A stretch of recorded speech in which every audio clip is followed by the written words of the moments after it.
Hi, and welcome to the Ada K Show. I am Ada K. Brown, and am currently a criminal justice major, and I'm a deaf courtroom commentator. Grab a cup of Java, and let's dive in.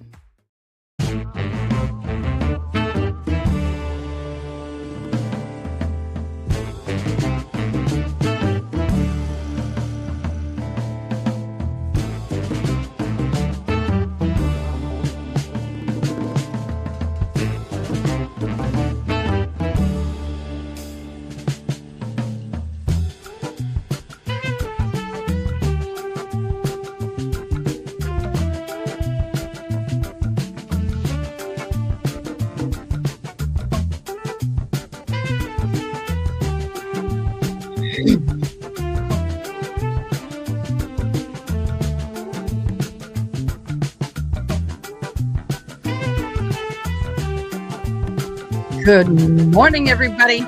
Welcome to my world. I'm Ada K, and today we've got some interesting news coming out about Karen Reed. We are in day 26 of the Sementilli. I call it the Sementilli trial. Sementilli. Well, I like the way Sementilli rolls off the tongue.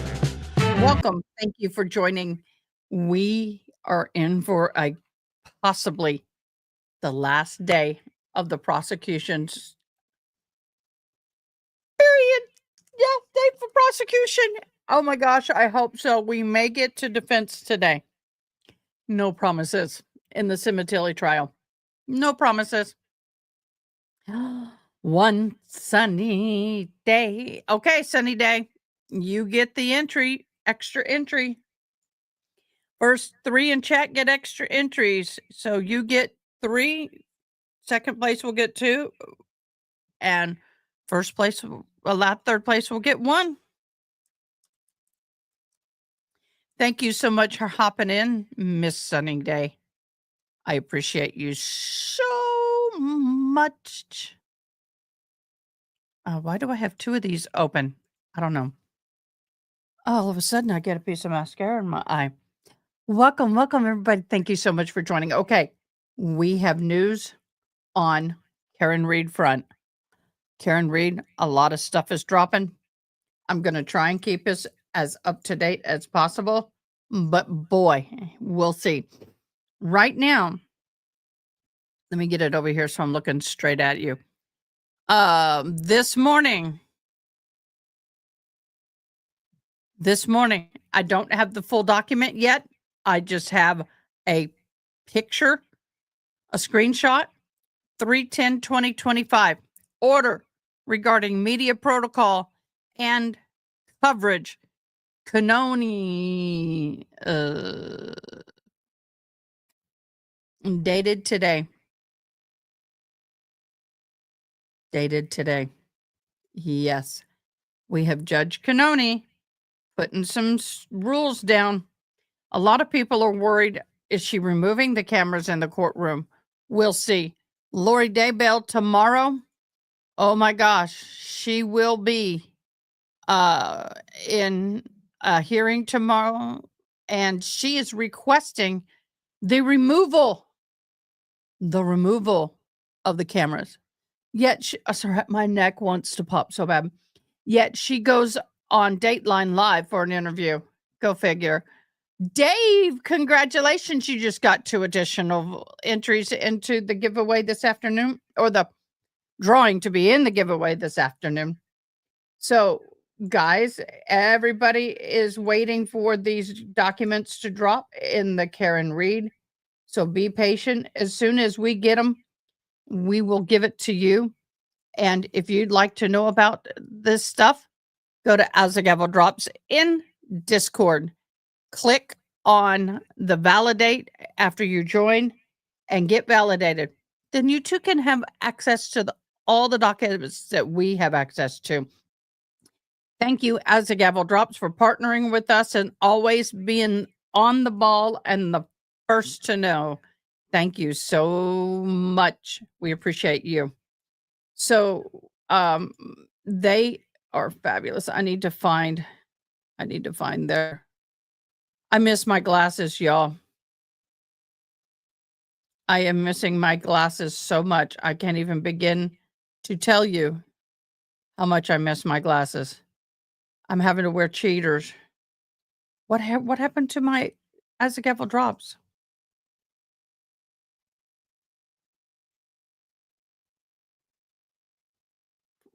Oh, there we go.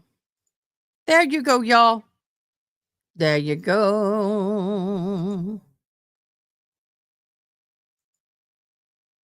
There we go. I don't like the blue. I want to change it to purple. There we go. So, we are waiting for the Sementilli trial to begin. They're supposed to begin at 11:30 our time. May not happen that way. So I am also looking. I am in the process of looking. I'm not the best. I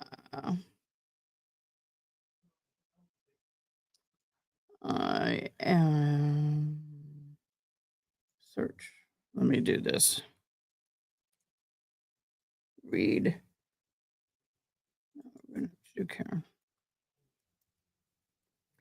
I don't know. Oh, that's what I wanted us to do. I have a video that I'm gonna share with us. We're gonna listen to it, and then we're gonna talk about it because this guy is a piece of work. For those of you who don't know, Mr. Morsi, Norfolk County District Attorney Michael Morsi, demand that harassment of witnesses and the prosecution of Karen Reed's over the death of her boyfriend, Boston police officer John O'Keefe, needs to stop. Period. And that's what he's going to continue to say. And let me share screen and I'll get this up to you because it's interesting what he says and how he says it. So let me get this thing up and rolling and get me in my favorite position. There we go. This will be the first statement of its kind in my dozen years as Norfolk District Attorney. Norfolk. The harassment of witnesses. It sounds like he said "no" F-U-C-K. And the murder prosecution of Karen Reed is absolutely baseless. It should be an outrage to any decent person, and it needs to stop. Innuendo is not evidence. False narratives are not evidence. However, what evidence does show is that John O'Keefe never entered the home at 34 Fairview Road in Canton the night he died. Location data from his phone, recovered from the lawn beneath his body when he was transported to the hospital, shows that his phone did not enter that home. 11 people have given statements that they did not see John O'Keefe enter the home at 34 Fairview that night. 0 people have said that they saw him enter the home. 0, no one. Some have, without any evidence, pointed to 18-year-old Colin Albert, a nephew of the homeowner, and accused him of attacking John O'Keefe as he entered the home. But phone evidence shows O'Keefe never entered the home at all. Testimony from witnesses tell us that 18-year-old Colin Albert had left his uncle's home before John O'Keefe and Karen Reed had arrived outside the residence.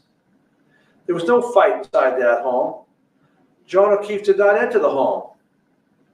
Colin Albert, the young man being vilified, was not present when Reed's vehicle and John O'Keefe arrived on the street. This is a false narrative. Colin Albert didn't commit murder. Jennifer McCabe, Matthew McCabe, and Brian Albert. These people were not part of a conspiracy and certainly did not commit murder or any crime that night.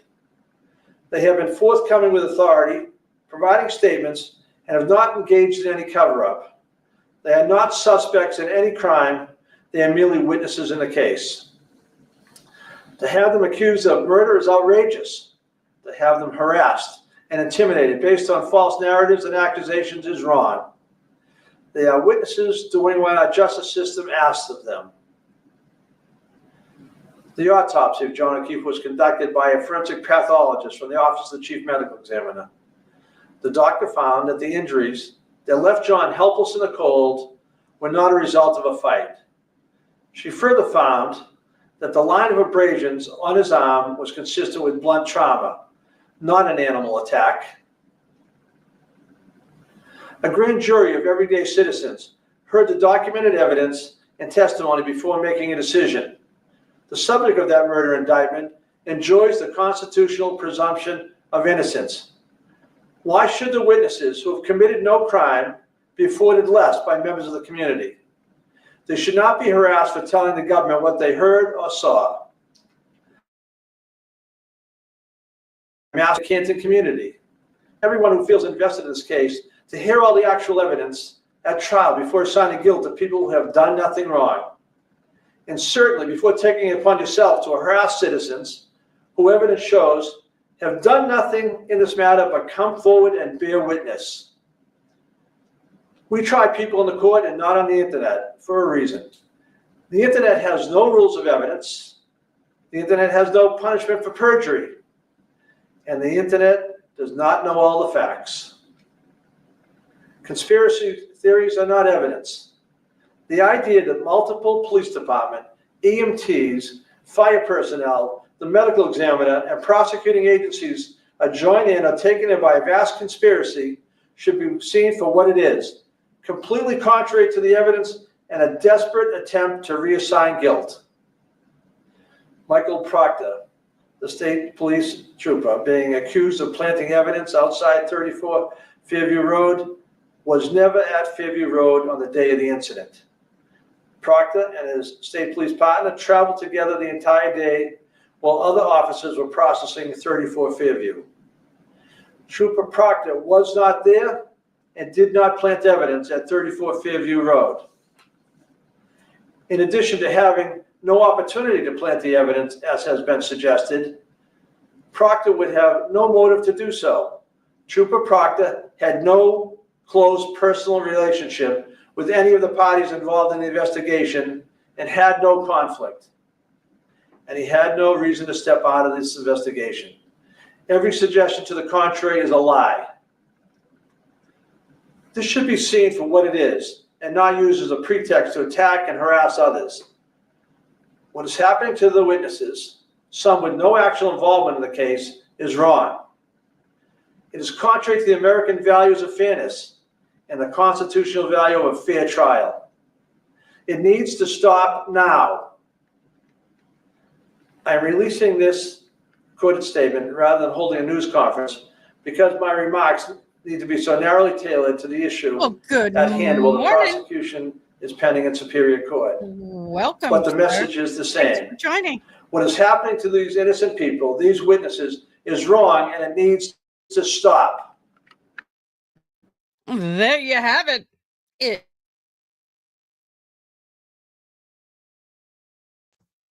Dude, you're part of the problem. You are one of the ones who are corrupt as Hades.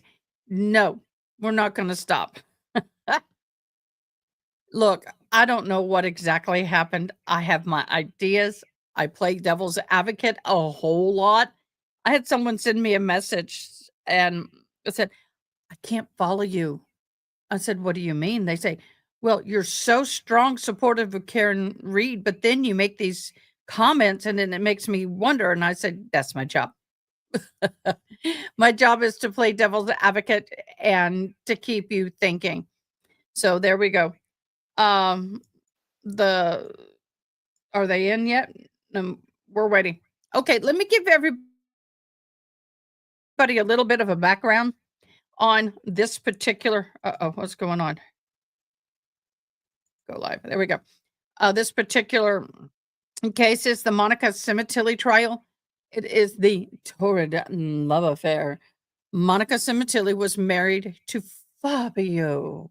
They were Canadians, and Fabio became this well-known, very sought-after hairdresser. And he was blessed to join a company and be able to work with them. And this company put on what are called conferences, hair shows, where people would come in the industry, learn about the product, learn about new styles, learn about new techniques, yada, yada, yada. And he ended up being the person who was in charge of putting on these events. And also a lot of time was the star or guest stylist. He and his sister were doing fabulous, but he had to move to America for this job. So he agreed, and the company put him in a position to where he could get a nice house. You can't buy a car in the US if you're not American. Didn't know that. So the company bought a car, and then he had gotten a loan through the company to pay him back, all this kind of stuff. So they were sitting pretty. And Monica started going to the gym and playing racquetball, where she met Mr. Baker. And I feel bad for Broken Baker, because every time I say Mr. Baker, I think of Broken Baker. And then he, well, he's an ex-porn star. Read between the lines, because some words can't say on YouTube. And so he and she hit it off and became very intimate, to the point that she was sending photos of her most intimate of areas, hundreds and hundreds of explicit photos did she send him. He was managing a bunch of porn stars at that time. Yeah, this is just gross. But that was their thing. And unfortunately, she decided, instead of just getting a divorce, let's unalive my husband. How about we do that? And I'm like, really? You want to unalive your husband instead of divorcing him? Well, yeah, because she would be able to get $1.6 million in life insurance. His total assets were about 2.5 mil. Yeah. Well, what she didn't know was that a lot of the money was going to be divided between his 3 children, 2 with her, 1 from a previous marriage, and her. But she was still going to get a lot of money. So she convinced the boyfriend to unalive him. He asked his best friend, who called him uncle because the age difference was over 30 years, to help him do it. So the 2 men unalive Fabio while he's sitting on the back porch smoking a cigar, his favorite place to be, in his favorite chair. And it was brutal. Then Monica's daughter, who is still in high school, comes home to find daddy dead and blood everywhere. And then Monica comes home. Now, here's the sick part. Well, it's all sick because she just turned into a hussy. But the sick part is that Monica had this security system installed, and then at some point decided she wanted to download the app on her phone so she could watch it while she's gone. I have that here at the shop in case something happens and I'm not here. And the time, all right, so leading up to the date of the unaliving, she barely ever looked at that camera on her cell phone, barely ever opened the app. The date that he died, she was on that thing like crazy. And how do they know? Her cell phone connected with the IP address of the server on the camera. It's different from the internet IP at home. So she goes to Target, she runs errands, goes to the grocery store, and she is watching this unfold. And she laid in wait for her daughter to come home to find her father her teenage daughter, before she came home. Then, after the unaliving, the company felt so bad for her, created new policy stating that, okay, so we're going to go ahead and approve 6 months of your husband's salary to help get you through. Okay. That was great. That included the health insurance. The health insurance, 6 months salary. He earned a 6-figure income. I don't know if it was like 110 to 150,000 plus a year. That didn't include all the bonuses and incentives. That's just the flat salary. It's estimated that he was making anywhere from 250 to 300,000 a year, depending on his production of these events, and he was doing good. So they went ahead and gave her 6 months of the salary. Even if you think $10,000 a month, that should be enough to pay the basic bills and be okay. But that doesn't include the money they had in the bank account and everything else. So after his death, she immediately calls the insurance company to call in this life insurance policy. But they're not going to let go of the money until the police, because it's a homicide, clear all those involved in receiving of said insurance money of being a part of this red room. So the police department cleared the children, but did not and would not clear her. This created some tension for her because she started calling everybody she knew in this company. Anybody that Fabio worked with, all the way up to the owner of this company. I can't get a hold of the insurance company. They're not giving me answers. I need the money now. We can't live without this money. Can you call them? And that's not their place. Not their place. And then she continues to go down this road. At some point, her mind was spinning, I need to get out of here. So she contacted the woman who was in charge of setting up these conferences, actual, what I would call a broker, the one who would contact the hotel, the conference centers, and actually do the financial agreements with these companies. So they have what's called a corporate discount at certain locations in Las Vegas. They would have them there frequently. And so what did she do? She called this woman and say, hey, I just really need to get away. I just can't handle it right here. So my girlfriends and I need to get away for a weekend. I just got to decompress. Can you get me a deal? I need 2 sweets or a sweet. First of all, you can't use a corporate discount for personal use. But under the situation, the woman decides to help her. So she goes to Vegas with the boyfriend, Baker. Not all the girls. Yep.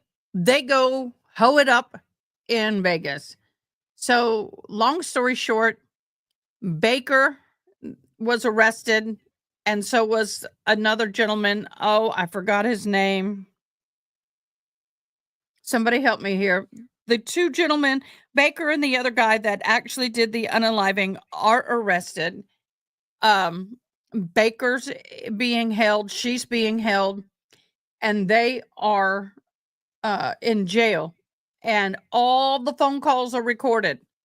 They are copying all of her letters. They are doing everything they need to do. Hello, Miss Rhonda.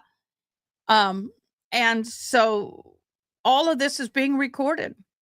And on a phone recording, Baker asked her to marry him. And she goes, oh, of course, yes, I love you.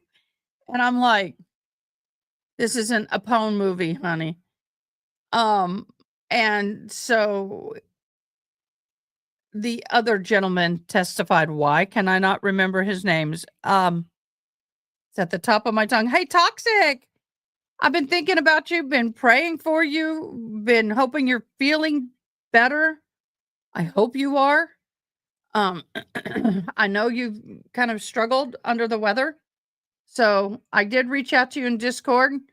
If it's a no, that's okay. We have a new document that dropped where Judge Canone is putting down the law on the cameras in the courtroom. We don't know if she's removed them or not.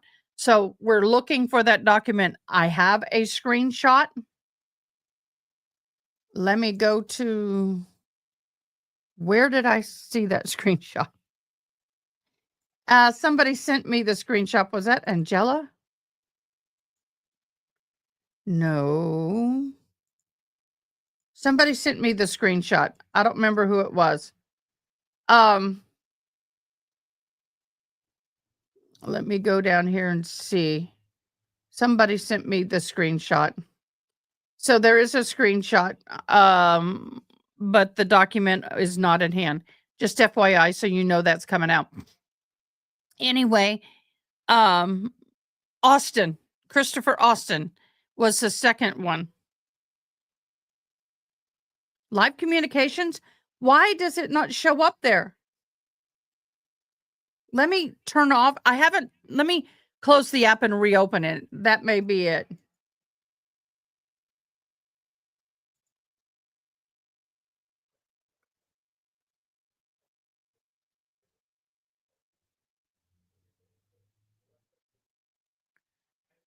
Okay, here's one. Let me finish the story and then we'll go to it, but I don't know if this is the same doc. So anyway, the whole point to all this is today is said to be the last day. Yes, for Karen Reed. Today is said to be the last day of the prosecution's, case in chief. It's rumored we may have Baker, but we may not. So we'll see if Baker takes a stand. Okay, let me go to this. The Commonwealth, Karen Reed. Share this. Let me get it here. Let me do some fancy maneuvering to make it bigger. Let me get the glasses on. I miss my frameless glasses. These are so heavy compared to them. Now comes the Commonwealth in the above captioned matter, Karen Reed, and respectfully moves the Honorable Court grant the Commonwealth an extension to file motion in limine related to expert witnesses. The defense provided notices of 12 expert witnesses and partial expert disclosures on March 6th. Yep. Yeah, you're right. The defense provided notice. Okay. The Commonwealth moves for an extension of time to permit the Commonwealth adequate opportunity to review the defense's expert reports to prepare any appropriate motions of limine. The Commonwealth requests until March 14th of 25 to file motions in limine regarding the expert disclosures of the Commonwealth received on March 6th. Furthermore, okay, this is when Hank Brennan starts sitting on the kindergarten room floor and throwing a temper tantrum, kicking his feet on the ground and screaming and crying to the teacher, Auntie Bev, that the Commonwealth has not received further disclosure relative to the ARCA witness. Nor has the Commonwealth received reports or anything besides the CV for the two notice experts. For those witnesses, the Commonwealth reserves their right to file motions in limine at a time after required disclosure has been provided. He's throwing a temper tantrum here. Oh, poor baby. Commonwealth anticipates filing all other motions in limine Monday, March 10th. So that is the motion in limine that we currently have. Womp, womp, womp, womp, womp, womp. Brennan is starting to throw a temper tantrum.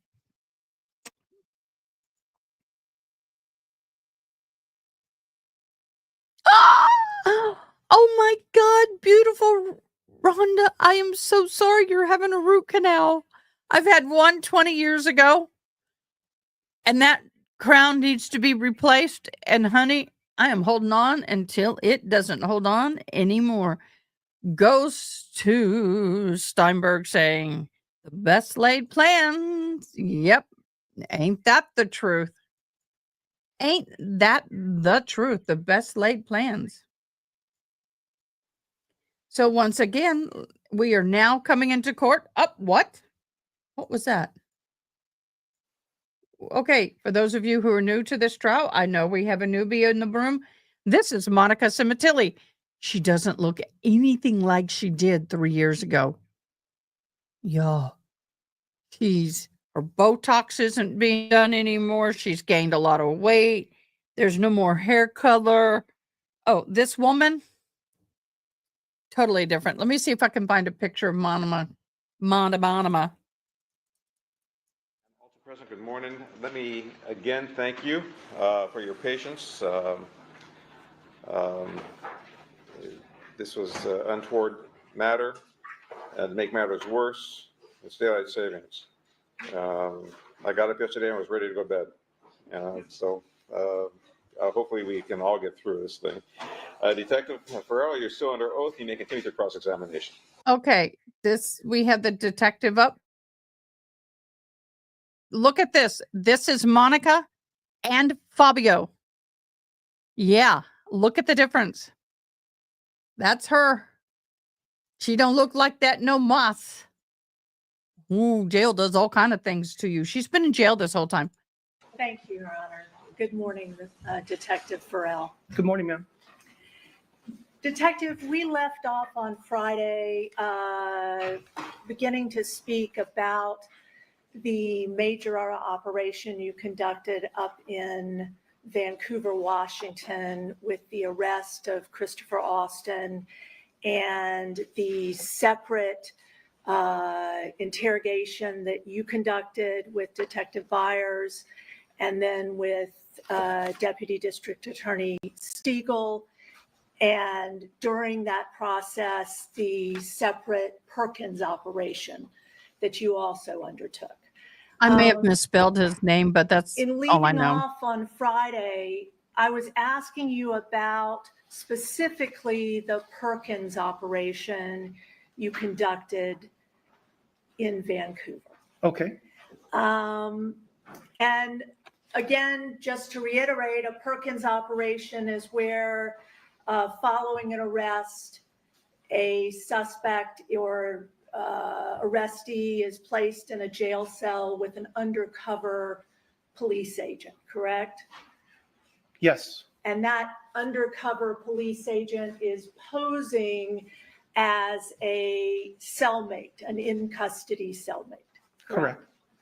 And that undercover agent is there to see if stimulation you undertake by going to the jail cell elicits a conversation or information between the undercover agent and the arrestee, correct? Yes. And in this case, that was Christopher Austin. Correct. Okay. You mentioned that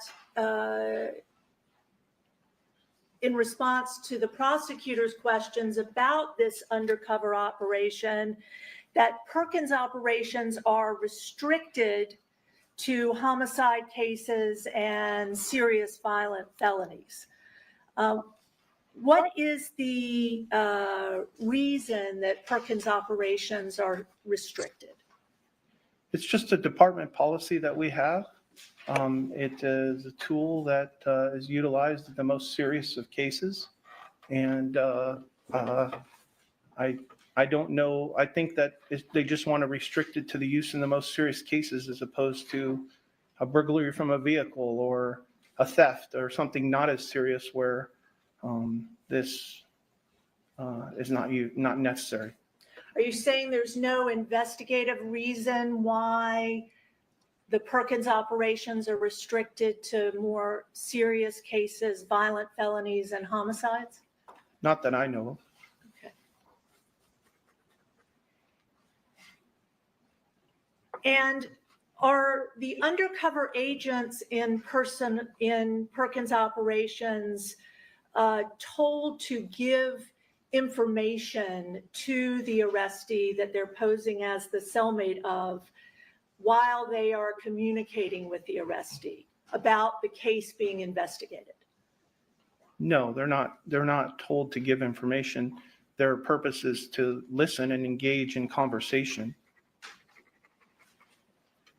Good morning, Are Perkins Ellie agents instructed to give advice to suspects about what they should say to the police or what they should, how they should respond when they are interviewed by the police? So rule. No, they're never given that information. The prosecutor last week asked you if there were an entire set of protocols that apply to Perkins operations. Do you recall that? I don't remember in what context, ma'am. What do you mean by protocols? That was the word the prosecutor used. She asked you if there were an entire set of protocols which apply to Perkins operations, and you answered correct. There are protocols, yes. As I mentioned, there is a team assigned to Robbery Homicide Division which facilitates the Perkins operation. They maintain information and control over the Perkins agents, and they facilitate, they provide, especially like in this case where we're in a jail cell that's not near the city of Los Angeles, the listening devices, the installation of those devices and such. So I guess those would be the protocols that are followed. That's not something that's taken on by the investigating detectives. So when you are describing protocols, you're describing the elements of the Perkins operation Yes, as you understood them? as I understand them, yes. Were there any special protocols in this particular Perkins operation that you were aware of? No, And when you responded last week when Ms. Silverman asked you about a briefing of the Perkins agent and team that took place in Vancouver? yes, Okay. And that briefing was separate and apart from the general briefing you had? yes. Who conducted the specific briefing for the Perkins undercover agent and their Perkins team? Detective Byers and myself. Had you, before you got to Washington, had you communicated any case information or specific facts about the investigation to any members of the Perkins team? Yes. What had you communicated to the Perkins agent and the team prior This is to true. getting to Vancouver? So, Gerald? When you say communicated with the Perkins team, we ILIK. communicated with the detectives, like not the live agent to be themselves. entered The only into briefing on. the agent participates is the one you referred to in Vancouver. But prior to that, we discussed the viability of the use of a Perkins operation and the way to accomplish that with the Perkins detectives. But the agent themselves are not part of that initial briefing. Okay. In that initial briefing with the Perkins detectives, how many detectives are we talking about? 2 detectives, And who were those detectives? Detective Frank Carrillo and Detective Victor Marin. Marin? Marin, M-A-R-I-N. Thank you. And in that discussion prior to coming to Vancouver, what specifically did you relay about the investigation and anticipated arrest of Christopher Austin? Well, we relayed the fact that we believe that we had gathered evidence to suggest that Christopher Austin was the other jogger seen in the video, and that we were attempting to determine his role in the murder and the conspiracy to kill Fabio Sementilli. Did you relay to the detectives on the Perkins team prior to going to Vancouver anything about Monica Sementilli or Robert Baker? Yes. What did you relay to the detectives before you got to Washington? Well, the fact that both of them had been arrested and that the investigation had uncovered a number of items of evidence that suggested their involvement in the murder, and that Robert Baker at that point, when we initiated the Perkins, had pled guilty to the murder of Fabio Sementilli. Was there anything related to the detectives before you got up to Vancouver and did the briefing about your theory about Monica Sementilli being somehow involved in the planning of the murder? I don't know if it was so much a theory as that there was a lot of evidence that suggested she was involved in the planning of the murder. When you testified last week, we talked about whether at the time you went up to arrest Chris Austin, you had any indicia, direct evidence that there was a nexus between Monica Sementilli and Christopher Austin. Do you recall that? I do recall that. Was there any discussion with the detectives before you came up to Washington on the Perkins team about your interest, as you stated it in the affidavit in support of the Ramey warrant, to determine if there was any nexus between Monica Sementilli and Christopher Austin? Yes, and you said direct evidence, but there was a plethora of circumstantial evidence That's that okay. suggested her Do involvement it later. in the Do conspiracy. it later. to kill Fabio You got all day. Sementilli. I think my question to you was, did you communicate to the Perkins detectives before you went to Washington anything about your interest in whether you could establish a nexus between Monica Sementilli and Christopher Austin? Yes, And then once you got to Washington, as you testified earlier, you conducted this briefing, correct? correct. Who attended the briefing? Did the Perkins undercover agent, was he part of this briefing? Yes,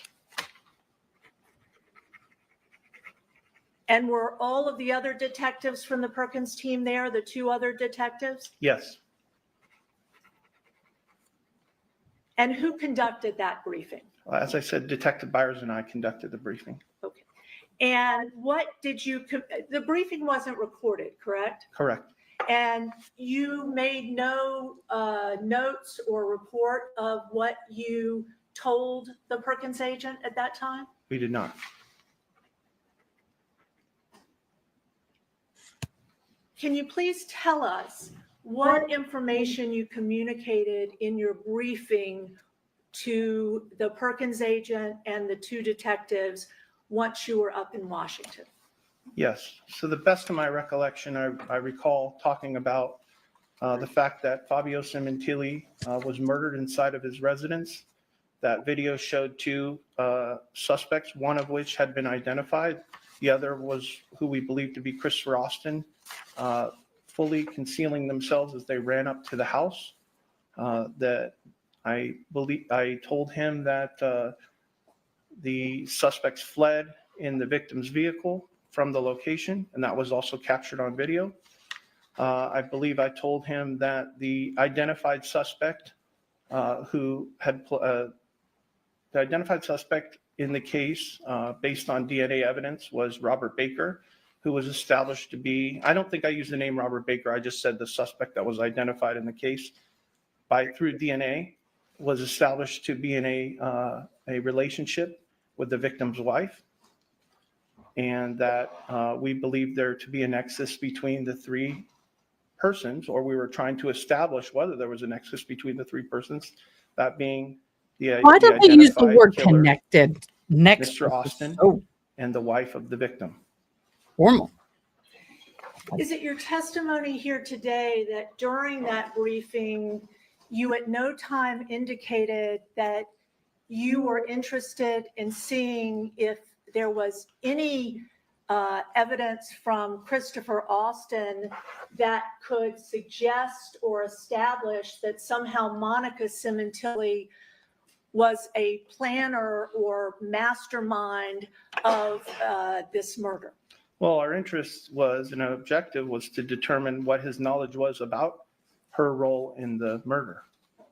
And you conveyed that to the Perkins agent. Yes, And this Perkins agent went by the alias Willie Boyd. That wasn't obviously his real name, correct? correct.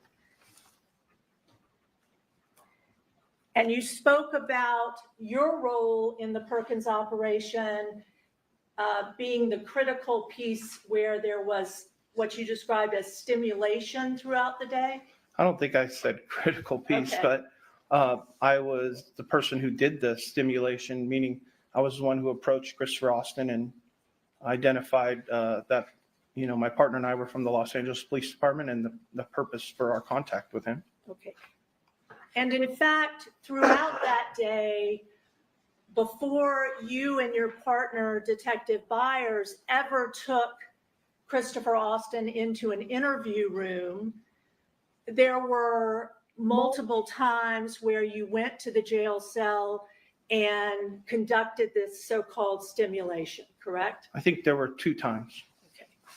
And in addition to the 2 times you went to the cell, or at least you testified about going to the cell, you also had another detective or someone posing as a detective or officer go to the cell initially to inform Mr. Austin that there was a fugitive warrant for homicide for him?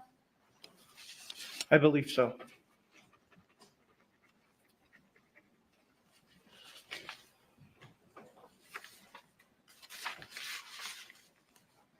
You placed Mr. Austin in a jail cell after his arrest about on the 2nd of October, about 9:23, around 9:30 that morning, correct? That sounds about right, ma'am.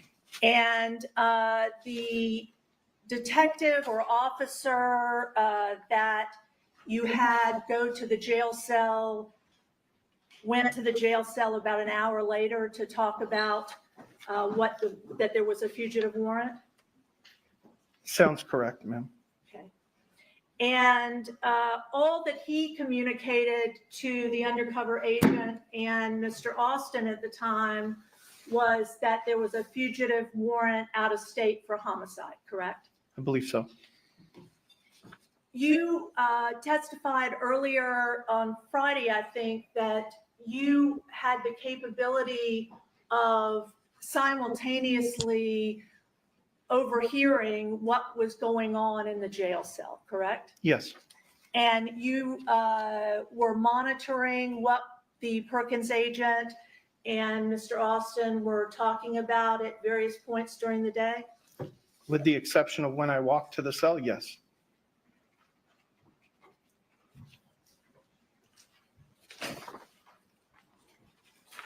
Now, you were aware that as soon as the officer, I think his name was Officer Martin, explained to Chris Austin in front of the undercover agent that there was this out-of-state fugitive warrant for murder, that the Perkins agent started talking quite a bit to Christopher Austin, correct? Yes, So I know before, when you testified, Ms. Silverman asked you about, were there multiple hours of silence?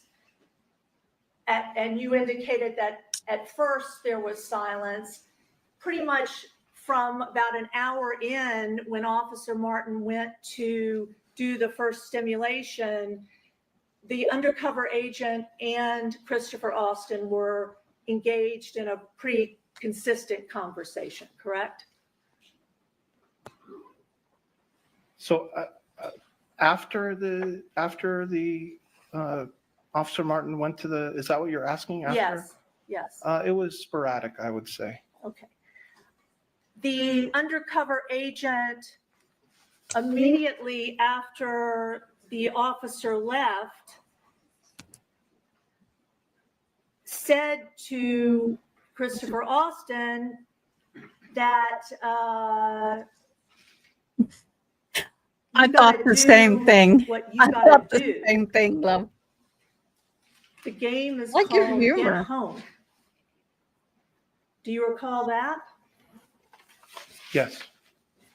And they talked quite a bit about Christopher Austin's background and his life and how important it was for him to get home, correct? Sounds correct. Yes. And in fact, Christopher Austin almost immediately tells the Perkins agent that he's going to have to call his attorney. He's going to have to call his attorney. He said that, correct? I do remember hearing that. Yes. Okay. I actually think they're using the And word wrong after I looked it up. After he says that he wants to call his attorney, the Perkins agent tells him, well, you can spend 3 or 4 years fighting a case, or if you don't call an attorney, that'll be 3 or 4 years that you could be home. Do you recall that? I don't recall that conversation. If you want to refresh my recollection, Okay, showing you the transcript starting at page 31.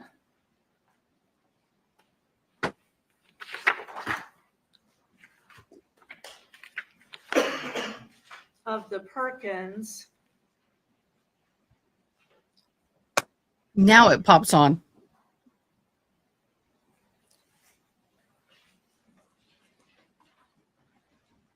If you could read to yourself, starting line 13 and then on down to the bottom.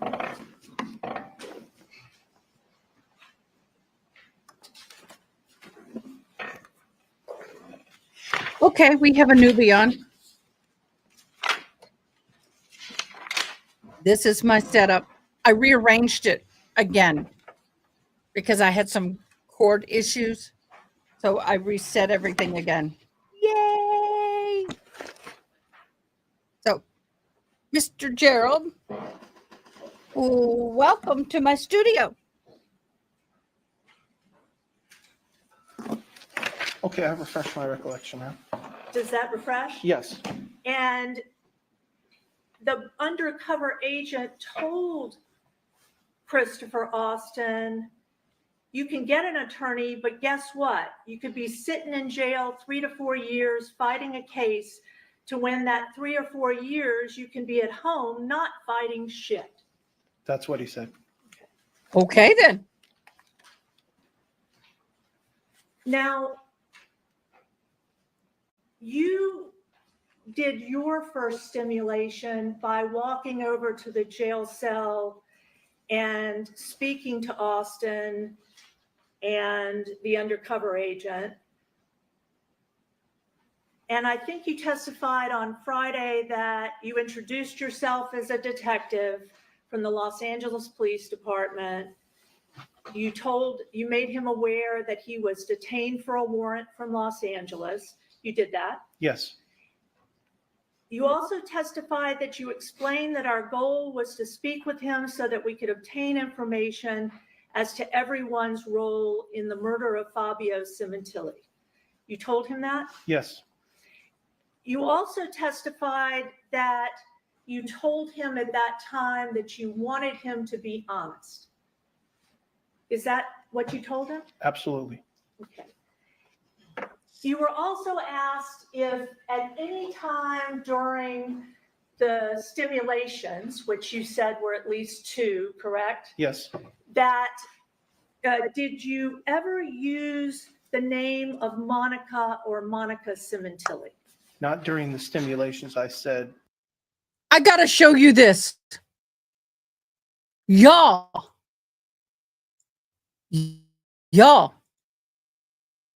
That's my grade in a history class. 100%. Oh, midterm with extra credit was 105. Ah. He gave me 100% on my, oh. so excited, y'all. Sorry. Happy Blancy. Okay, we're back in. I'm sorry. I'm like, why do I need to take the final exam? I got 100%. In That's fact, so freaking you, great. in that initial stimulation, you told him right away I'm like, more than just that. You said to him and described two people being involved in the case, correct? Yes, You actually told him that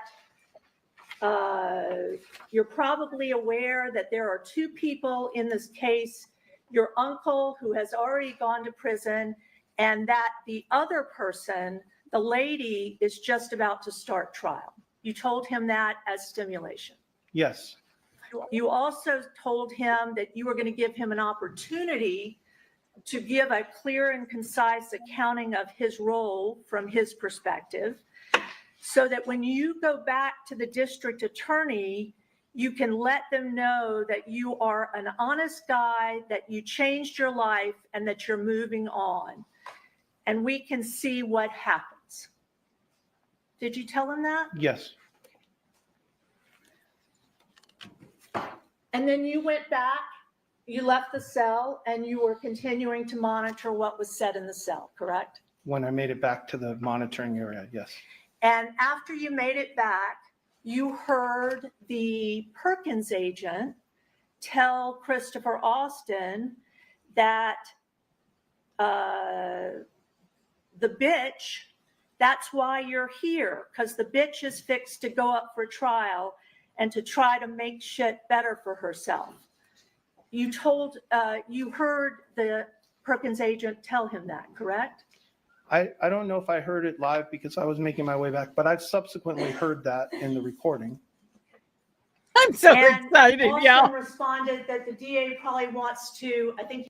I love history, but I don't do good with date and times and events that I'm not actually a part of, or I don't like this. And I'm just happy that they had a huge focus on Native Americans, and the extra credit was over the Trail of Tears, which I have compared to most white people consider, and I'm not being racist, non-Native Americans, let me put it that way, non-Native Americans, which for those of you who don't know, I am Irish, Cherokee, and Cree. So Irish on the outside, Cherokee Cree on the inside. So anyway, but I'm not an English scholar either. And the extra credit was to write a paper about this YouTube video of the Trail of Tears. And the interesting thing is there was no instructions given. Not how long, not what format, no sites. I was like, I did everything just to be sure. And I got 100%. So I'm Use the happy. word expedite, but Okay. the Back to DA reading, back probably to wants listening. to expedite me back to California. That sounds accurate. Okay. And then the Perkins undercover agent tells Austin, but if this gets you to your family immediately, and he had previously just said, just because they talking to you don't mean you got to use this. But if this gets you to your family immediately, you got to do what the fuck you got to do. And they saying a bitch involved. To me, this is. By the way, there's a lot of cuss words that's flowing around in this case. And it amazes me how I'm sorry, easily this rolls off the skipped tongue of words some then. people saying. Go to. Some people really have no Um, problem saying this in he court. first Even if I says in cussed up response- a sailor, I would struggle saying these things in a court of law. It first says. Just reading from the transcript, and there's no foundation. Please identify. I would say, Your Honor, can I just say We're B? starting now at 37 They know you of the gotta say the whole Perkins, thing. line 15. Just And I'm going to object to reading from the transcript. Icky. That's what I was trying to avoid, Your Honor. I understand that. Okay. Try again.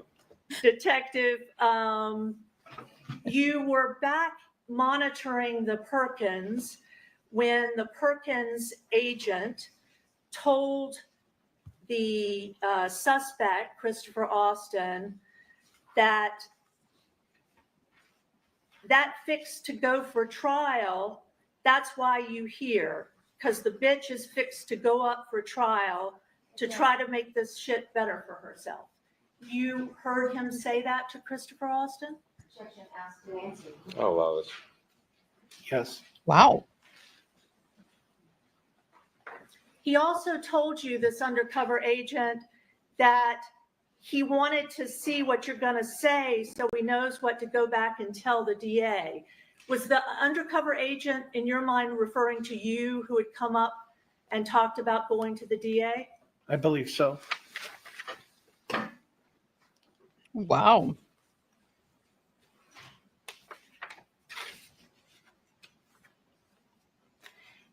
And the agent continues to talk to Christopher Austin, and tells him that it's her life or your life, referring to this lady. Is that correct? Cumulative from what's been already discussed. So rule. Page and line, please. 42.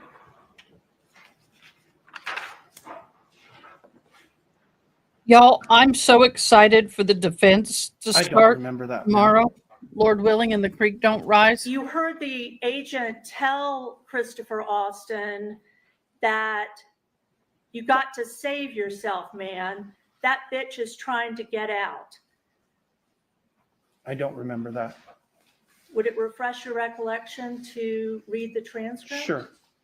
Page 42, line 4 through 8. If you could read that silently. You know, it's been what? How many years? 8 years? Something like that? I don't know. It's been a long time. And she has been sitting in that cell that entire time. Thanks for letting me know.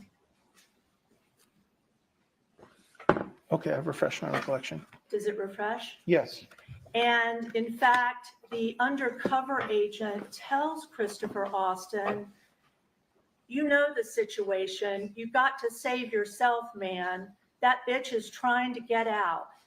At this time, I'm just trying to be honest. Fuck that. Fuck her life. It's her life or your life.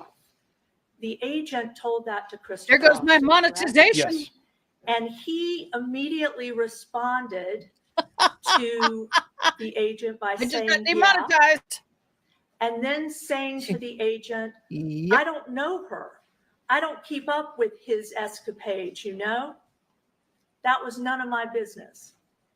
Yes, And the agent then says to him, but right now, it's your life or her life. You barely knew the bitch, you saying. You got a family. This hoe been in jail. You get what I'm saying?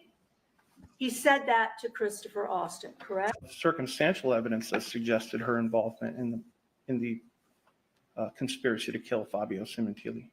I think my question to you was, did you communicate to the Perkins detectives before you went to Washington anything about your interest in whether you could establish a nexus between Monica Sementilli and Christopher Austin? Yes,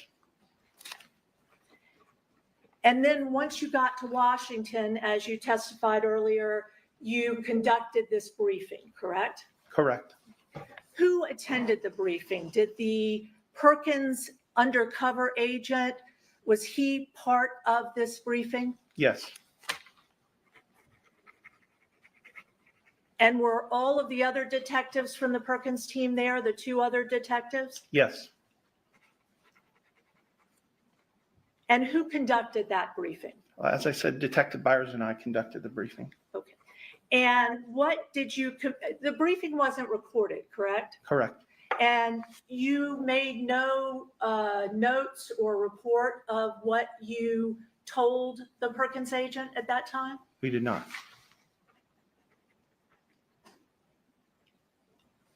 Can you please tell us what information you communicated in your briefing to the Perkins agent and the two detectives once you were up in Washington? Yes. So the best of my recollection, I recall talking about the fact that Fabio Sementilli was murdered inside of his residence. That video showed two suspects, one of which had been identified. The other was who we believe to be Christopher Austin, fully concealing themselves as they ran up to the house. That I told him that the suspects fled in the victim's vehicle from the location, and that was also captured on video. I believe I told him that the identified suspect the identified suspect in the case, based on DNA evidence, was Robert Baker, who was established to be, I don't think I used the name Robert Baker, I just said the suspect that was identified Yeah, in the me case too. through DNA was established to be in a relationship with the victim's wife, and that we believe there to be a nexus between the three persons, or we were trying to establish whether there was a nexus between the three persons, that being the identified killer, Mr. Austin, and the wife of the victim. Is it your testimony here today that during that briefing, you at no time indicated that you were interested in seeing if there was any evidence from Christopher Austin that could suggest or establish that somehow Monica Sementilli was a planner or mastermind of this murder? Well, our interest was, and our objective was to determine what his knowledge was about her role in the murder. And you conveyed that to the Perkins agent? Yes, And this Perkins agent went by the alias Willie Boyd. That wasn't obviously his real name, correct? correct. And you spoke about your role in the Perkins operation being the critical piece where there was what you described as stimulation throughout the day? I don't think I said critical piece, Okay. but I was the person who did the stimulation, meaning I was the one who approached Christopher Austin and identified that, my partner and I were from the Los Angeles Police Department and the purpose for our contact with him. Okay. And in fact, throughout that day, before you and your partner, Detective Byers, ever took Christopher Austin into an interview room, there were multiple times where you went to the jail cell and conducted this so-called stimulation, correct? I think there were 2 times. Okay. And in addition to the 2 times you went to the cell, or at least you testified about going to the cell, you also had another detective or someone posing as a detective or officer go to the cell initially to inform Mr. Austin that there was a fugitive warrant for homicide for him? I believe so.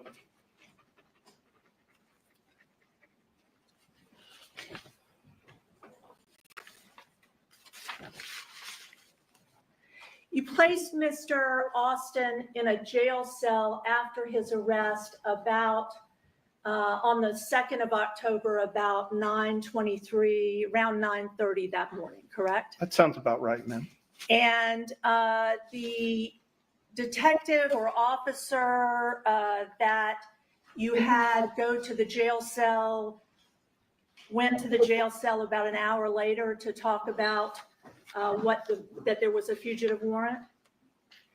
Sounds correct, ma'am. Okay. And all that he communicated to the undercover agent and Mr. Austin at the time was that there was a fugitive warrant out of state for homicide, correct? I believe so. You testified earlier on Friday, I think, that you had the capability of simultaneously overhearing what was going on in the jail cell, correct? Yes, And you were monitoring what the Perkins agent and Mr. Austin were talking about at various points during the day?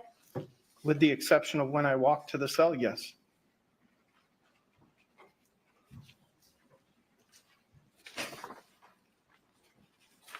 Now, you were aware that as soon as the officer, I think his name was Officer Martin, explained to Chris Austin in front of the undercover agent that there was this out-of-state fugitive warrant for murder, that the Perkins agent started talking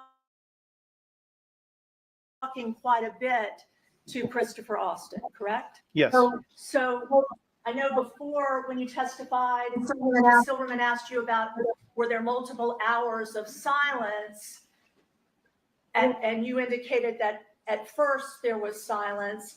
Pretty much from about an hour in, when Officer Martin went to do the first stimulation, the undercover agent and Christopher Austin were engaged in a pretty consistent conversation, correct? so after the Officer Martin went to the, is that what you're asking after? Yes, yes. It was sporadic, I would say. Okay. The undercover agent, immediately after the officer left, said to Christopher Austin that you got to do what you got to do. The game is called Get Home. Do you recall that? Yes, And they talked quite a bit about Christopher Austin's background and his life and how important it was for him to get home, correct? sounds correct, yes. And in fact, Christopher Austin almost immediately tells the Perkins agent that he's going to have to call his attorney. He's going to have to call his attorney. He said that, correct? I do remember hearing that, yes. Okay. And after he says that he wants to call his attorney, the Perkins agent tells him, well, you can spend 3 or 4 years fighting a case, or if you don't call an attorney, that'll be 3 or 4 years that you could be home. Do you recall that? I don't recall that conversation. If you want to refresh my recollection, Okay, showing you the transcript starting at page 31.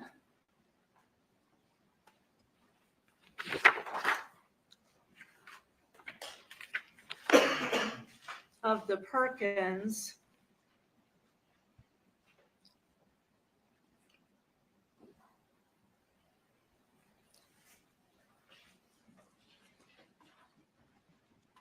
If you could read to yourself,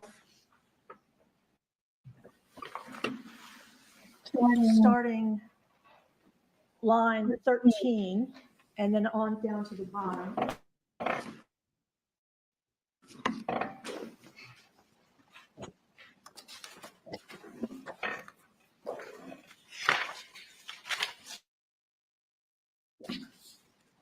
Sorry, y'all. My light started flashing. I've never seen it do that before. So there we go. And how do y'all like my MK shirt? It was my sister's. Boy, it's big on me. Yay. By the way, y'all, I'm down another 15. I'm so happy. For those of you who don't know, I survived cancer, and the chemo and the prednisone put weight on me. Yeah. So I have lost about 40 pounds. So yay. Yay for me. Although I'm missing my pasta. Haven't met a pasta or potato I didn't like. Give me a steak and potatoes. But I do like eating healthy too. I eventually want to go cleaner. Okay, I That's refreshed gonna my be recollection difficult. now. Does that refresh? Yes, And the undercover agent told, One day I would like to Christopher have a mini Austin, garden with you a can bunch get of an herbs. attorney, but Love guess this what? stuff. You could be sitting in jail 3 to 4 years fighting a case to win that Just 3 don't or have 4 it right years, now. you can be at home not fighting shit. that's what he said. Now, you did your first stimulation by walking over to the jail cell and speaking to Austin and the undercover agent. And I think you testified on Friday that you introduced yourself as a detective from the Los Angeles Police Department. You made him aware that he was detained for a warrant from Los Angeles. You did that. Yes, You also testified that you explained that our goal was to speak with him so that we could obtain information as to everyone's role in the murder of Fabio Sementilli. You told him that? yes, You also testified that you told him at that time that you wanted him to be honest. Is that what you told him? absolutely. Okay. You were also asked if at any time during the stimulations, which you said were at least 2, correct? Yes, That did you ever use the name of Monica or Monica Sementilli? not during the stimulations. I said, I think I referred to her as lady. In fact, you told in that initial stimulation, you told him right away more than just that. You said to him and described 2 people being involved in the case, correct? Yes, You actually told him that you're probably aware that there are 2 people in this case, your uncle who has already gone to prison, and that the other person, the lady, is just about to start trial. You told him that as stimulation. yes, You also told him that you were going to give him an opportunity to give a clear and concise accounting of his role from his perspective, so that when you go back to the district attorney, you can let them know that you are an honest guy, that you changed your life, and that you're moving on. And we can see what happens. Did you tell him that? yes, And then you went back. There's nothing wrong with him Cell, telling him and that. You were continuing to monitor what was said in the cell, correct? when I made it back to the monitoring area, yes. And after you made it back, you heard the Perkins agent tell Christopher Austin that the bitch, that's why you're here, because the bitch is fixed to go up for trial and to try to make shit better for herself. You heard the Perkins agent tell him that, correct? I don't know if I heard it live because I was making my way back, but I've subsequently heard that in the recording.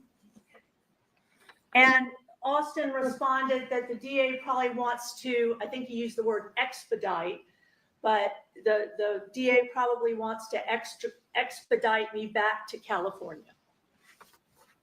That sounds accurate. Okay. And then the Perkins undercover agent tells Austin, but if this gets you to your family immediately, and he had previously just said, just because they talking to you don't mean you got to use this. But if this gets you to your family immediately, you got to do what the fuck you got to do. And they saying a bitch involved. To me, What page and line are you reading from? this is, Ma'am, before you start reading a section of a deposition or any kind of transcript, it is your responsibility I'm sorry. to I notate skipped what one page, sentence. what paragraph, Um, what line. If there's a go line number, give the to- line number. He This first woman says in every time response, has to ask, What page and "Where line are are you?" reading from?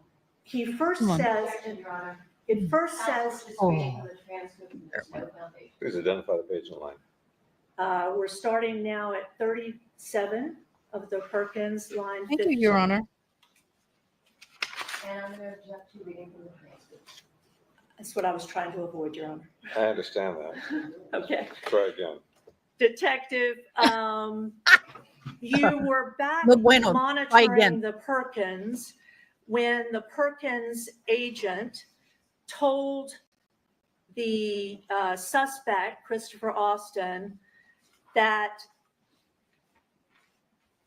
fixed to go for trial, that's why you here, because the bitch is fixed to go up for trial to try to make this shit better for herself. You heard him say that to Christopher Austin? Objection asked and answered. I'll allow it. Yes.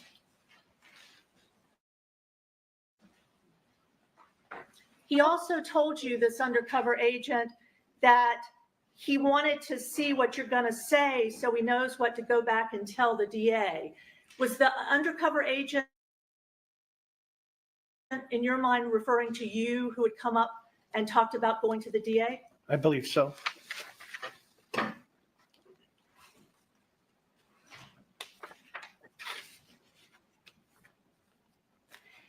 And the agent continues to talk to Christopher Austin, and tells him that it's her life or your life, referring to this lady. Is that correct? Cumulative from what's been already discussed. So ruled. Page and line, please. 42?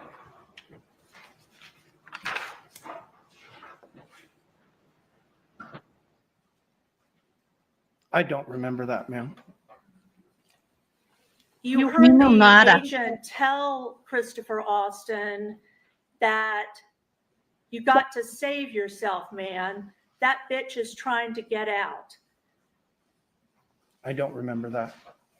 Would it refresh your recollection to read the transcript? Sure. Page 42, line 4 through 8. If you could read that silently.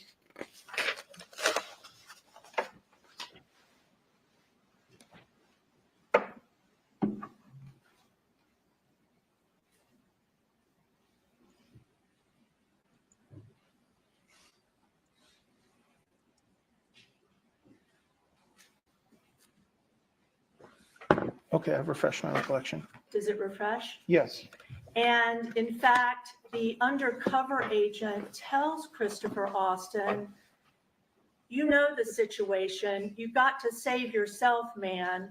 That bitch is trying to get out. At this time, I'm just trying to be honest. Fuck that. Fuck her life. It's her life or your life. The agent told that to Christopher Austin, correct? Yes. And he immediately responded to the agent by saying, yeah, and then saying to the agent, I don't know her. I don't keep up with his escapades, you know? That was none of my business. Yes. And the agent then says to him, but right now, it's your life or her life. You barely knew the bitch, you saying. You got a family. This hoe been in jail. You get what I'm saying?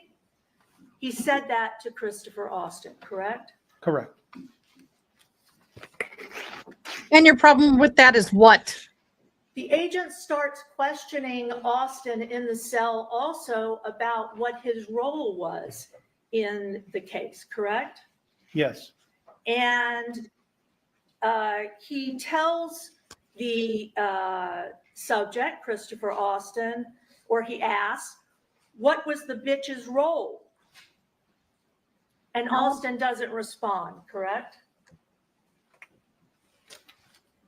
I don't remember, ma'am. I'd Would it have to- refresh to look at it? Yeah, 44, lines 16 to 18. Thank you. Oh my gosh, she did it. Yeah, finally got it right, babe. By the way, y'all, I ran across, I forgot to do this. I'm going to, while they're doing that, I used to do this and I got out of the habit. And in the beginning, there's a wonderful artist that does watercolor, and I have like a stack this thick of these cards, and it says, so we fix our eyes not on what is seen, but what is unseen, since what is seen is temporary, but what is unseen is eternal. 2 Corinthians 4:18. I draw them randomly, so this is the verse for today. Got to do that.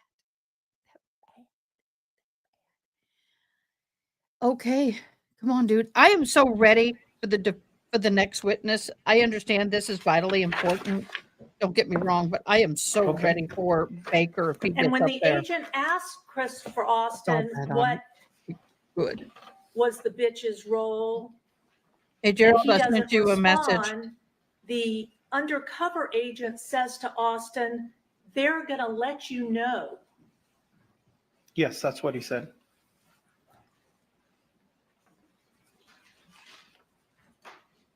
And then he follows that by telling Austin that they, and I think he's still referring to the police or the DA, they can either make your life more miserable or make your life go back to the way it was before they came fucking with you. He told him that as well. He told them that, but I don't know who he was referring to the day. Okay. And all during this time, the agent has been directed to say these things to Christopher Austin or not directed? Not directed. Did you think it was appropriate for the agent to be telling Christopher Austin these things that he was telling him? Objection allowed. Sustained. Detective, the Perkins agent continues for quite a while to talk to Christopher Austin and tell Christopher Austin things before you come back to the cell around 12:30 again, correct? That sounds He correct. was, but he changed his mind, Gerald. And the Perkins agent makes clear to Christopher Austin He that decided to talk after talking to they his lawyer. want the big fish, Then he spilt the and bean. that the big fish is Monica Sementilli, Oh. correct? I don't know that. A little I confusing. don't know what he was referring to. Okay, well, the the undercover agent tells Austin, On it. when it comes down to shit like this, and I'm just being honest, they want the big fish, correct? That's said what he. that? That's what he said. Yes. And Austin responded by saying, I don't even know this woman. Is that correct? Sounds correct. Yes.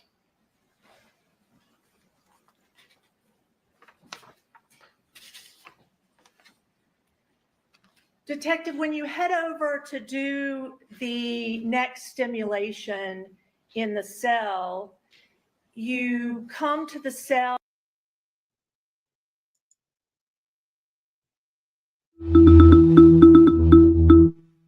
Breaking news. We have some breaking news. I will share this right now. Thank you so much to As the Gavel Drops. When we couldn't do this without you, you are so amazing. Here we go. What we've been waiting for, or some of us have been waiting for, the guaranteed a public trial. This is the order regarding media protocol and coverage in the Commonwealth versus Karen Reed, grounding in the democratic values of the public accountability and openness, serves as a safeguard against the attempt to employ other courts as an instrument of prosecution. Today, a trial made public through live broadcast from registered media members who are regularly engaged in reporting and publishing of a news or information about matters of public interest. Rule blah, blah, blah. While maximum freedom must be allowed to the press in carrying on this important function in the democratic society it exercises must be necessary to be subject to the maintenance of the absolute fairness in the judicial system, blah, blah, blah. In order to ensure safety and well-being of all trial participants, the defendant's rights to a fair trial by an impartial jury, conformity which Supreme Judicial Court ruled 119, and the dignity of the proceedings. The court enters the following order regarding media journal coverage in the above referenced case. Woo! Here we go, y'all. Let me get my news voice. In representation, reports and journalists and anyone else who claims status of a journalist under Rule 119 shall be required to sign in every day in the manner of prescribed by the clerk of court to show proof of registration with the Supreme Judicial Court Public Information Office. There shall be a designated seat area for media. Any journalists registered with the Supreme Judicial Court under Rule 119 seek access to broadcast or photograph or audio materials for the broadcast, streaming, or posting on internet must coordinate their requests and access through the designed media pool. Dagnabbit.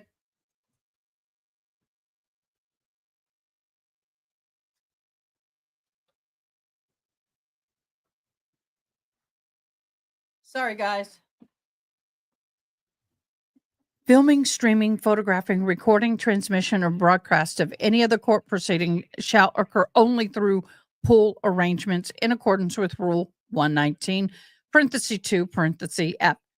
Court shall permit one stationary, mechanically silent televised broadcast or streaming camera and one still photography camera during the trial.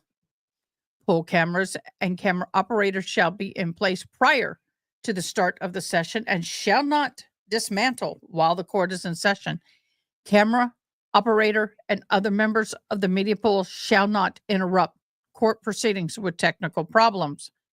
Filming, streaming, photographing, recording, transmission, or broadcasting of any of these shall not take place until court is called into session, when the judge enters the courtroom and takes the bench. Okay, that's different. They used to start prior, but remember, they had a juror come into the courtroom, camera caught that juror, and that caused a problem.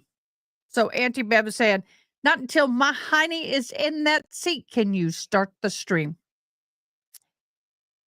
Enters the courtroom, takes a bench, shall immediately cease, be shut off or deactivated during the court recesses and upon adjournment each day.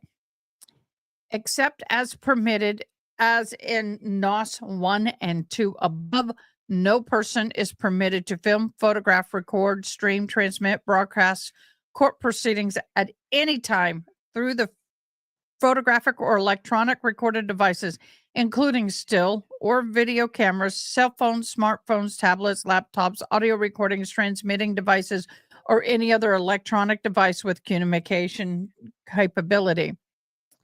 Except as permitted in NOS 1 and 2, no person is permitted to use any electronic device with communication capabilities to supplement updates to social media during the proceedings. So,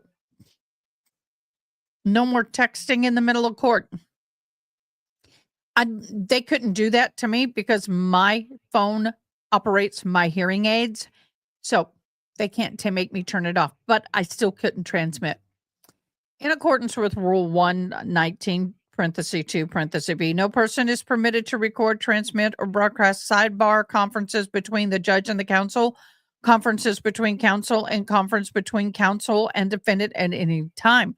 Pool camera operator shall pause or disengage audio component of the pool during sidebar conferences. All microphones shall be shut off during sidebar conferences. The pool camera operator shall not manipulate the camera, zoom, or focus so to reveal are accidentally or otherwise documents of attorneys, clerks of court, or the judge, or any other documents not admitted as trial exhibits, nor not published to the jury. Media requests for inspection of copies of trial exhibits shall be made on a form or in manner prescribed by the clerk of court.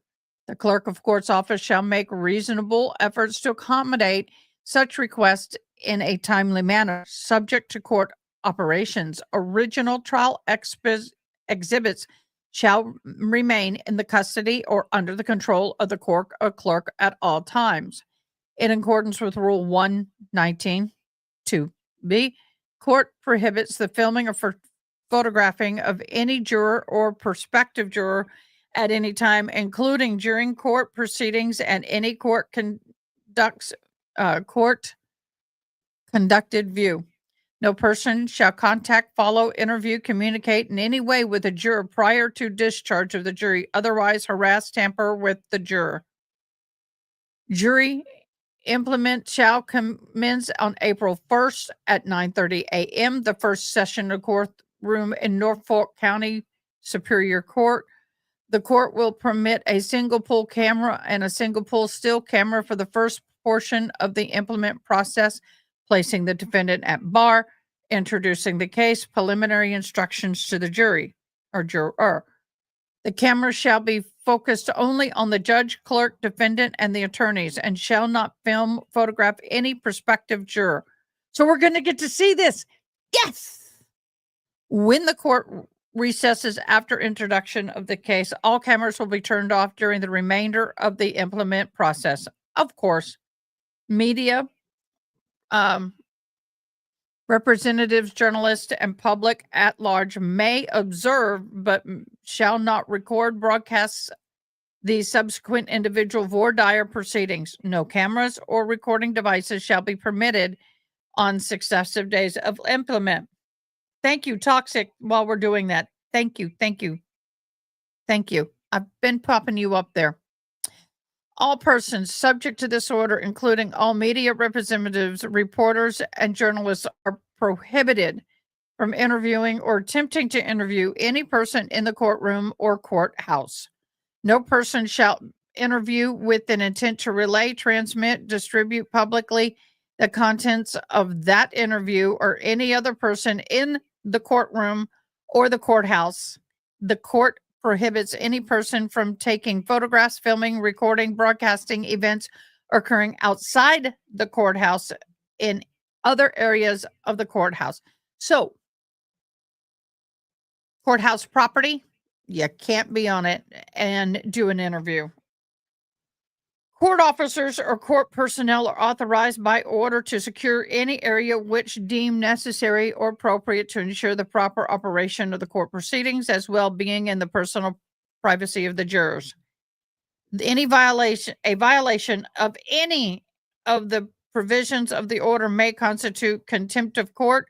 Court offenders may be ejected or excluded from entry to any persons believing to have violated the provisions of this order. So ordered. Wait. Where did it go? I've got everything moved around.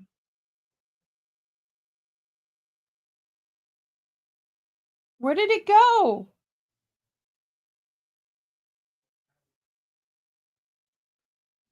Well, here we go. So ordered.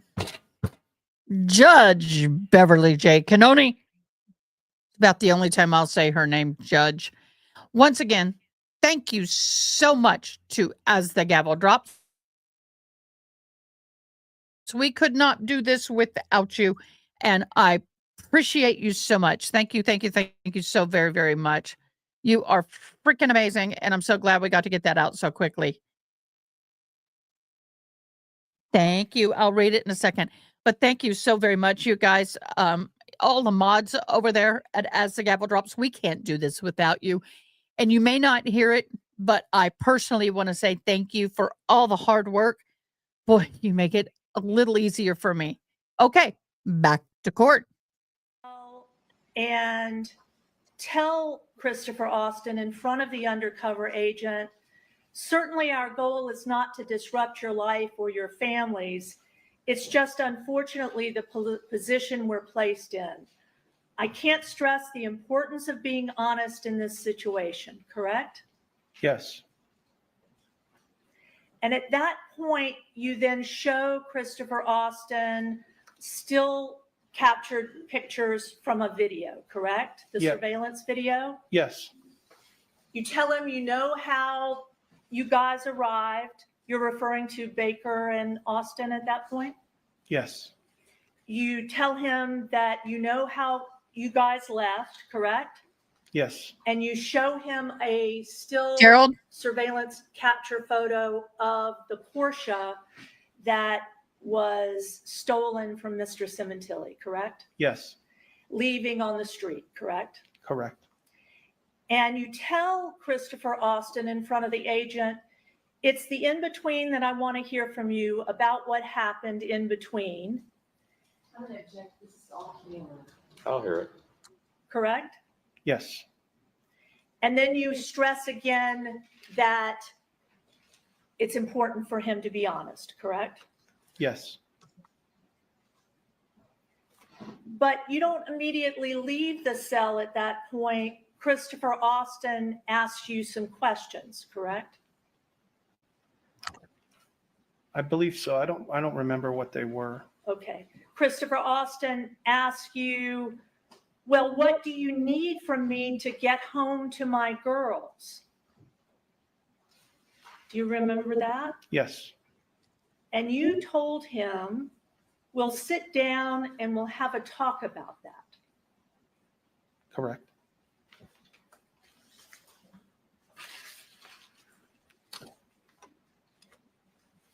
You leave again and you overhear the Perkins agent and Austin continuing to talk, correct? Yeah, as soon as I return to the listening post, yes.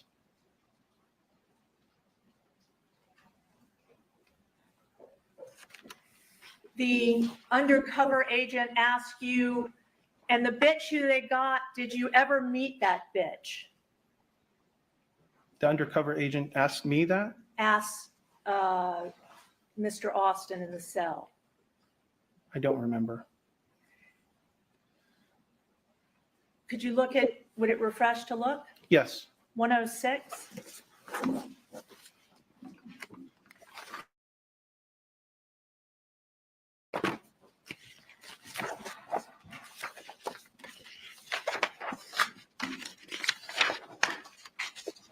what line, ma'am?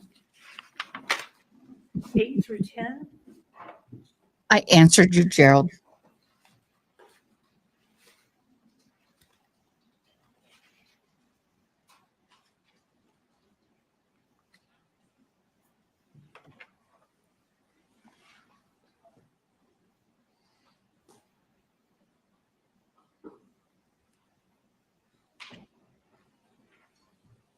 Okay.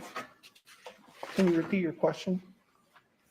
The undercover agent asks Christopher Austin, and the bitch they got, did you ever meet that bitch? He's asking Austin. And he says to the undercover agent, seen her, but I don't know her. He said before that he's seen her, but then after said he did not know her. He acknowledged that he had seen her, but didn't know her. And he tells the agent, I can't remember what she looked like. Like I said, my uncle was with a lot of women.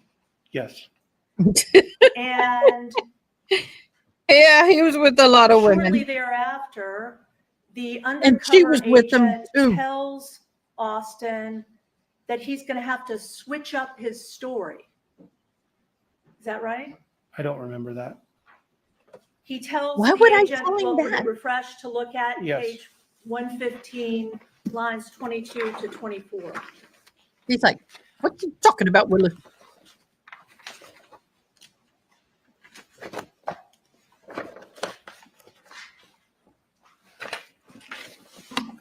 Yo, I'm gonna go change the I'm sorry, can you repeat the placement of lines? my ma'am? I'm second sorry. light real quick. I'll be right back. decided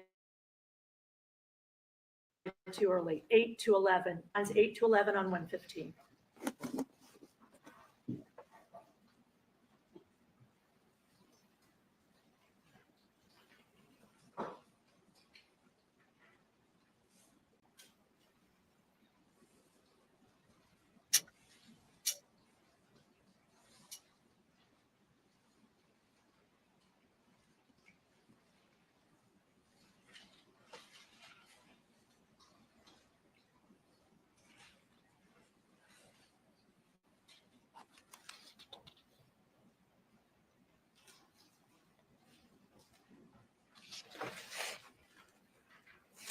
Okay.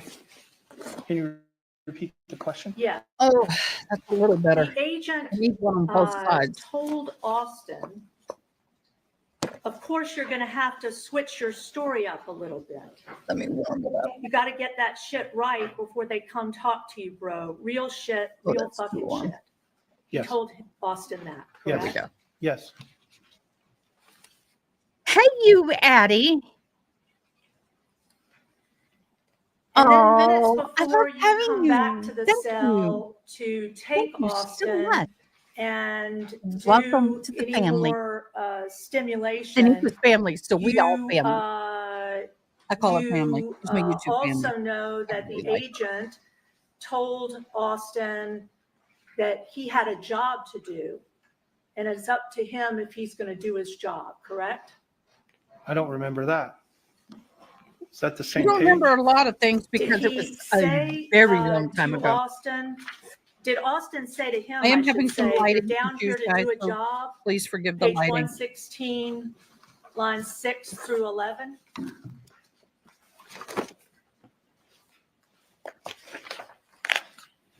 But I am liking it for my beating.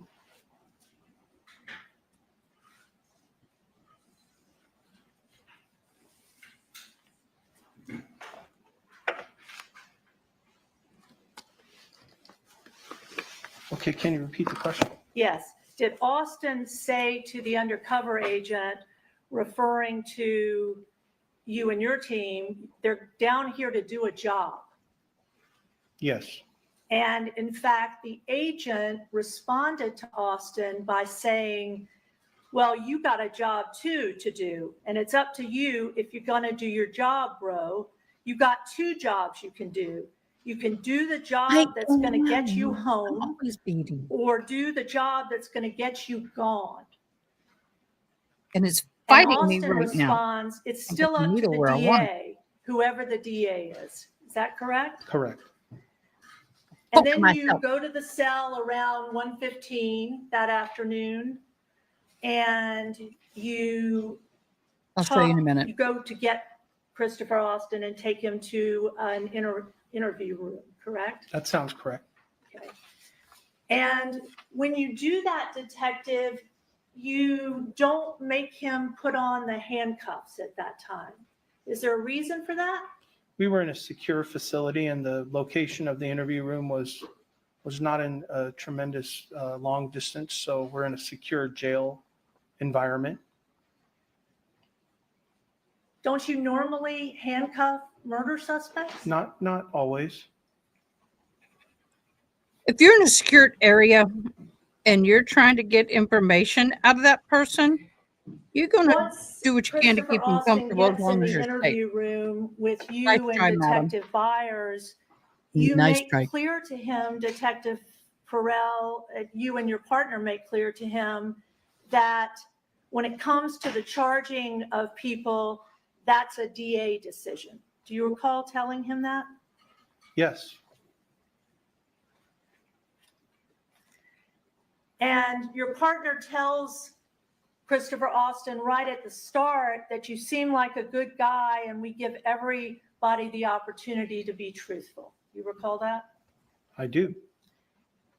And you tell him that there's really not a lot we want to talk to you about, but we give everybody the opportunity to talk. That was said, correct? Yes. And after you tell him that the DA makes a determination on charges and filing and anything like that, you start to question him about his role in the murder, correct? I believe we Mirandized him, and we gathered some basic information before we started to talk about his role in the murder. You gathered biographical information from him, correct? Correct. And you then showed him a picture of Robert Baker, correct? Yes. And you asked him about his relationship with Baker, who he knew as Unc, correct? Correct. You also then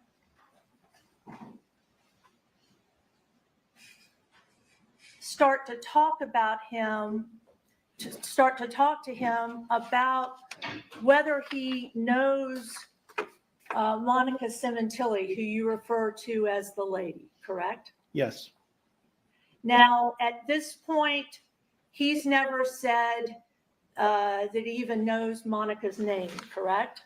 correct. And you, as you said before, never said Monica's name when you did any stimulation, correct? Correct.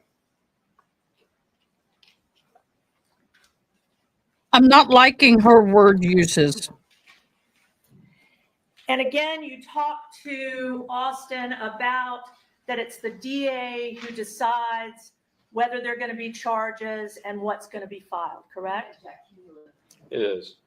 You never Well, I'm at sorry, any that time should have told been on. Austin that it was going to be up to any judge, correct? No, You told him repeatedly that it was going to be up to the DA whether he was going to be charged and what he was going to be charged with, correct? It is cumulative. That sounds fair. Detective, when you next showed a picture of Monica Sementilli to Christopher Austin and asked him how you know this lady, he clearly told you that I don't, correct? yes, And you asked if he recognized Monica's face at all, and he said to you, not really, like, who is she, correct? yes, And he tells you that he's seen her before, correct? yes, And tells you about seeing her at the gym, correct? yes, And that he went to go visit Baker, and she walked by and he saw them talking, correct? sounds correct, yes. Okay. And you specifically asked Austin at that time whether Baker ever Miss offered any Morales. information to Austin about her, meaning this lady, and whether Baker ever boasted Did I or lose you, bragged to George? Austin I mean, anything George. like that. Gerald, Can I had refresh my George on the recollection brain. with the interview, ma'am? That's a lot of Sure, information. 25 lines, 21 to 23. I'm getting ready to start interpreting a bunch of children's books into sign language, and I've been looking at the George jungle. I got George on the brain. I promised Grandma's house that I would do some interpreting, and I haven't done it. Life has been a little cray-cray, so now it's time that I start doing it. Now I start interpreting And I'm sorry, this is just to make clear is the some of the interview books from of Grandma's house. Austin, which is, I believe, on your tab B. I'm going to try and just to start make doing sure you're those either clear. at night or on Sundays. Sundays are usually Yes, the I day for me found to it. Thank catch you. up on everything. And I got in good fact, life. when you and your partner asked Austin about whether Baker had ever offered any information about this lady or boasted or bragged, anything like that, Austin makes clear that Baker said, yeah, I'm messing with this, this new chick, correct? Yes, Not much. And Baker made Austin it on the told stand you today. that he had responded, Oh, Baker make it on the stand today. Yes, you did, Mitz. We got documentation. Thank you to As the Gavel Drops concerning the camera usage and recordings of the Karen Reed trial. There were some people who were terrified that Auntie Bev was going to not allow it this time. It's going to be allowed. It just stated out the rules and what they got to do. So we're good. that's dope. How is she? And Baker responded, oh, she's cool, but we'll see. I got another one on the side. That's just how he's always been. That's how Austin described Ooh, who's anything the that side woman? Baker said about this lady, correct? yes, And then you go on in the next period, over a half hour, 45 minutes, to interrogate Austin And in fact, Austin confesses to you that he participated in the killing of Fabio Sementilli with Robert Baker, and that Austin tells you he actually stabbed Fabio Sementilli in the neck, correct? Yes. And you also heard from Austin that he said that the initial plan was, we're going to go and rough He said, she her said, he said. dude up, referring to the lady, correct? Object. Cumulative. Sustained. You told the prosecutor on Friday that Mr. Austin had confessed, correct? Yes. And when he confessed, he didn't just say that he went to murder Fabio Sementilli. He told you at that time his intention was that he thought that they were just going to rough Fabio Sementilli up because Baker had told him that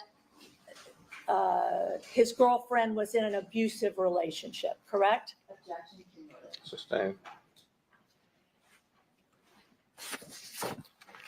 At no time during that first interview did Christopher Austin tell you that he had ever spoken to Monica Sementilli directly, other than when he went one time to her house, correct?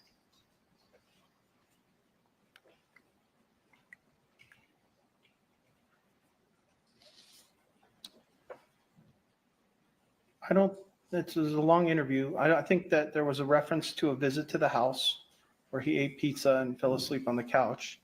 And there was an interaction there. And I'm not sure, there may have been an interaction at the gym during some racquetball or something Right. along those lines. He first told you that he had gone to the gym to see Baker, and that Baker and this woman had been speaking after he got to the gym, correct? Yes. And he made no indication that this woman had ever spoken to him, Christopher Austin, about anything to do with planning a murder, correct? Correct. After Austin confesses to you and your partner, Detective Byers, that he in fact stabbed Fabio Sementilli, the district attorney joins the conversation, correct? He had asked to speak with the district attorney who was present in Washington, yes. And you arranged for the deputy district attorney, Ms. Stiegel, to come into the room and participate in the interview, correct? Yes. And Austin immediately says to the DA that he wanted to talk to her because he understood that everything depends on her, correct? I don't know if it was her in particular. Can I reference the interview? Sure, page 83.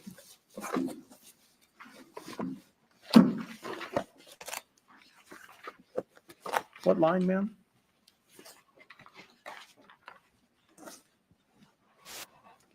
Line 22, starting at 22 to 25.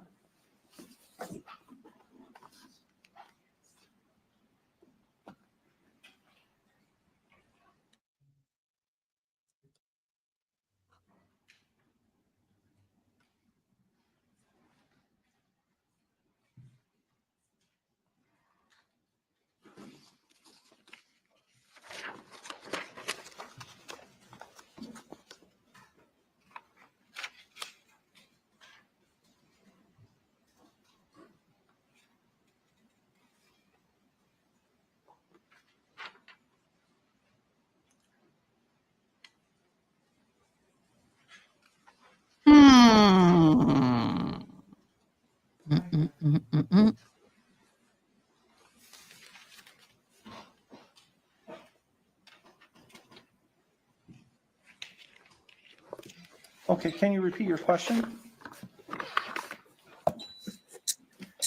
Am I right that Christopher Austin, when the deputy district attorney comes into the room, tells the deputy district attorney, I wanted to talk to you because I understand everything depends on you. You do have a job to do. Did he say that to the DA? He did, but the DA also responded to him. And she responded that I can't make you promises or deals either today, but I can at least, just so you know that, do you want to think about it? Yes, there's quite a bit of advising of him that he has the right not to speak with her, that he can answer only certain questions. There's talk about if he wishes to have a lawyer that he can. I mean, there's all of that in between that conversation about her inability to do anything but listen to what he had to say that day. Right. And that's when you then take him back to the cell and conduct yet another stimulation, correct? I don't think there was any more stimulations. He was taken back to the cell, yes. Okay. Turning to page 121, just so you can anticipate. Is this in the interview, ma'am, or the? This is in the Perkins.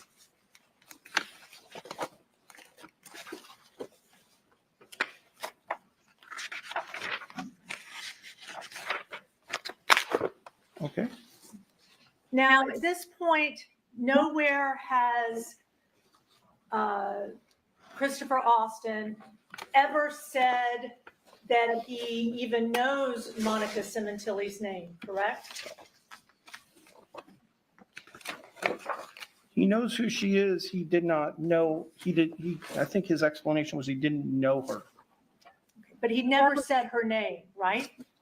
He knows of her. I don't think so.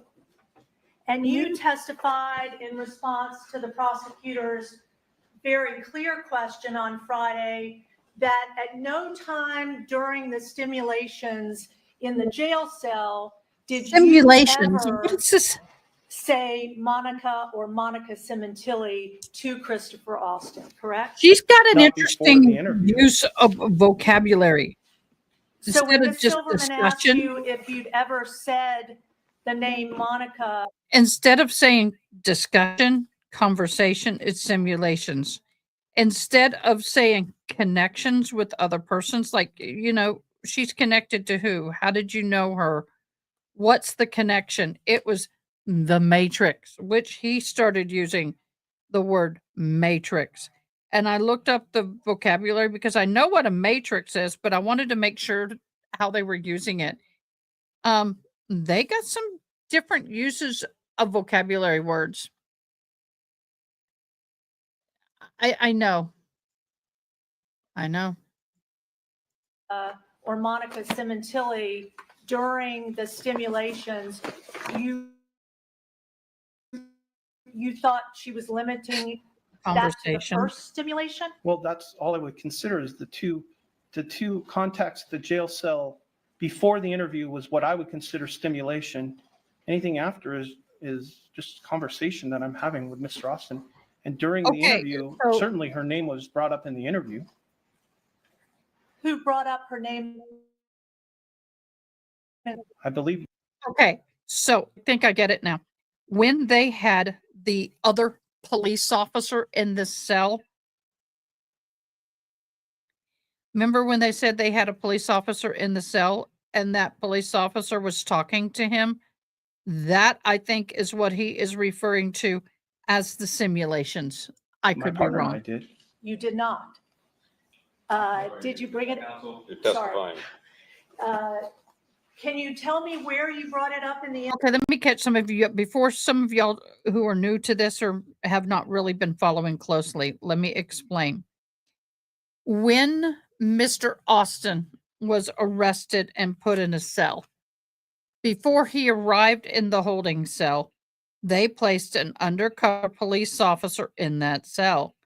and that undercover police officer was trying to engage him in conversation and did quite well at it, and was talking to him about what he was accused of, trying to get information. And that, I think, is the simulation that they're referring to. Just saying. Just saying. That's what I think. And the defense is hammering the fact that Monica's name was only brought up by the investigators and not the accused Redrums. And so some of you who are new, we don't say the M word because it can get me in trouble or demonetized, although the cuss words for flying, so I probably already am. But anyway, they are basically trying to say that Monica did not plan this. Her lover planned it. She's not a part of this. And that they keep adding her into this when, yes, I don't know what all they're trying to do. We'll find out more when the defense takes the stand and their case in chief comes up. But I will say, I believe that they're basically trying to say that Monica's name was never really involved in the planning of the murder, and it was the prosecution who gave the name to the Mr. Austin for him to then say that she was a part of it. Okay? Hey Gerald, I answered you.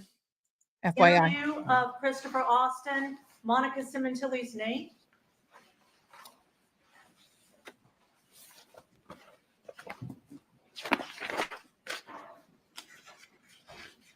Just call it a freaking interview.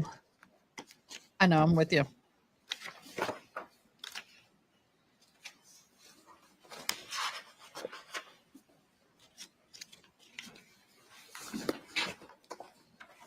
I don't know the exact page. This interview is 164 pages. My recollection is that her name There you was brought up in the interview.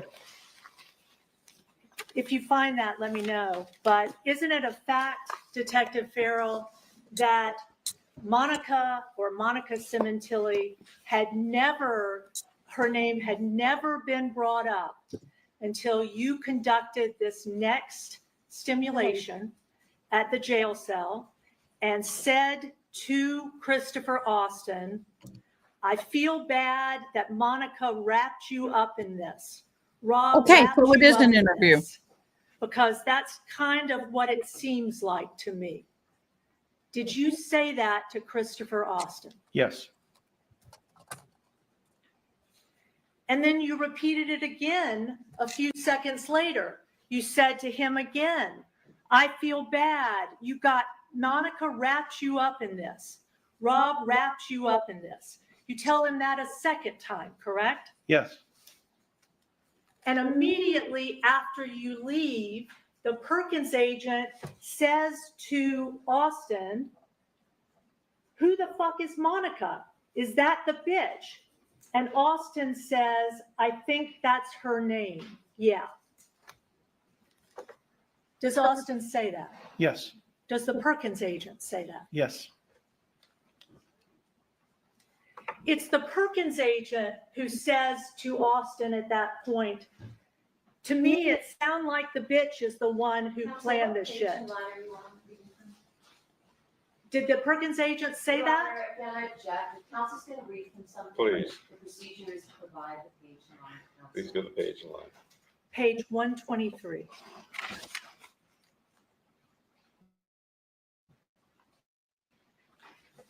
She did it again. She didn't cite it Sorry. before she Starting read at it. Page 122, lines 1 through 3. Are we talking about the Perkins counsel or the interview? It's the Perkins. The Perkins agent, detective, Keyboard says at thing. that point, who the fuck is Monica? Is that the bitch? And Austin says, I think Sorry, that's counsel, her name. Not on page 122.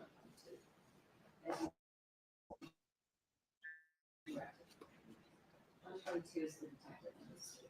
Austin. No, in the Perkins interview. I'm in the 30s, I'm on page 122. Those lines don't fit. You're safe. Did the Perkins agent ever say, I need to know what page you want. You can compare the transcripts. You can compare your transcript with counsel. does it start, does your line start, he said something, who the fuck is Monica? Okay, I'm reading from a transcript. So. You are. And it says Perkins assistant, so I'm assuming it's the Perkins transcript. It's the one we provided you, but it's not on page 122. Okay, okay. It's correct. I don't know if the people's transcript is wrong, but I'm reading directly from the transcript. Can you show me your transcript? Sure.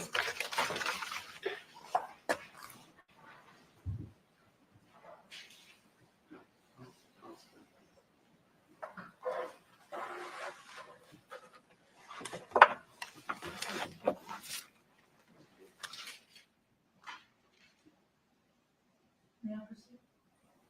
I need to find it. Huh?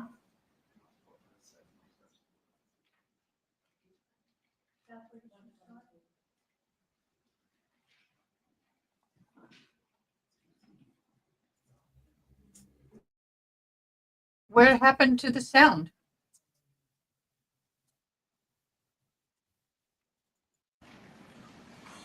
The Perkins agent said, so basically you told him the truth? And he says, actually, because of that woman. And then he asks, who the fuck is Monica? And he says, I think that's her name. What is it? And it's also the case that the undercover agent told Christopher Austin, following that, they need you to get this bitch, because just think, if she get off, she'll get that insurance money. You see what I'm saying? The Perkins agent said that to Christopher Austin, correct? Yes.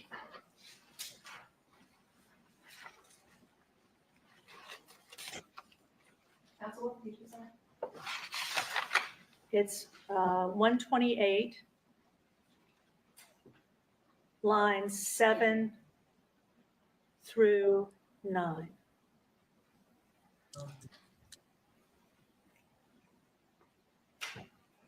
They need you to get this bitch, because just think, if she get off, she'll get that insurance money. You see what I'm saying? But they already know that this bitch done set this thing up. The Perkins agent tells you that the police know that the bitch set this up, correct? He didn't tell me, no. He told Austin, Yes, and you overheard it. yes. Did you go into the cell at any time and stop the Perkins agent from saying these things to Christopher Austin? No.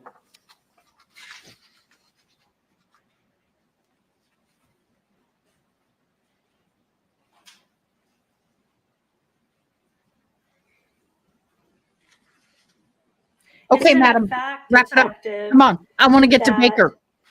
Please let the Baker Perkins testify agent today. repeatedly tells I'm all for it. Austin that it's all up to him about what he tells the police and to testify against this bitch? He repeatedly tells him that's how he's going to go home, correct? I don't know if he repeatedly told him that. If you want me to look at the transcript from the Perkins and direct me to that, I would be happy to refresh my recollection. I don't have a recollection of him repeatedly telling him that.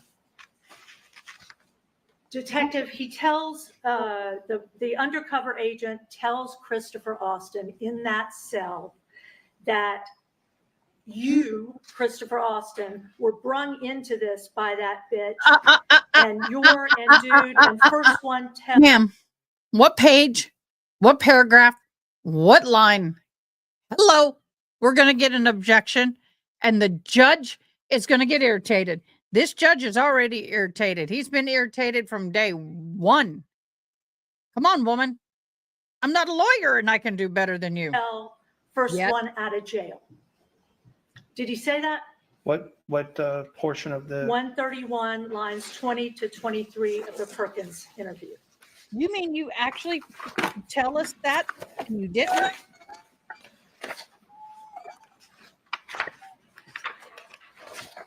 Surprise. Why didn't we say that the first time around? Woman? Y'all gonna see me page mad in a minute. 131, ma'am? Yes, 131, Lines, lines 20 to 23. thank you. He's like, ma'am.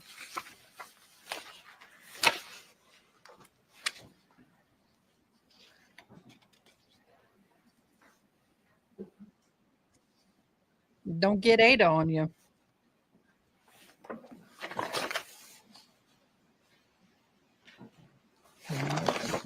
Yes, I did.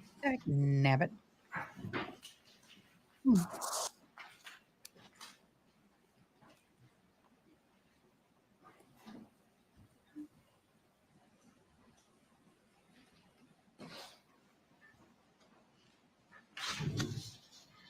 Okay, I'll refresh my recollection. That's what the Can you repeat the question? Perkins agent told Christopher Austin at that time.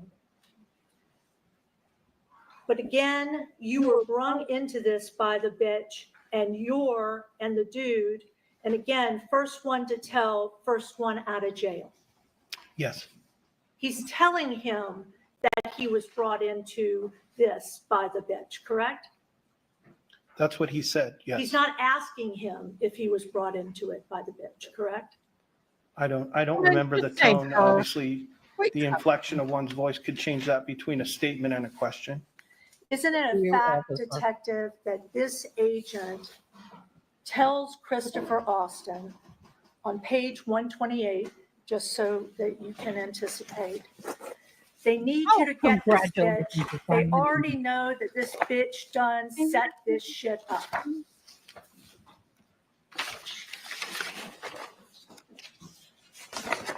What line, ma'am? Okay.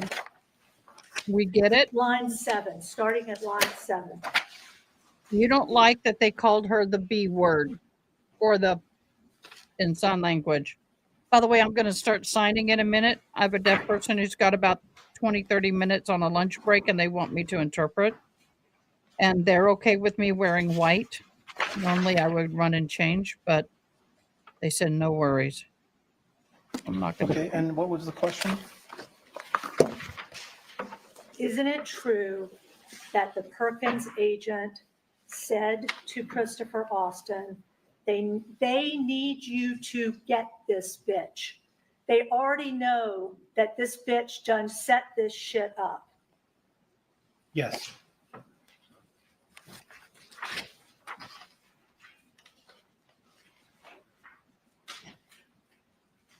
So what's wrong with saying it if it's true? And isn't it true, detective, that Christopher Austin says at page 139,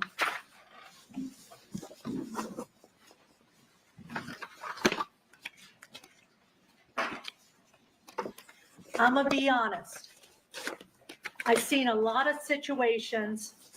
If the offer benefits me and my girls, whether I lose them to this or this situation or not, but I get to go home to see my daughter and my wife, I'll give them whatever they think they need.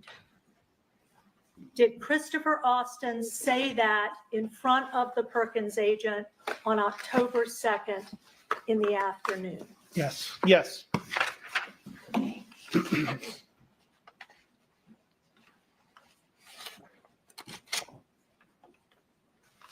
And throughout Christopher Austin's conversations with you that day, he wasn't holding back, correct? He confessed to murdering Fabio Sementilli.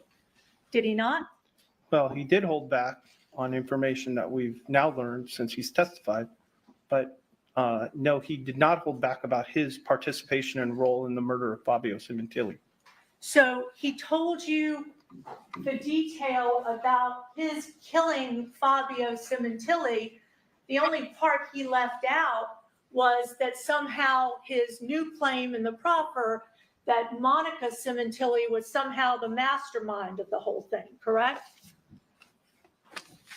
He did not mention that in our interview, no.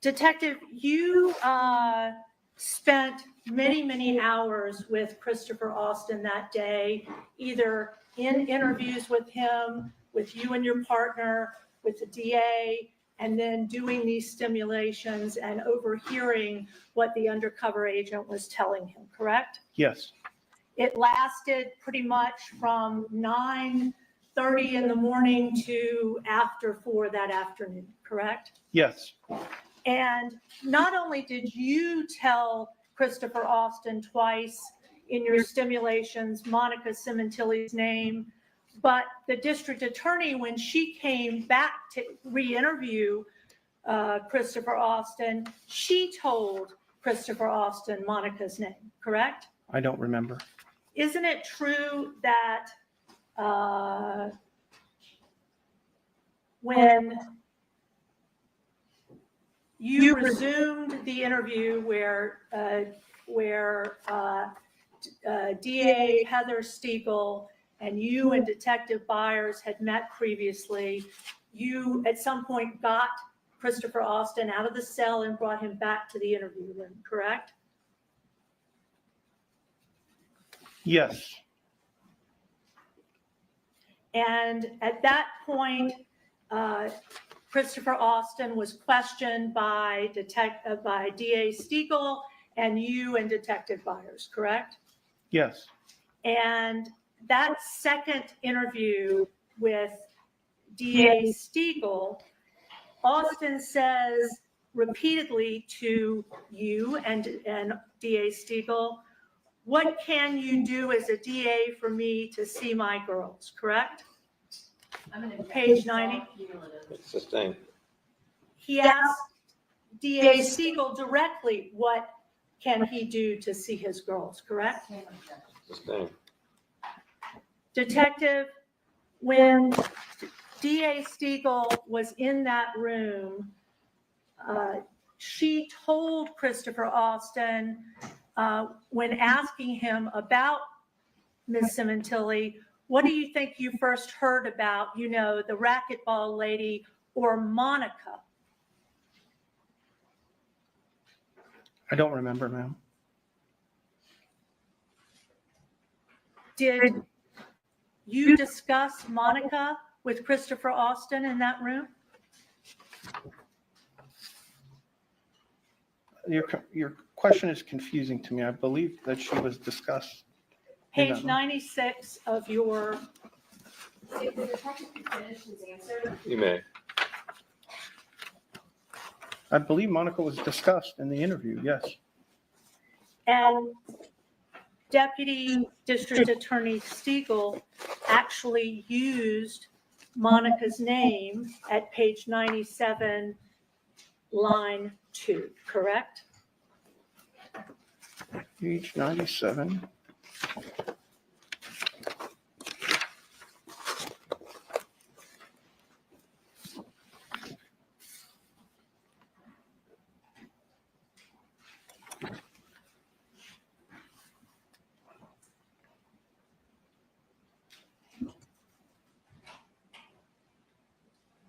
Okay.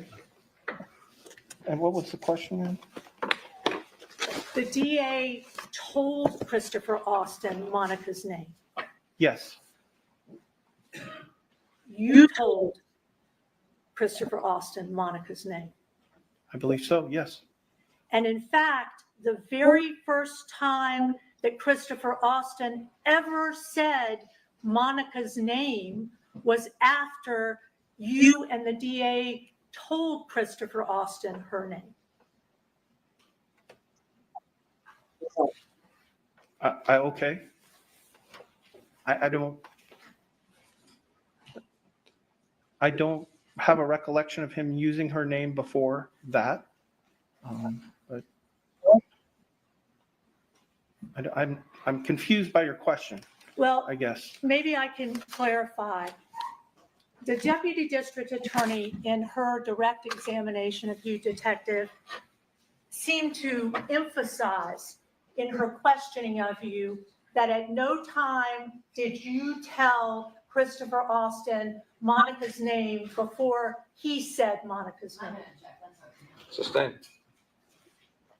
Detective, isn't it a fact that Christopher Austin at no time indicated when he was confessing to the murder of Fabio Sementilli that Monica Sementilli was involved in the planning or execution of Fabio's murder?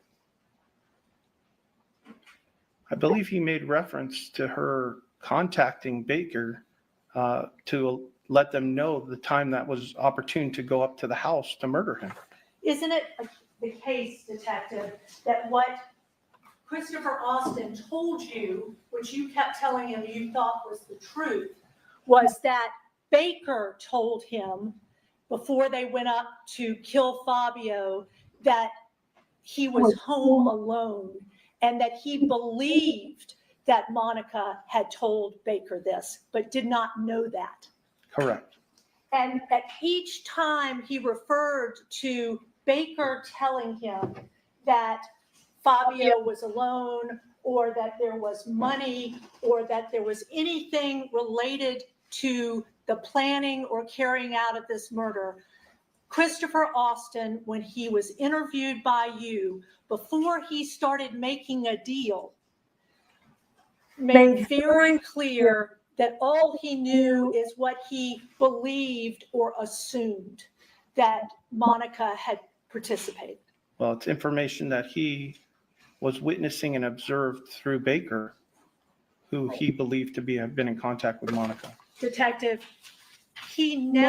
Christopher Austin never at any time told you or anyone else in this case when he was in Vancouver, Washington, that he ever saw a text or heard a conversation or even heard a woman's voice, correct? Correct. And he assumed that that's where Baker got the information, correct? Correct. And there was nothing that you gleaned from that 12 hours or whatever it was, 8 hours of interrogation and use of the Perkins that gave you any evidence that Christopher Austin had any communication from Monica Sementilli, or that she had actually and intentionally planned the murder of her husband, correct? That's compound, Sustained. misstates the evidence.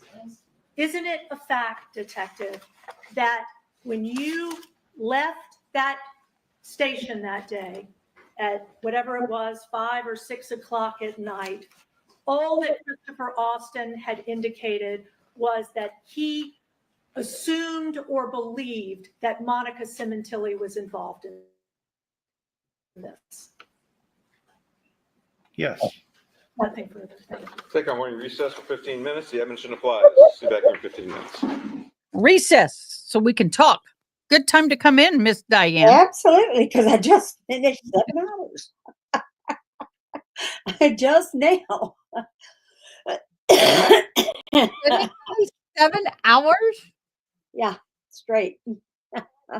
What time is it where you are? Oh, it's 2:20 something where you is. Uh-huh. Oh, wow. Well, cheers to you, love. How do y'all like my St. Patty's Day? I do. Oh, good day. Last night on my live, I said, it's hard to read, but it says, this might be wine. Well, mine says Starbucks. And mine says, remember this? Yes, I do. I love Starbucks. They support the deaf. In fact, there's a store that's 100% deaf employees somewhere. I think it's in Washington, if I'm not mistaken. Mhm. I believe so too. Okay, we have some new guests. Gerald Lofton is new, and then we had, where is she? I don't know if she's still on, but she hopped in. Poor Miss Rhonda is listening. I hope and pray that your root canal is going well. We Oh, greatly appreciate you. Where is she? Oh, somebody from last night hopped in, and I can't go back that far in my comments. I am so sorry, y'all. But thank you so much. Where are you? I wanted to thank her. Where did she go? I don't know. Do you ever, let me ask you a question. Do you ever use hand sanitizer? Ugh, not a lot. Let me show you something.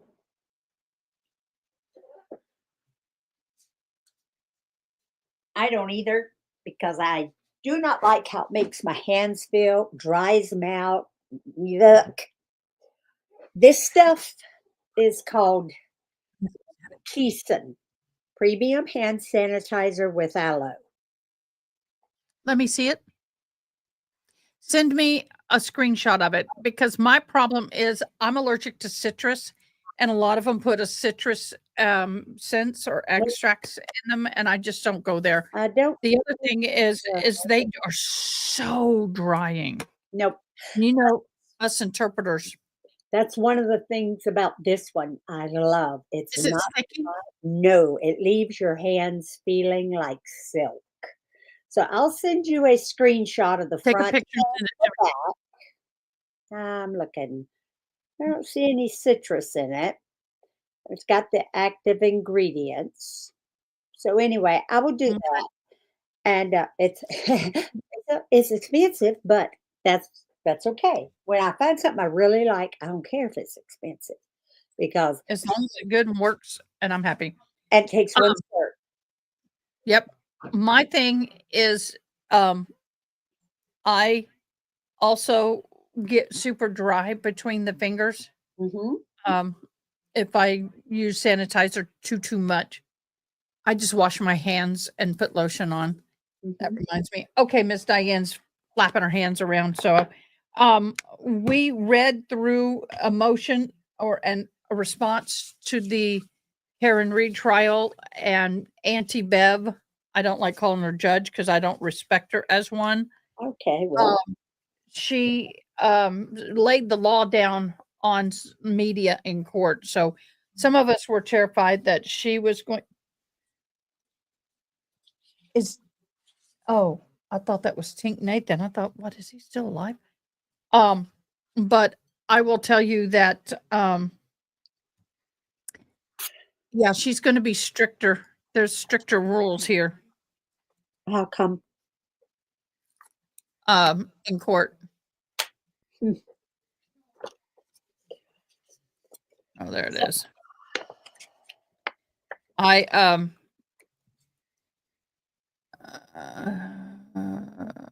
let me see if Tink is still with us.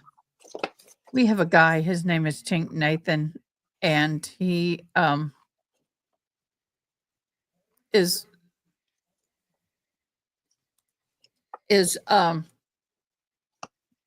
very popular in the hunting community, Uh-huh.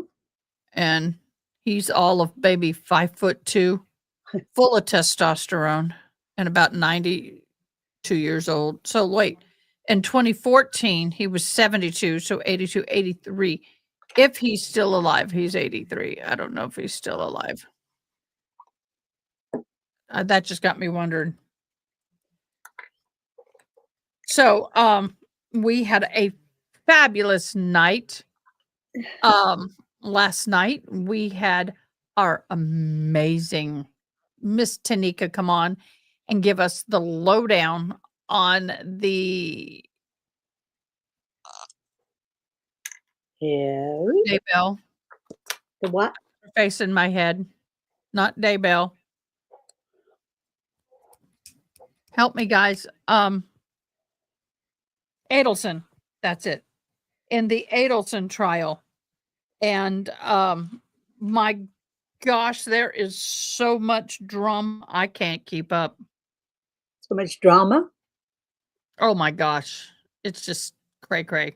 And which one is that one about? That one is about the woman whose daughter was going through a nasty divorce, Right.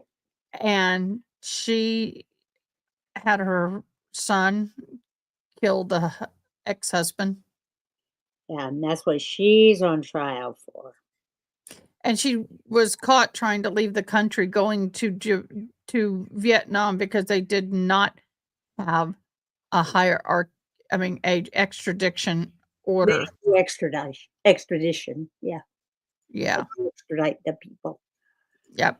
And her phone call was being recorded. Well, she had talked to her son the day after he was convicted, and she didn't hang up her phone. And the prison recording system for the prison, it's a separate entity, continued recording until the phone was hung up, and it heard a lot of conversation that she didn't want anybody to know. Oh well. Yeah, that's what you get for not hanging up your phone. You know what they say? If you don't want it repeated, don't say it. My grandma said, if you don't want it put in the New York Times, don't say it. Oh yeah, if you don't want it repeated, don't say it. Especially if you got little people in the house, because they bound and determined to repeat it. Especially when the preacher's sitting at the table for dinner. No, I have started watching a show now, no politics, no politics. Okay, no politics. and I mean royal of Britain, royal or American, but I was so bored the other night. I went on Netflix and I watched Meghan Markle's show on Netflix, her series. She's kind of like a Martha Stewart, but much more sweeter. And I don't see her as being as fake as Martha Stewart is. But I thoroughly enjoyed her show, actually, believe it or not. I watched the whole thing. I've been watched it. I've been It's only watching lots of it's only 6 episodes, I think, or something like that, but learned some things. She's a cutie patootie. If you get out of all the BS that you read online, I Yeah. like her. What are you doing with those, madam? Not just those, but Why do you have skeletons? they were my Halloween earrings. Aren't they cute? Look at that.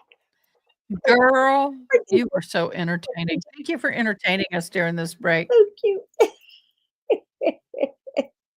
Y'all, Oh, I do not take claim to this woman. I did. I do not claim her. Well, sure you I don't do. know her. You just never know what I'm going to come You're up a little bit okay, we need Easter's next.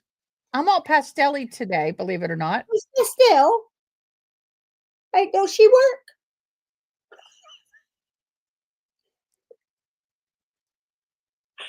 I got something else over here I'm too. so heartbroken.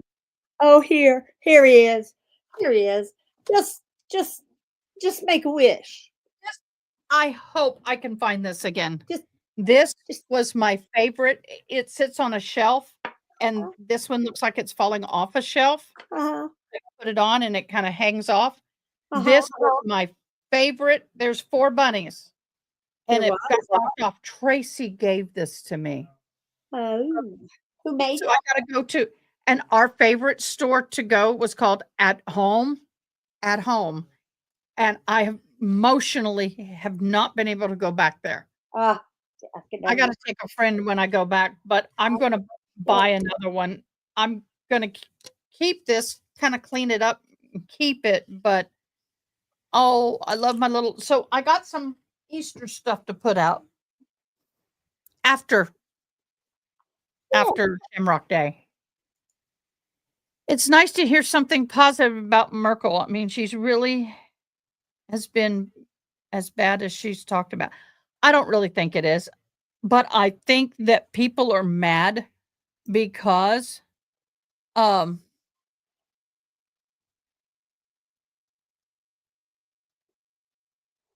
okay. I have a meeting tonight, firehouse meeting, and I don't know if I'm going to go. Mm.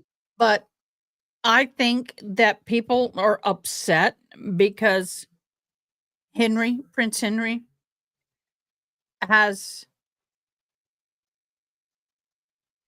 chosen her over the paparazzi and all the drama of the royal family. And do you know what? He's the spare. He's never going to be king. Yeah. His brother and their 3 children would have to die tragically for he to even be considered being the king. Being the king. So I think that he's like, look, I'm going to live my life. the king, the lineage is set.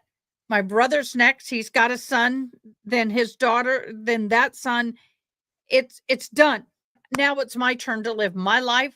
I do not want to live my life in the public eye in the manner in which I was. I'm happy to be where I am, taking care of my own wife. I'm creating a life for me. My life is not living under the rules and thumb of the expectations of royalty when I'm never going to be king. Yeah. And he has Lilibeth and he has Archie. Yeah. And he, they seem to be very happy and in love. Their family, they say, is complete. Unless God decides to change that. But I think that, all right, let's put it this way. In my humble experience, when I withdrew the line and removed myself from a toxic family situation, it caused a lot of drama and I became the bad guy when I'm not. And I'm taking care of myself and my kids, and I'm doing what's right for my family. And it is biblical and it is accepted culturally worldwide. When you get married, you leave your parents and you cleave to your spouse. You are now the new family. The others are still family, but you and your spouse are top priority, and then your children. So I really think that there's always family drama in every family, but I don't think Meghan Markle made that drama. I think that she's unjustly being caught up in the drama, and part of it's because she's half black. She married into drama. And she married into the drama. If you watch the show, I am really captivated by her. She really is about being a good mother and a good wife, and she loves to entertain and decorate.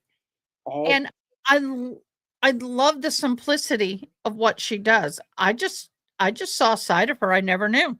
what's the name of the program? Don't forget that Elizabeth was pissed off at her uncle because he stepped down from being king and married a female American actress.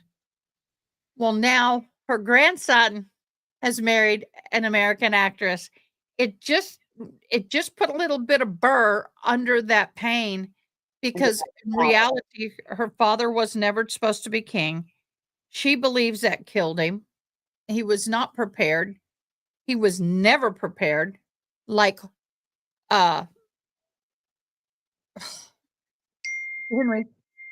he's not been prepared. And so, it's always been about the heir to the throne, and that's all who's been prepared.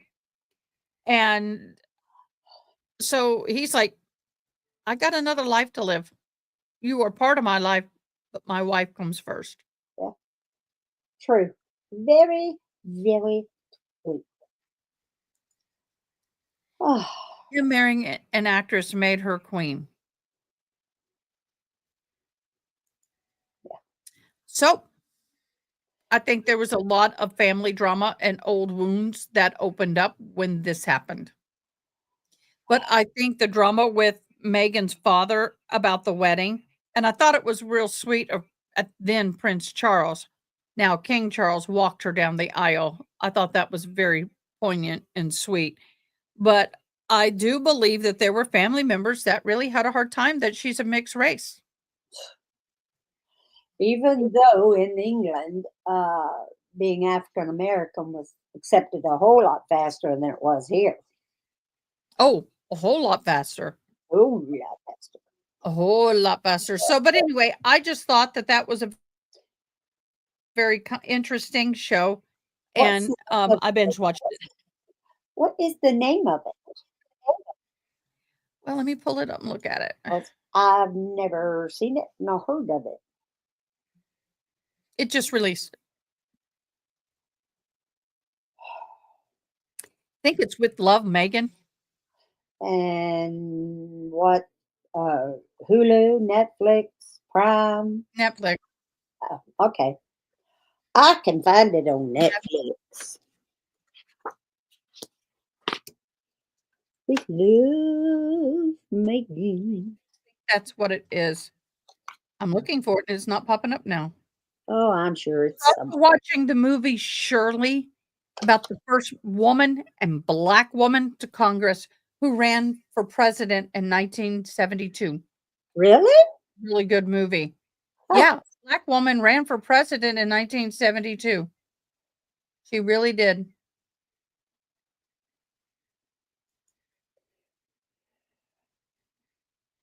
Yep, that's a really good movie. That woman didn't put up with nothing. Jury and I alternates love are the present. King's Detective Speech. Corral, you're still under oath, Exactly. and That's one of is my there any favorite redirect? movies. We are back, Miss Diane. Okie dokie, Kelly. Karaoke. You want me to do witness, you do lawyer Who do you hear better? right now? The witness. Okay. Male versus, I hear the men better than the women. Okay. I can gain the men easier because the women gets high like this when you gain it. Just doing that. Do I need to change? Let me change real quick. All right. I'll do them all until you get back here. Detective, when you were asked questions about the length of your investigation regarding Chris Austin, you told us you started in late June of 2024, correct? Yes, And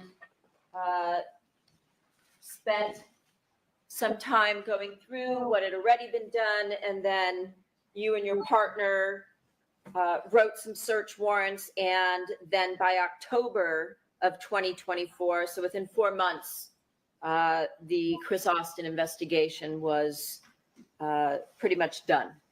correct. All right.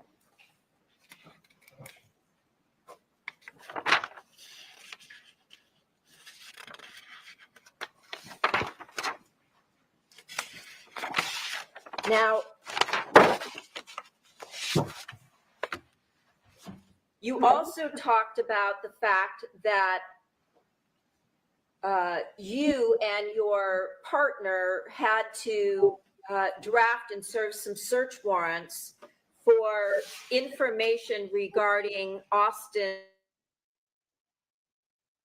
change of ticket from January 24th to after the murder on January 23rd, because no documentation in terms of records that could be used to prove he changed his ticket existed at that point. Is that also correct? Yes. This is cumulative.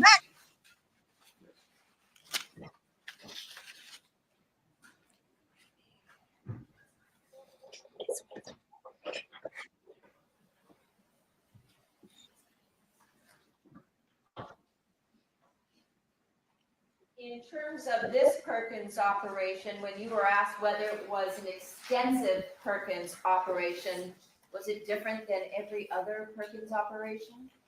No, same as every other Perkins I've ever participated in. There was nothing added. Correct.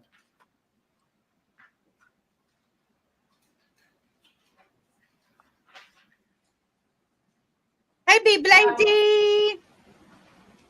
Counsel asked you if the only thing Austin added once he came back to Los Angeles was that the defendant was the mastermind behind the conspiracy to kill Monica Sementilli. isn't it true that Mr. Austin never used that term, mastermind? Correct.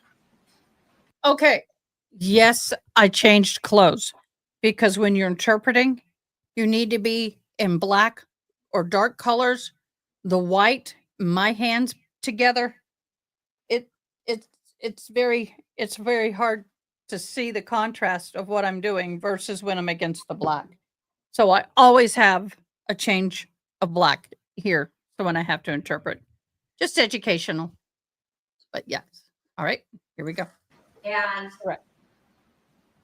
in addition, when Mr. Austin came back to Los Angeles and was interviewed at Robbery and Homicide Division in November of last year on the 18th and the 20th, that he also went into his trip in July of 2016 with Baker to Las Vegas to stay with Al Birdsong.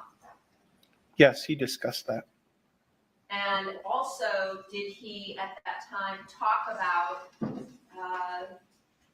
as much as he could remember, the conversations between he, Baker, and Birdsong relating to the planning of the murder of Fabio Sementilli? He did. And more importantly than all of that, the first time that you ever learned that there was an attempt to kill Fabio Sementilli the night before his murder on January 22nd, that wasn't brought up until the proffer in November of 2024. Is that right? That's correct.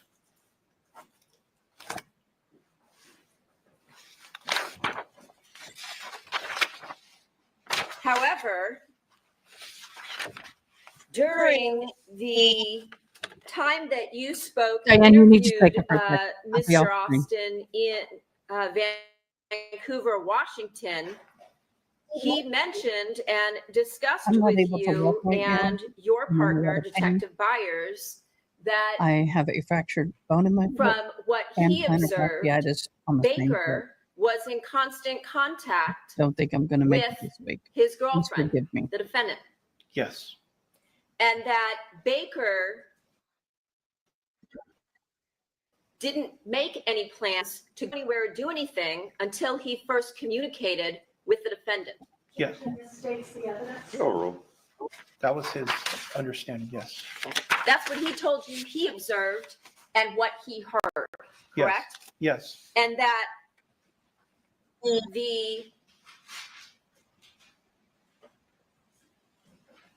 actions by he and Baker as to when, the timeline of when he and Baker went to the defendant's home to kill Fabio Sementilli on the 23rd was precipitated by a communication that Baker got from the defendant saying that she was leaving and the victim was now there alone. Yes. This states the evidence. Overruled. In terms of the briefing that took place with the Perkins agent, was that a lengthy process? No. How long approximately did it take to brief the Perkins agent? 10 or 15 minutes. Okay.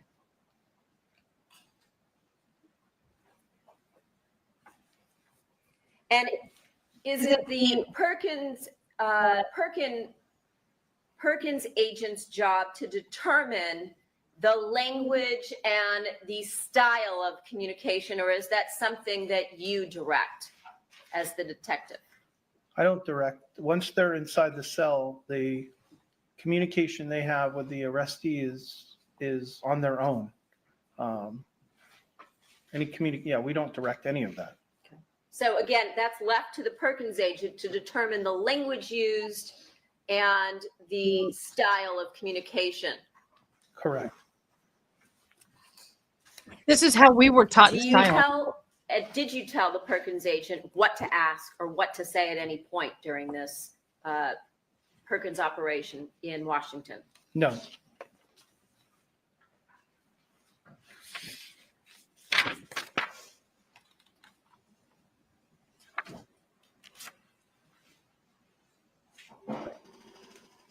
did Mr. Austin, in the conversations he had with the Perkins agent, tell the Perkins agent that he didn't really know the woman, but he knew who she was?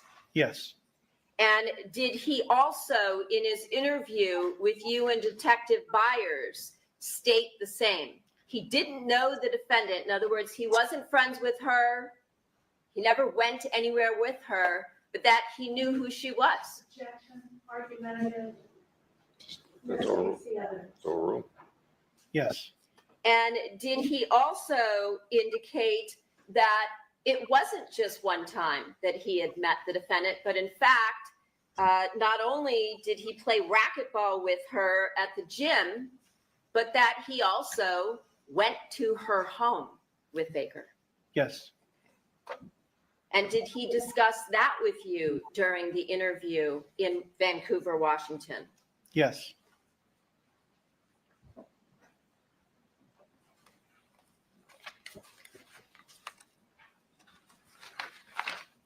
Did Austin also tell the Perkins agent, when the Perkins agent asked what the reason was for the murder of Fabio Sementilli, that it was insurance money?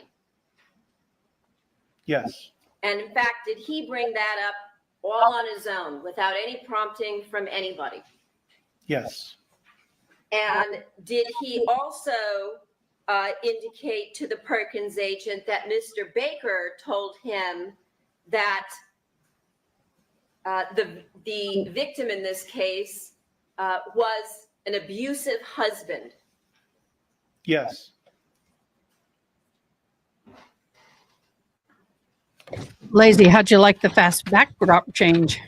Well, And when counsel asked you about the term, they want the big fish, did Mr. Austin say she is the one who set this up, I don't or remember. words to that effect? Sounds familiar, but I don't remember his exact words. Next line, page. I'm not quoting from the transcript, counsel.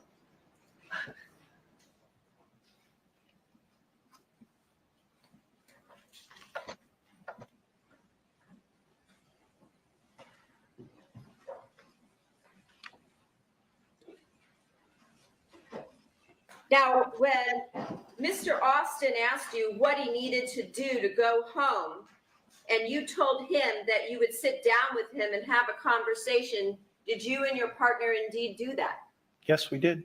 And did you tell him that he was not going to be allowed to go home because he was going to be extradited to California to face charges in this case? We told him he was being arrested for the warrant, that he was not going home. At any point in time, did you, your partner, Ms. Stagel, any of you ever say to Mr. Austin, if you tell us certain things, we'll let you go home? No, At any point in time, did you or anybody with you tell Mr. Austin anything other than the fact that he was being arrested and brought to Los Angeles? we never told him anything other than that.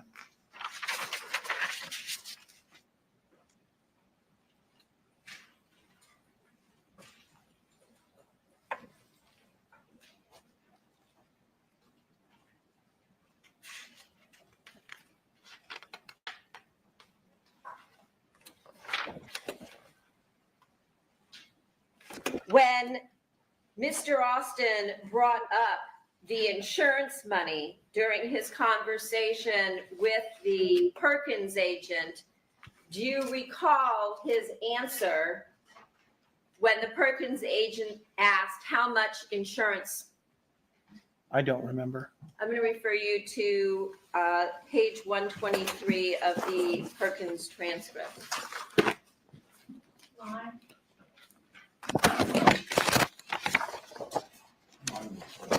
Yes, starting from the top of the page.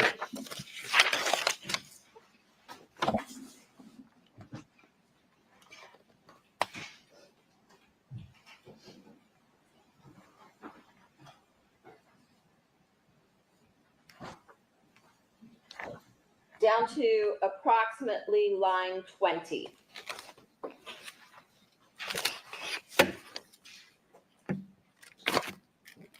Let me know when you've read that. That is proper. This is the DA's redirect Okay, I've refreshed my That- recollection. the correct way. And We do did that. Mr. Austin indicate that he wasn't going to get any of the insurance money? He did. And did he also say that he was mad that he was even a part of the conspiracy? He did. Objection, misstates the evidence, and Overruled. misstates the statement. Actually, I'll read it to you. On line 1, the Perkins agent asked how much insurance, correct? Yes. And on line 2, Mr. Austin said, I didn't. I wasn't going to get any of that. And I'm mad that I was even a part of it. Is that what he said? Correct. And then did Mr. Austin go on after the Perkins agent said you wasn't going to get any of it? What the fuck? And Mr. Austin said, I just didn't believe it until it hits to the thing. I just don't believe it. And the Perkins agent asked, did your uncle get any of the money? And Mr. Austin responded, I don't think so. Correct? That's correct. And then the Perkins agent asked how long after his uncle had gone to jail, and Austin said a few months. Correct. And then Austin, on his own, without the Perkins agent saying anything about the lady or any other term referring to the defendant, didn't Austin say, yeah, they both got locked up? Yes. So again, during the Perkins operation, Austin is telling the Perkins agent that he's aware the defendant and Mr. Baker were both involved in this conspiracy to commit murder. Yes.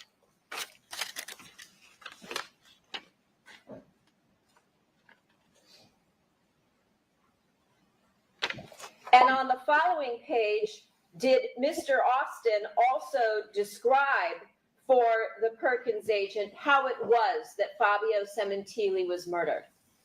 I'm sorry, what page? 124. May I refresh my recollection?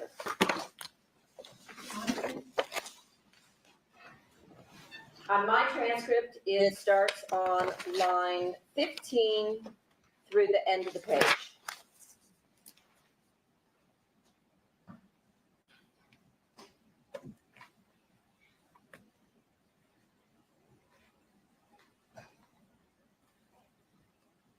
Does that refresh your recollection as to Mr. Austin describing for the agent how the victim in this case died? Yes, And in there, did he say the victim was stabbed in the neck? he did. And the Perkins agent asked him how many times? One time? And Austin said, I think 3 times, correct? Correct. And then after saying, I think 3 times, is that when the Perkins agent asked him if he also stabbed the victim in the neck? Yes. And in response, did Mr. Austin say once? Yes. And after that, did the Perkins agent ask who stabbed the victim the rest of the times? And Austin said he did, meaning the uncle. Correct.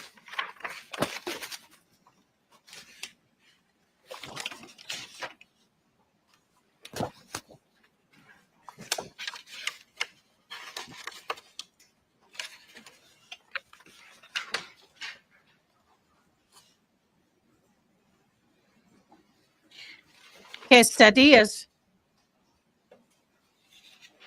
And did Mr. Austin also talk to the Perkins agent about how he was first introduced to the defendant? I don't remember, ma'am. Okay, referring you to page 150.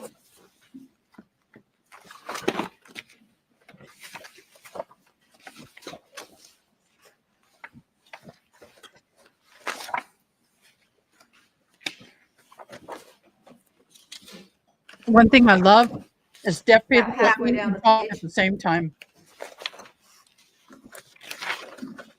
We can talk with our mouth full.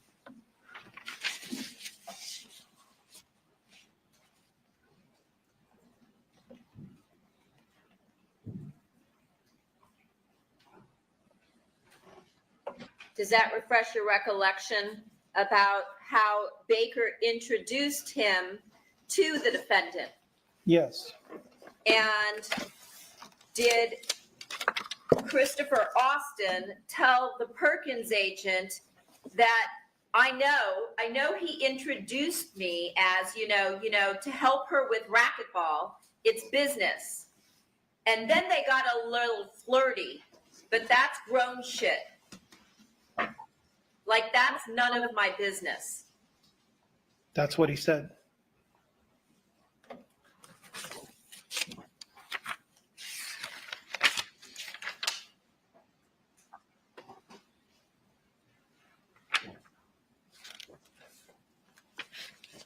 And then on the following page, did the Perkins agent state to Mr. Austin that Baker must really have liked this bitch? I believe so. And did Mr. Austin indicate he used to? He used to. Yes,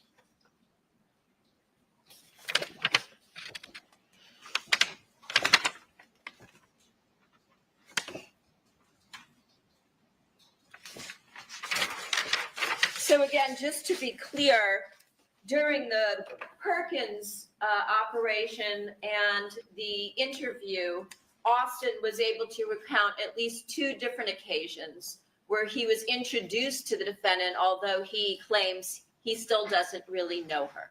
correct.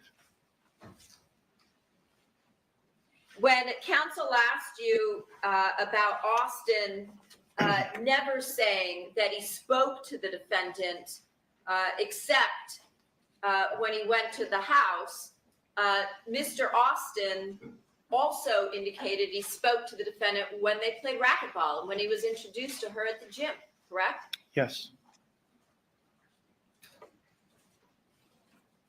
During the interview with Christopher Austin, did he also mention to you about going to Las Vegas with Baker and staying with Al Birdsong? yes, Once he was brought out to Los Angeles and interviewed, was it only then that he went into the details of what happened during that July trip? yes,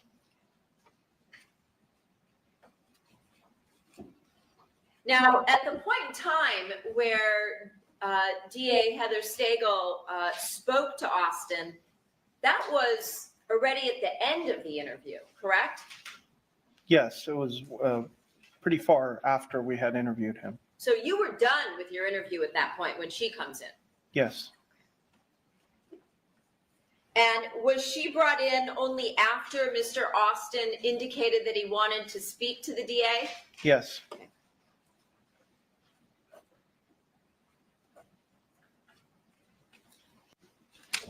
And then at some point after Ms. Stagel came in to speak to Austin at his request, did Mr. Austin then indicate that he needed some time to think? yes. And at that point, did Ms. Stagel leave the room?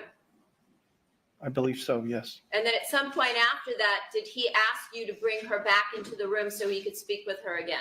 yes, And again, both of those times, that was after your interview with Austin. You and your partner, Detective Byers, were finished interviewing him. correct. So there was no more stimulation when you put Austin back into his cell after you were done interviewing him, correct? Correct. Objection, this states the evidence. It's overruled.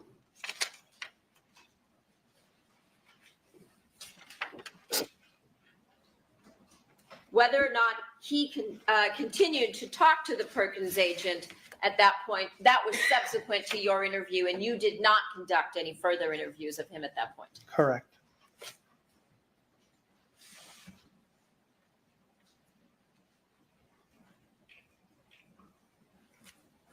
And when you told Mr. Austin that you felt bad that Baker and Monica got him wrapped up in this murder, that was based on what he had told you and your partner about what had happened. Is that correct? Correct?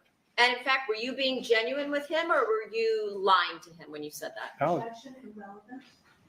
Overruled. I was being genuine. In fact, you called me to tell me while I was in trial here about what had happened, correct? Objection, irrelevant. Sustained. Did you call me after the Perkins and the interview with Mr. Austin? Yes. Sustained.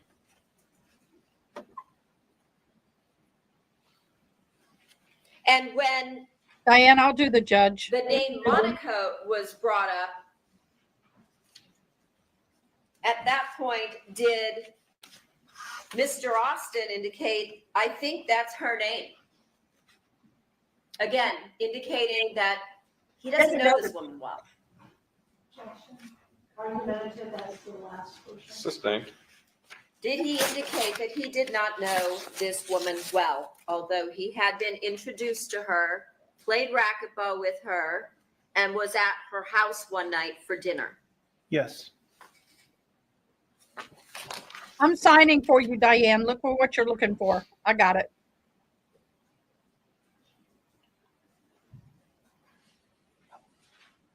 At the point in time where the Perkins agent said, if she gets off, she'll get the insurance money, again, was that after the point in time when Mr. Austin told the Perkins agent why this murder occurred? Yes. That it was for insurance money? Yes.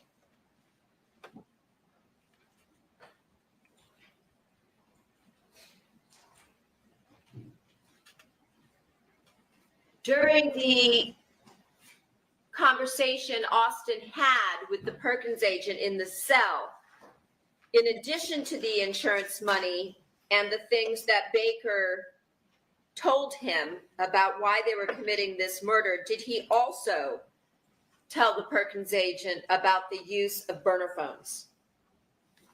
I don't remember, ma'am.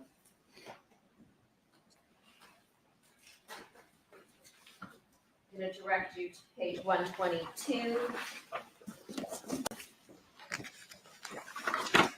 middle of the page.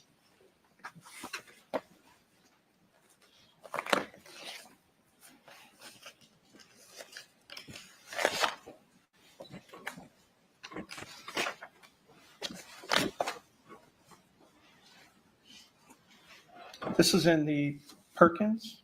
Yes, Page, please.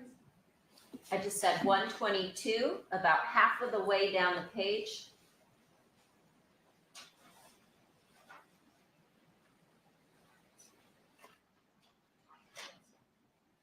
Apropos of nothing relating to the Perkins agent, did Mr. Austin tell the Perkins agent burner phones and everything? And the Perkins agent said, huh? Austin said burner phones and everything. They recounted everything. Hey, Diane, how do you sign agent? The hand with the person on it. Just A.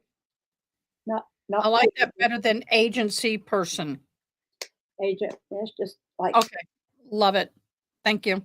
how I've One always thing that I want to say is that people don't understand, and the deaf person, they're instant messaging me, uh-huh.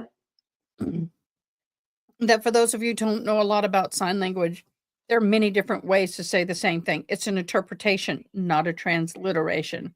So I may do boss this way. Another person may think that's trash, depending on what area of the United States you live in. So, you know, outside of Texas, the sign for Texas is the guns on the hips. That is Laredo if you live in Texas. In Texas, it's Texas. Mm-hmm. Texas. It's like an X with a half T. Yeah. Texas. Austin is an A T for the city of Austin. And we use it a lot for the sign name for Austin. But what? I was What were thinking of a sign. A friend of mine, she uses Mm-hmm. early like this. I learned early like this. Early? Yeah, Naked. early. Early comes Naked. toward you, naked goes away from you. Yeah, but my This friend, is to gather, yeah, to assimilate, to accumulate. my friend in New Jersey, she just early like Yeah. this.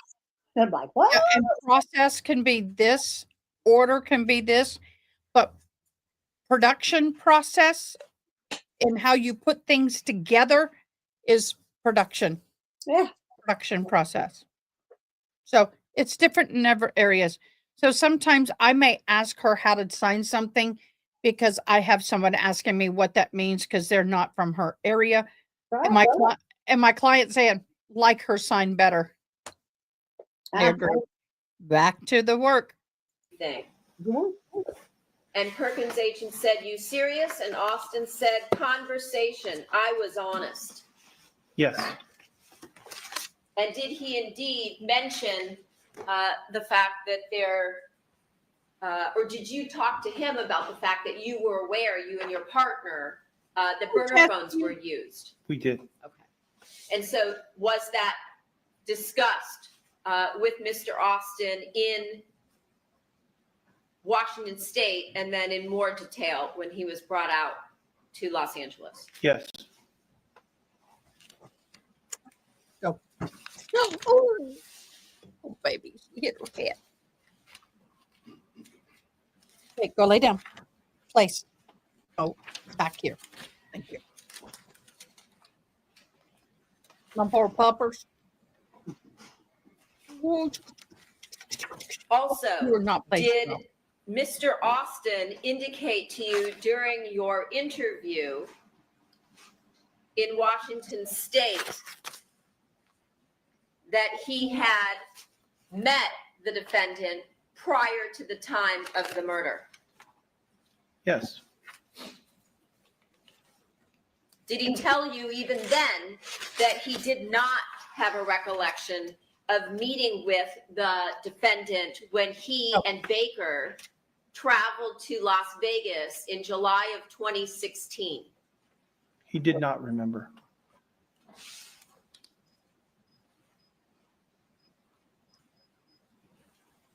You've been in jail all this time. Wow.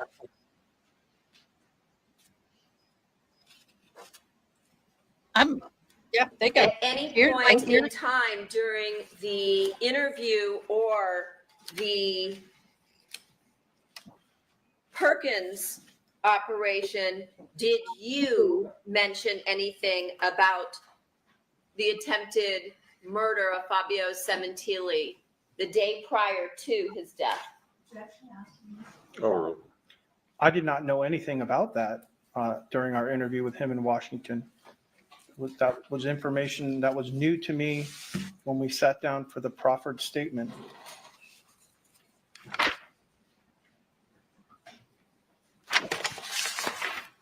Are we signing overruled? Overruled? Denied is usually how I did it. Not denied. And sustain is I do accept or During the This looks like a interview with plane. you, when you spoke about both Carry it for a minute. I'll leave it. Uncle Baker and the defendant, did Austin once again, just like he told the Perkins agent, tell you and your partner that he had seen the defendant before, but he doesn't know her? Correct.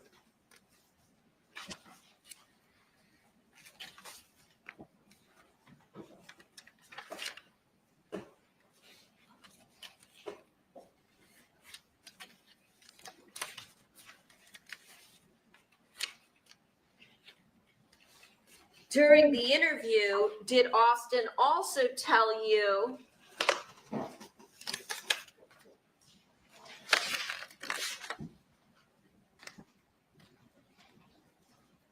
that he had been to her house approximately maybe 7 months before the murder.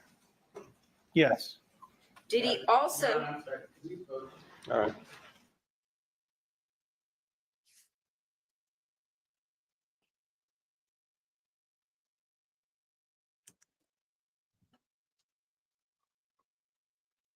I don't normally wear bright lipstick unless I'm interpreting because our lips are a part of the grammar.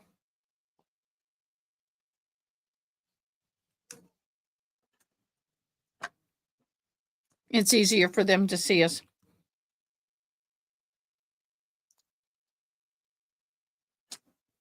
I'm going to zoom because we're getting a little behind.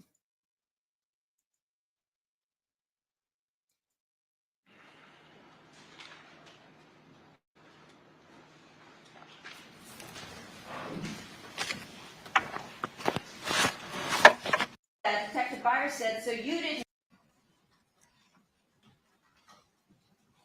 Did Mr. Austin indicate that at that period of time, he did not know what the extent of their relationship was? Overruled. Overruled. On page 36, does Mr. Austin say, to you and your partner, I didn't know who I didn't ask no questions. And then your partner said, Detective Byers said, so you didn't know. And Mr. Austin responded, I didn't know what the extent of the relationship was. Exactly what I just stated, correct? Yes. And then he was asked, were they an item? How did they interact? And he said they talked, correct? Yes. And going on to the next page, he indicated that they talked across the counter. They do little giggles. They talked about the gym. And then I remember blanking them out, correct? Yes. And then Mr. Austin went on to say it seemed like it was business at first, right?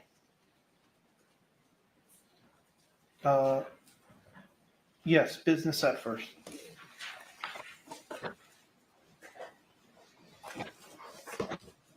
And then Detective Byers asked, what would be the business of inviting two gentlemen to her house? And Mr. Austin, do you remember what his response was? Yes. What was that? It was none of my business, meaning none of his business. And then did he go on saying, oh, they're about to, do a little kissy here and there, but to what extent, I don't know. Yes.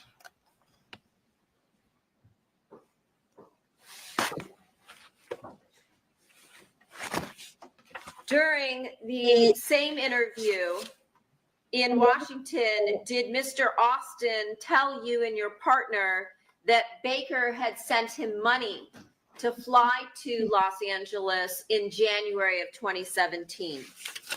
Yes.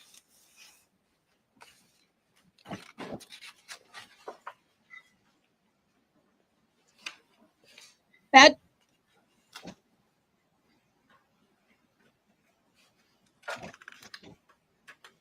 I'm offering my son what's left of my lunch. He was so kind and bought me food for today. That was so nice. Perfect.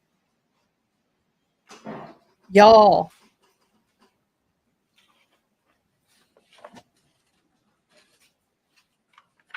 Did Mr. Austin tell you during his interview in Washington State that on the 23rd, he and Baker were going back to the same house where he had had dinner with Baker and the defendant? Yes.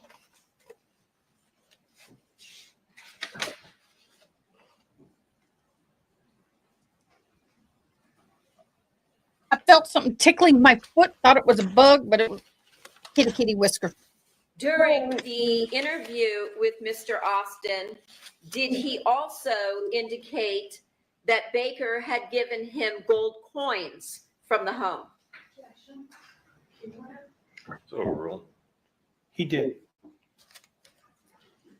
Did he also tell you during the interview that Baker told him that she said she said he's in the house as to when was the appropriate time to go to the house in order to kill Fabio Sementilli? He did.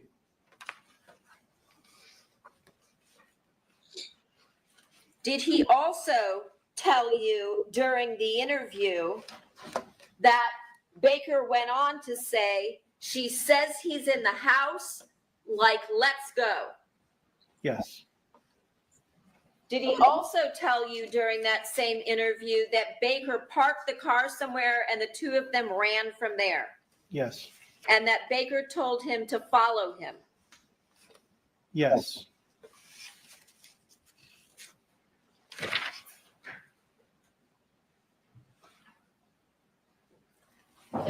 When they left the crime scene, did he also, just as he did during his interview here in November of last year, indicate that Baker dropped him off and then picked him up in the neighborhood? Yes. It's overruled. Yes.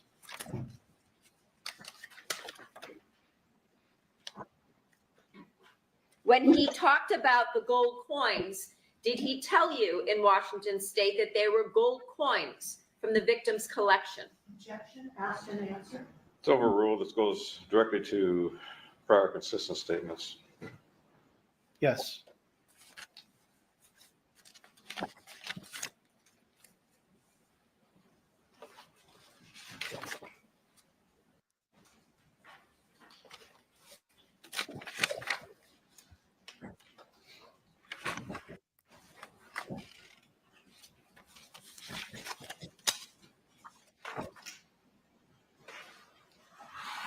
During his interview with you, your partner, and later when Ms. Stagel came in subsequent to the interview, did he reiterate, Mr. Austin, that Baker told him when was the time to go up there because she told him, meaning Baker, she was gone? Yes. Did he also indicate to you towards the end, before he was placed back in his cell in front of Ms. Stagel, that Baker had been on his phone talking and texting? Yes. Did he also tell you that he was doing that all the time, but it seemed like he was getting all the information from her? That's what he said.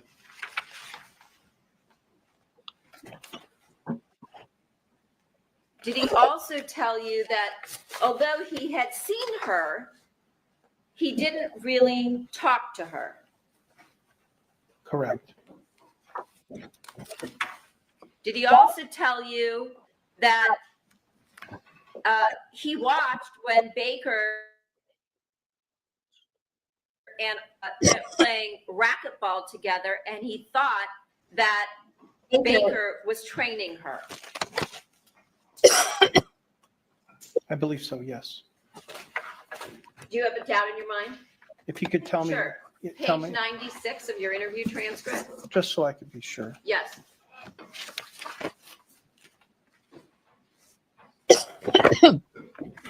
Overruled. Judge's decision. What line am I looking at? It would be, All right, let's, what?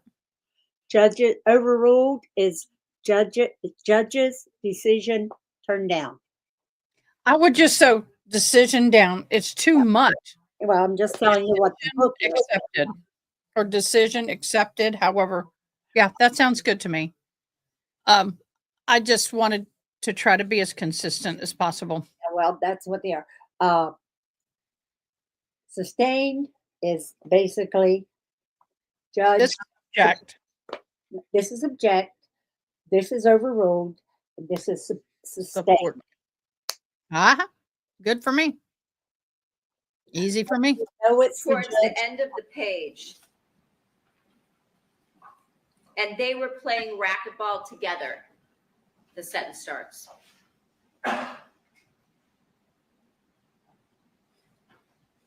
Y'all gotten quiet in comments. Come on, y'all.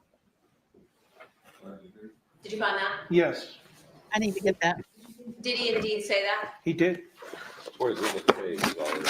And subsequent to that, is that when Ms. Stagel chimed in and asked about the racquetball lady?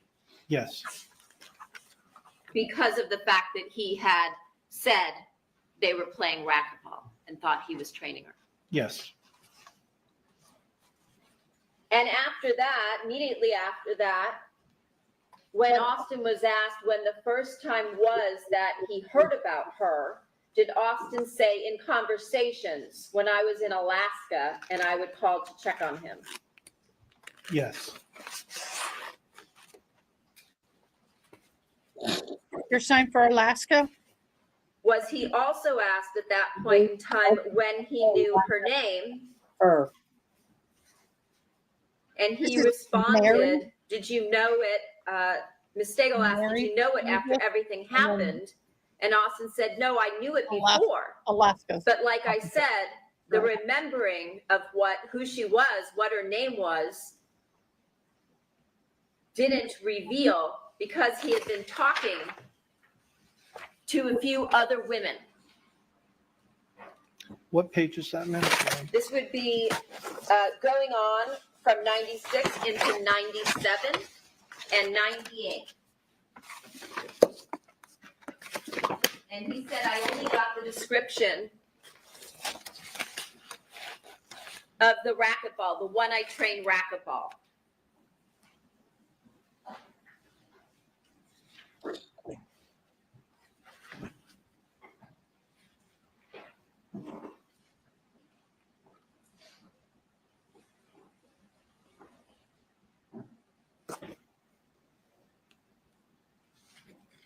Did you find that? Yeah,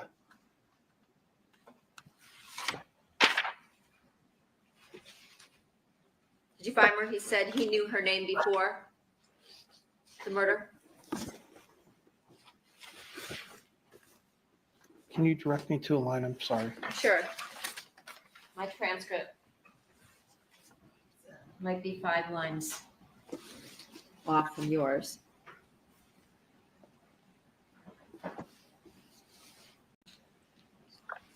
Okay, I found it.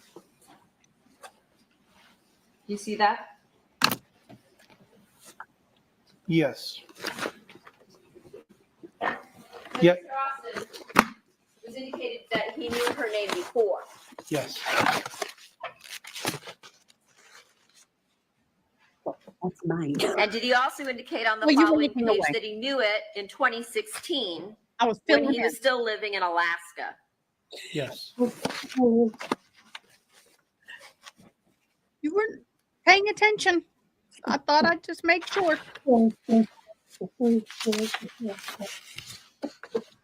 What people don't know is we can listen and sign and still look at something else. I know. But you do this. I know. I'm out of the screen. I'm like, get in the screen, woman. Did he also reiterate during your interview that Mr. Baker said, we're going to go up to a thing, I got a call? Yes, And did he go on to say, it's like, remember the girl, what about her? He's like, yeah, her husband's there, he's home. yes, And then did he go on to tell you that he believed, Mr. Austin believed the woman called him and told him, and then Baker told Austin? yes, And did Miss Stagel also ask Mr. Austin, did he tell you, she said he's home now? And Mr. Austin answered, yeah. yes, Did Austin go on to describe what was said? Yeah. He's like, he's home now. I was like, are you sure? yes, that's what he said.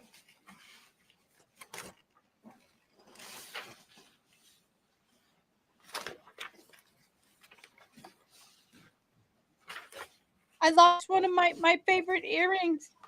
I think the kitty Did he repeat that same Look at that phrase knife. several times? She told him, meaning Baker, that the victim basically was home. Objection misstates the evidence. Still rule. Yes.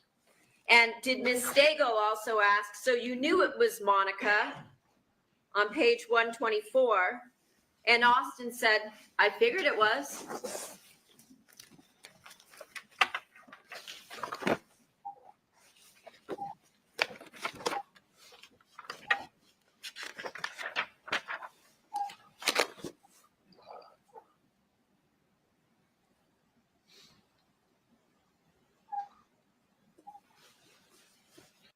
Okay.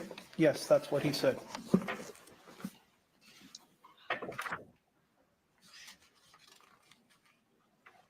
And did he also tell you the house that they went to commit the murder was the same house he had been brought to by Baker 7 months prior? Yes. And he showed you that house again a couple weeks ago, correct? Yes. He recognized it. Yes.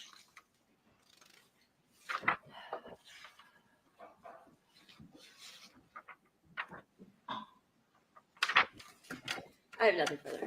Any recross? Yes, briefly. Detective, isn't it a fact? I'm sorry, Your Honor. I have one more thing.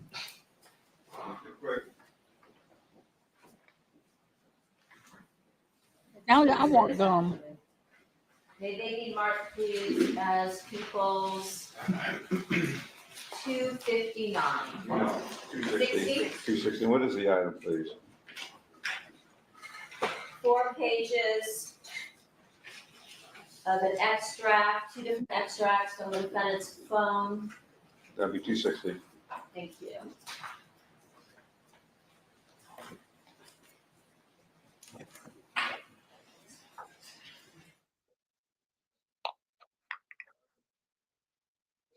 I'm gonna miss you for the Karen Reed trial, Diane.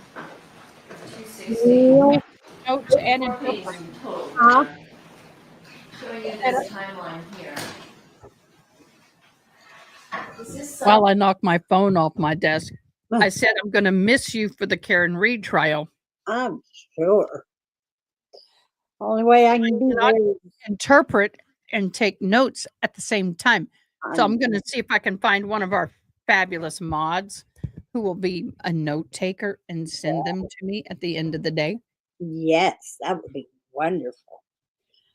The only way But- I can get there is maybe that little half an hour at lunch. Oh, yeah, I'll need you when you're free. Oh no. Oh no. Okay. You okay? Back to it. something that you looked up this weekend from the defendant's cell phone? Yes. Tell us, it looks like you searched for Take all the way. Take all the way. House, Connection. but that he had actually played racquetball with her at the gym, that was incorrect. Well, it's my impression was that he had an interaction with her at the gym in the racquetball realm of some sort. Whether he played with her, I don't know. Well, you know what he told you, and he told you that he met her at the gym and saw Baker talking to Monica, Correct. and that he understood that they played racquetball together, meaning he and Mr. Baker and Monica. Celebrate. Yeah. Yes. Yep. Oh. Good for And them. when Yeah, the my prosecutor What's going? asked you Celebrate about racquetball? the Perkins agent Okay. I'll use telling Fine. Christopher Austin that that they wanted the big fish, and that Austin had somehow responded by saying that she, referring to Monica, is the one who set this up. He never said that when the Perkins agent said they want the big fish, did he? I don't think so.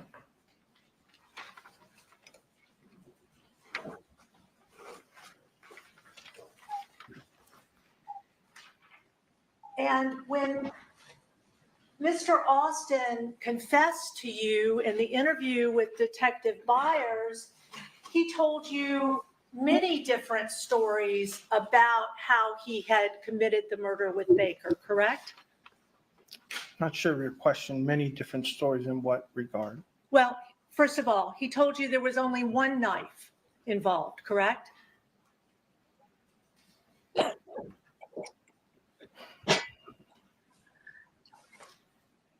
Yes, in the interview. There's been so many, well, there's been an interview and then the proffer. I'm trying to refresh my recollection. Yes, I believe he indicated one knife. And then in the proffer, he started talking about two knives, correct? Yes, And in the interview, he gave you this whole story about how it was in the car when he and Baker were driving over to the house that he first said, we're going to go up there and do this. the knife was in the car? He said that that what as you're well. asking? Yes. Yes. And in fact, when he changed his story in the proffer for his deal, he started talking about this story about how Baker had put him in the trunk. Objection argumented. Sustained. Did Christopher Austin tell you a story about Baker having put him in the trunk on the ride over to the Sementilli house at the time of the murder?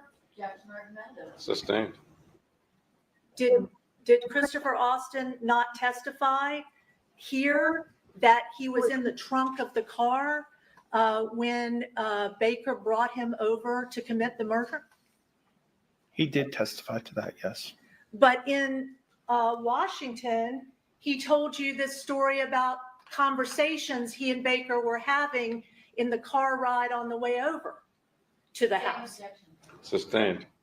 Did Mr. Austin, in the interview in Washington, tell you that he had had conversations with Baker about going up to the house as they were driving over to the house?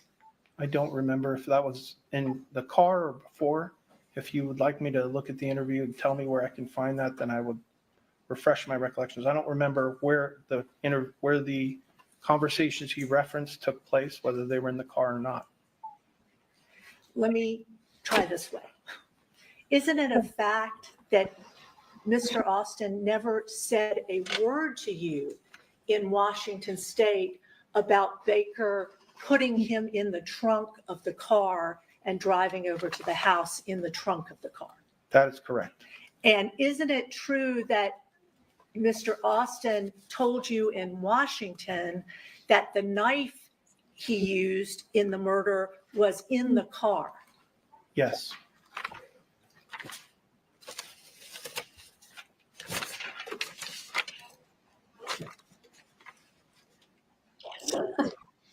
Why are you laughing at me? Susan is asking you. Why? Huh?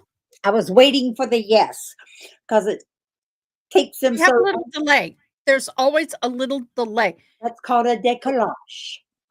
Well, there's a décourage in the interpretation, which is normal. But And then there's another décourage in streaming to me. I know. That's why I laugh. I'm waiting I for thought it. you were laughing at me. No, I'm laughing because of the time, and then I'm waiting so that I'm not overlapping while you're doing it. We're doing the best we can, guys. Technology. That's it. About statements that Austin made while he was in Washington with you and being interviewed and speaking to the Perkins agent. I'll Isn't read it the captioning true better to stay better. that he only said that he figured it was Monica who was talking to Baker when he told Austin he's alone at the house? Objection concluded. Oh, Yes. And isn't it true it was Austin who repeatedly told you in Washington that he just believed it must have been Monica who was talking to Robert Baker about going up to the house? Same Yeah. objection. We're starting to get there. I'll allow this question. Yes. Excuse me? Yes. Nothing. Wait. Anything further by the people? Overruled is Thank you, denied. sir. You may stand down. All right, let's go to lunch. Okay, wait. Now I'm getting confused. Objection sustained means denied. Supported. Supported? Overruled is denied. Okay, I'm right. then. Yes, I'm getting tired. I'm correct. you're right. See how far we can get. Okay.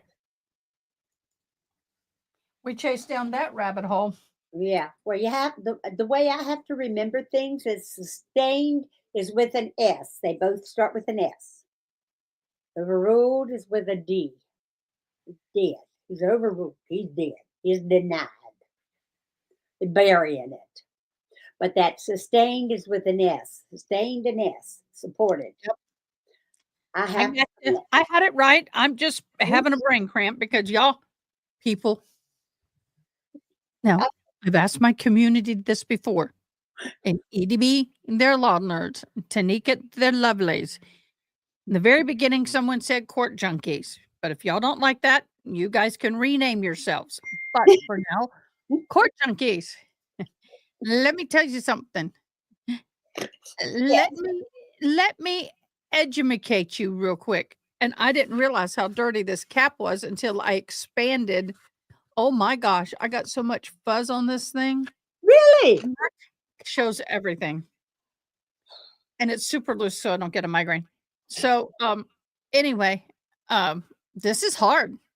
It's very Not hard. only are we paying attention to the other person and trying to listen and try to sign, but then knowing when to come in. Bye. It's easier, but you wear out in about 10 minutes. Especially when you've been doing it all day long. And then you have to put on different hats. Oh no.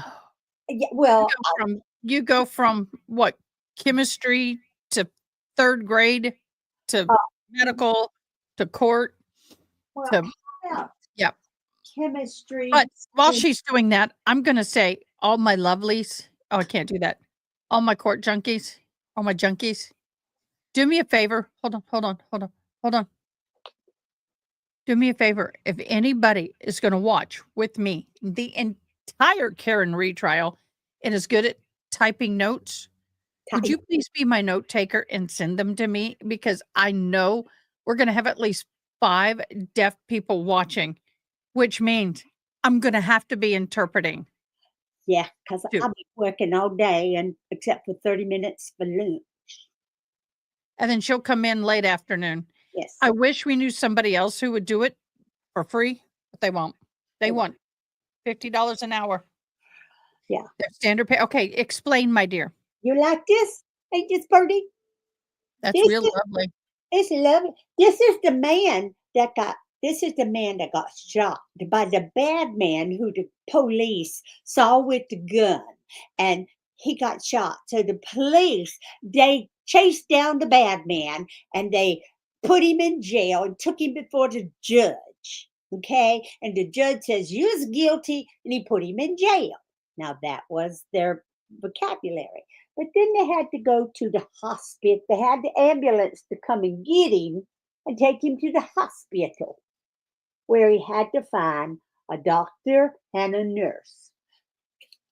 This was the story, my lovely deaf individual from Guatemala, who really has no language, made today. That's impressive. That's very impressive, considering nobody else has been able to get him to work or make a story or know anything. So we got police and judge and gun in jail and prisoner in hospital. Lead shooter. Lead shooter and doctor and nurse. And red rum. Murner said backwards is Yeah. red rum. Red rum, huh? So And anyway, for those of you who are new to my channel, we have words that we're not supposed to say because we can get demonetized, which I'm sure I already am because I just that lawyer cussed everything but the see you next Tuesday word. Well, I tell you, it's like Jesus, this. that is an automatic boop, 100%. That comes out, see you next Tuesday comes out, you get no monetization. Well, it's really interesting because believe it or not, having to figure out something like that and figure out a way to get someone who's 20 years old to 20? engage, yes, to engage with you. Because number one, they are like, what am I doing in this place with all of these kids from so many different levels? And coming to do this is a piece of cake, you know? And so it's really, really, I enjoy doing this. I really, really, really do. I told Margie last night, I said, this is my tent job. This is my tent making job, like Paul. And you get that, don't you? Because this is my tent making job. This is not what I am called to do. I'm gifted to do it, definitely. But it's my tent making job. I'm like, God, anytime. But that's okay. I'm good. I'm fine. But I know I'm going to be in South Carolina a long time. You know why? Because God has furnished this house. Well, guys, I'm participating in a in a challenge. We've never met it, but who knows? And today may be the day. Well, yeah. It's 10 people, $5 or more super chats will, if we meet all 10, I give 25 additional entries per person who participated. Yay. We meet it. We never do, but that's okay. Hey, you never know. Next. See, the lighting looks good in this environment, but it doesn't look good the other way. How's this look? You need to warm your light. It's too blue. I'm too blue? It makes you look pale. So I don't know what kind of light you have. Hold on, let me see. You get a little light that you can change the temperature of the light to make it more warmer. Any better? Oh yeah, that's a little better. You have a little more color. Keep going. That is so much better. Okay. You're washed out. Let's darken my display. That's all. Well, you need to be able to read your display. So if you need to put that back up, put it back up. Because when you see me go, what's that here? Oh. How's this? Oh, I got to show Miss Diane. Miss Diane, you weren't here. I'm not here. Oh, yeah. You were not here when I had this up. Okay, show me. Because you're my tutor. I'm your tutor. Yes, I am. She is my interpreter / tutor. I am. And This is my grade in my classes. You ready? Yeah. Hey, we're doing fantastic, aren't we? This one midterm practice quiz pissed me off because no matter how I answered it, it was wrong. And I emailed him and I said, hey, dude, what's going on? ... And he said, well, this and that. And I tried every way because you could retake it till you got 100 if you wanted. It didn't accept, but that's okay. We'll have to work on it. I have a final exam coming up this week. Well, okay. Sustained means the judge agrees. Overruled means judgment denied. You're right, Gerald. But sometimes when you're interpreting,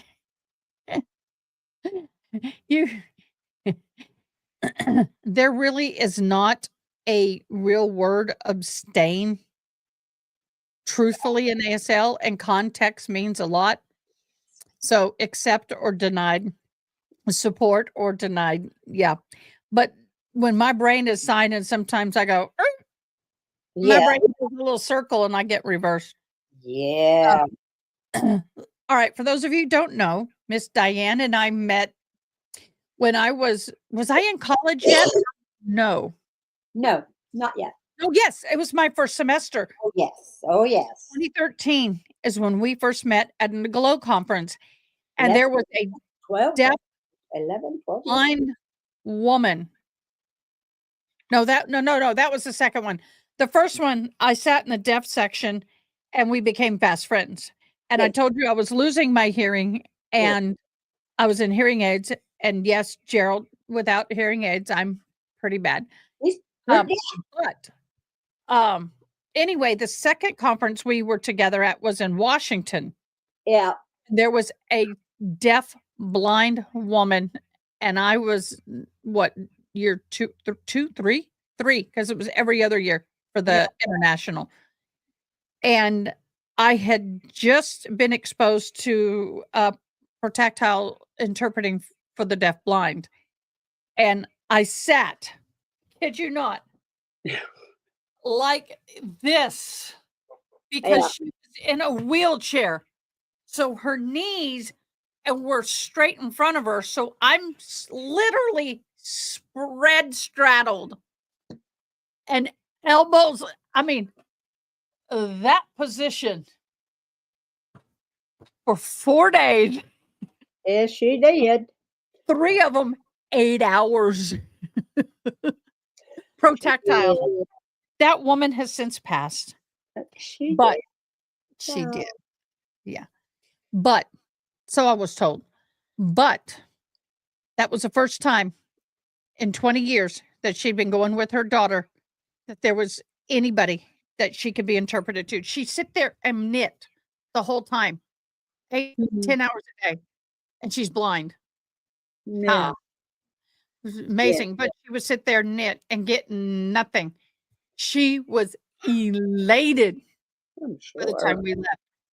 Yeah. My back, by the time I got on the plane to fly home, was not elated. so bad.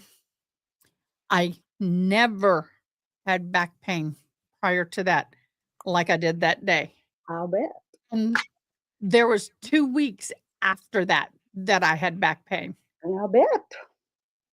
It would do you in real quick. Yeah. Did you do a little bit? I think at some point you did a little bit, and I Yes. got on the seat. Yep. But Yep. y'all, it's work. It really, really is. And people don't realize I've done tactile interpreting before. And I've had people beg me to do it with them again. And I'm like, no, not yet. Not until I get certified in it anyway. Well, is there certified in protactile now? I don't know. I don't think there is. Let I me know there's classes you can take in it, but I don't know if there's certification, but I know there's classes. Well, but the problem Certification is to with get in it, protactile. classes. If you live in Austin, Texas, there's a deafblind woman who has been really the number one advocate and supporter of the advancement of this. Uh-huh. She's internationally known. There- Huh? And in Washington State, there's a huge, huge usher community. Right. And she had ushers. And ushers is when you're born and you most likely have hearing issues and you go blind. So by Yeah, the time you're an adult, you're deaf and blind. Yeah. But the problem is if you're trained in the formal way of protactile, maybe 1 in 100 deaf blind people will know that specific way because most of them were born an adulthood before the protactile movement 10 15 years ago really started. So this woman was late 70s and she didn't know about the back. You can draw on their back and explain entering, the person coming up to the mic, the person leaving. You can describe the arena. This is laughing. This is head nodding, things like that. So I had to explain. But I did it on her knee. I said, when you feel me tapping, that's people laughing. When you feel this, that's clapping. Yeah. And then when you feel this, or I did this on her knee, that's people agreeing. And she said, "Oh, what? People do that?" Yeah. I'm like, she had no idea Yeah. that there's participation. So, and we signed worship music. She loved it. But what I'm saying though is that even though there is a formal way of doing protactile, not everybody knows it. It's not as well known as ASL. Well, yeah. Well, it's just like there's so many different ways to do ASL. Well, I kind of shared, but I'll share some more. When I went to college, and I don't give a rat's butt if they hear me. It's my channel. You don't like it, get the hell off. When I was going to college to learn this, I had a hearing loss, but not knowing I was going to lose all of it because it kind of plateaued and kind of stayed. And I was in the wheelchair because I had really bad arthritis. I'm all good now, but all good now. But the department did not want to educate me to be an interpreter because I had some hearing loss. Do you know how many interpreters have hearing aids? But they become interpreters before they have the hearing aids. That's fine. But anyway, got so bad I had to get the Texas ADA lawyers involved and fight for them to educate me. And I finally graduated. I kind of had to compromise. I just graduated with a deaf support specialist degree, which I love. And then with a focus on interpreting because they refused to intern me. And so I took the classes up to all the interpreting, but I didn't go to internship. Thank you, Jesse. So I met Miss Diane, and I was going through that hell when I met her. And if it wasn't for her, I wouldn't have survived. So keep Huh? talking. I will even remember. Keep talking. Okay, so I got graduated and I got out of there and started realizing that yes, there's a formal way to do it. And it is true. You know enough to work basic, but once you're certified, you can work at agencies and interpret, so they say. And it angers me because they have pushed the BEI, Board of Examiners for Interpreters, in the state of Texas, and it has been such a wonderful certification process that most of the states have adopted that as their certification. I believe there should be some kind of certification, but it is so difficult to pass that the average person does 2 to 3 attempts and Before. must pay hundreds of dollars to take it, and 6 months between each test. And then if you don't pass the part that you're weak in, you go back to the college. I don't know why I'm getting hot all of a sudden. You go back to the college and take more classes and then go back and try and pass it. There was the head of our department who parents were deaf, who said, if you don't get A's in this, I don't want you interpreting for my parents. Anyway, she had a secretary who had gone through the whole program, passed the exam.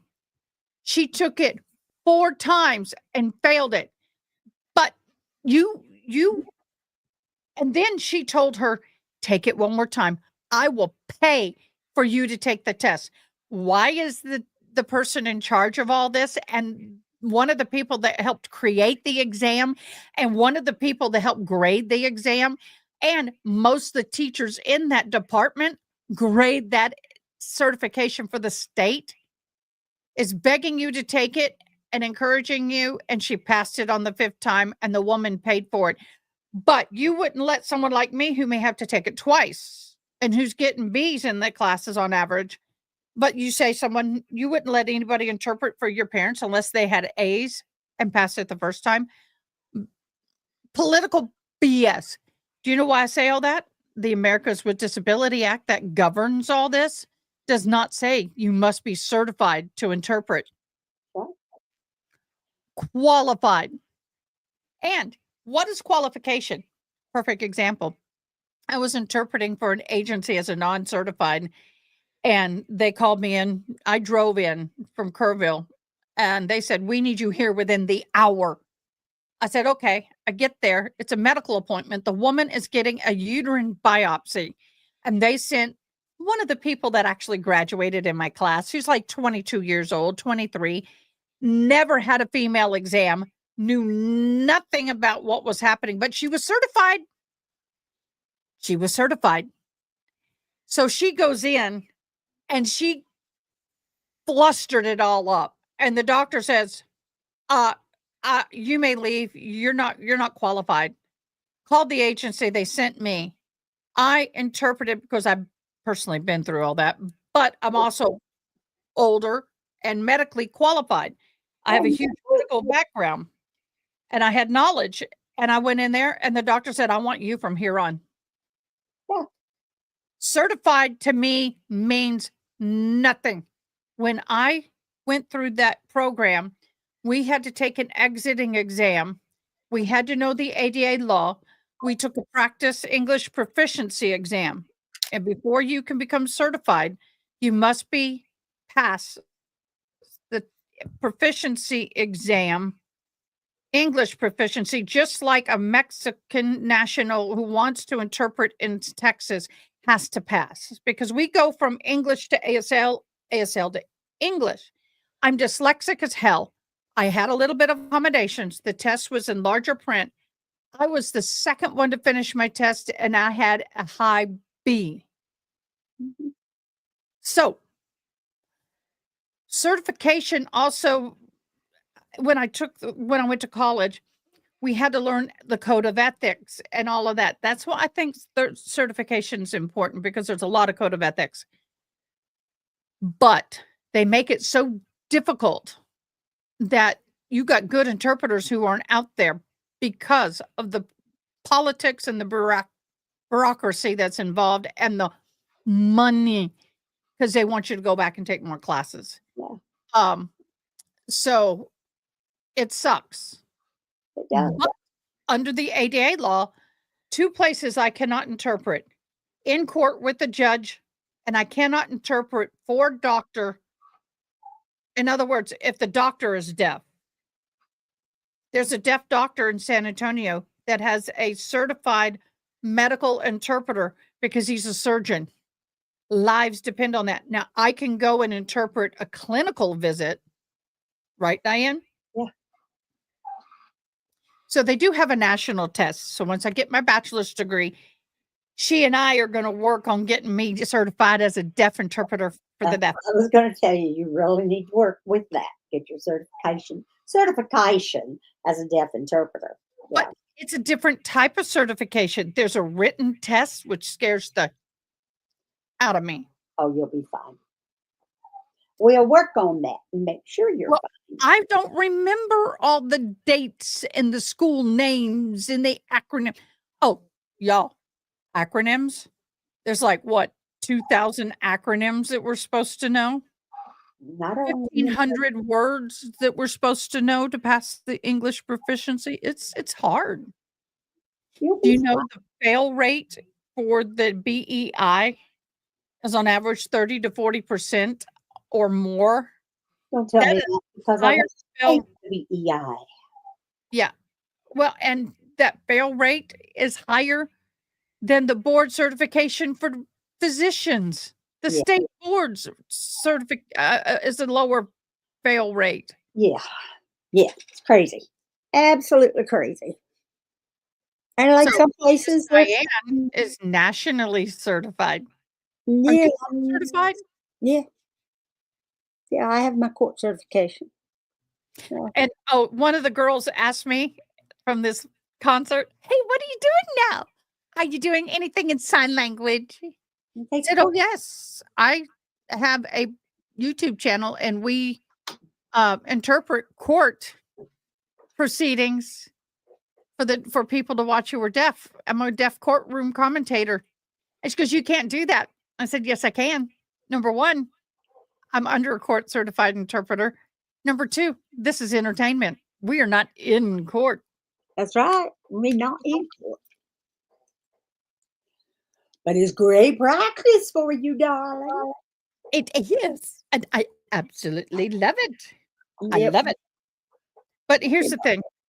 I was so disappointed when I graduated. And here's the other thing. If you get the interpreting graduation route, if you go for graduating as an ASL interpreter, not a deaf support specialist, Mhm. you don't get your graduation certificate. You'll walk, but you're not officially graduated. Hey, Kiswan, unless you pass the BEI. Wow. If you don't pass it, you don't get your certificate of graduation. And they've been sued, but it's laid out in the program. So if you choose to do it, but thank you, Case One. But because the attorney said I doubled up. I did interpreting and deaf support. So it's like 2 majors at the same time in that department. And because I took all of the deaf supports classes, which I excelled at. I'll bet. In fact, when I did my internship, I was told I was one of the best deaf support specialist students, practical, that they had. Mhm.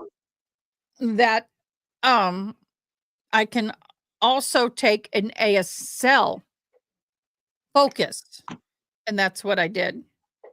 So now I got my diploma and they can kiss my butt.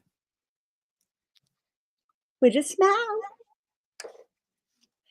I don't Oh, at blame that you. concert, I had such a great time, but one of my old teachers was there, and some of the classmates who graduated and been interpreting ever since 2017 were there, and they were sitting there like this,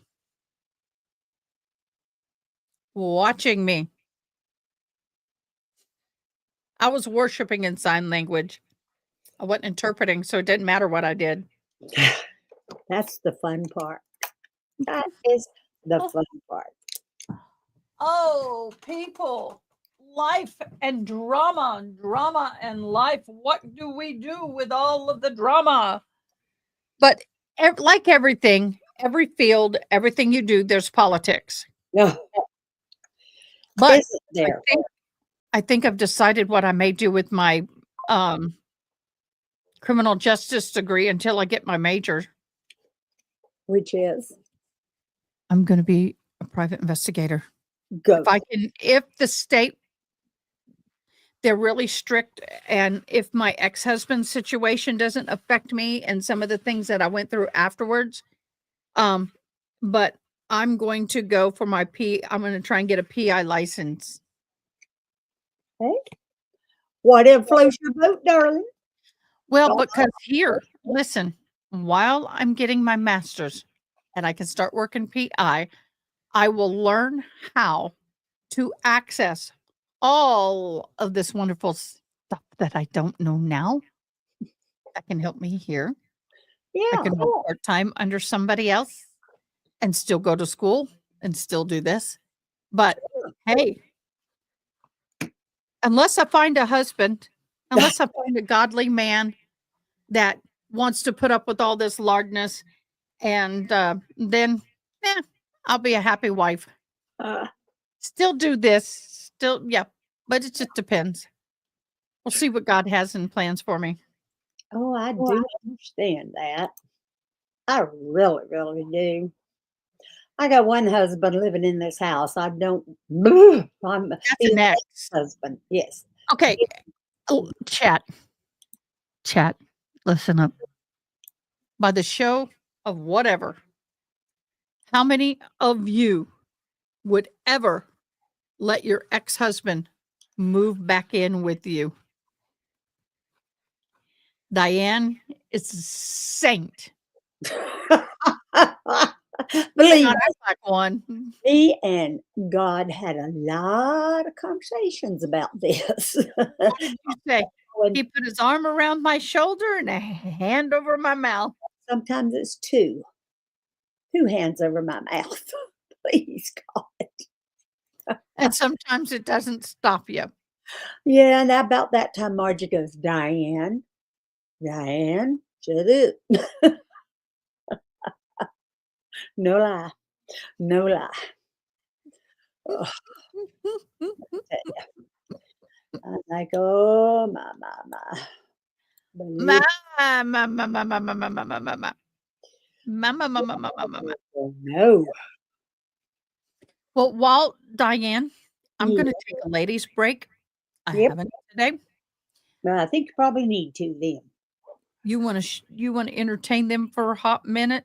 Well, y'all want to see my pearly earrings? I'll show you my little earrings. This is my Oh, little, we're going through the earrings. Let me get this back up on stage. Right here. We're going to get this back up on stage. Just in case they start while I'm gone. I'll be right and back. they start while she's gone. I mean, I can interpret, but I really got these lovely little skeletons. They were my Halloween earrings. Problem was they're too heavy and make my earlobes droop down. Yeah, I've known Ada K for 11, 12 years now, maybe 13. I don't know. Long time. But yeah, we've kind of just helped each other through some tough times. Yeah. This has really been interesting. These trials. And it's really amazing the things people do to each other. Sometimes I'm like, oh my, they're strange people out there. Personally, Pete, I don't ever want to meet any of them. They just mean. They just nasty and mean. So it's like, not gonna happen. Not gonna happen as far as I'm concerned. Nope. Don't have to come knocking on my door. You want to be mean and nasty? You go be mean and nasty to some other person somewhere. I don't need it. I don't. Yeah. It's been a long day. I was looking for. I know what I was looking for. AK. He sent me something. Figure out what it was. Mhm, mhm. Yep. Uh, oh, she sends me things and then I lose them. But then we get together for school. See what's happening with college. Like she said, I'm her tutor interpreter. With her dyslexia, it makes her reading tough. But that's what tutors and interpreters are for, to help.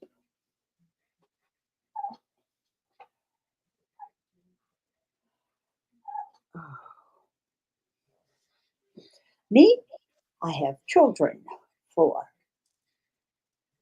Well, son, he's going to be 50 this year. He has 4 children himself. Daughter, she's 27. Son, 24 or 23. What are you doing? I'm talking about my kids. That's all. Well, do you know what? My daughter loves to go ahead. Sorry. Oh, it's just another son who's 18 and a son who's 19 and a daughter who is 18. Okay, That's just that one. The others will be another time, another day, another place. Oh, My daughter loves to go thrifting, and we went to Goodwill, and there they this, and Oh. it's a thick, double-walled. It's a camping one, I know what that is. That's what my mother had.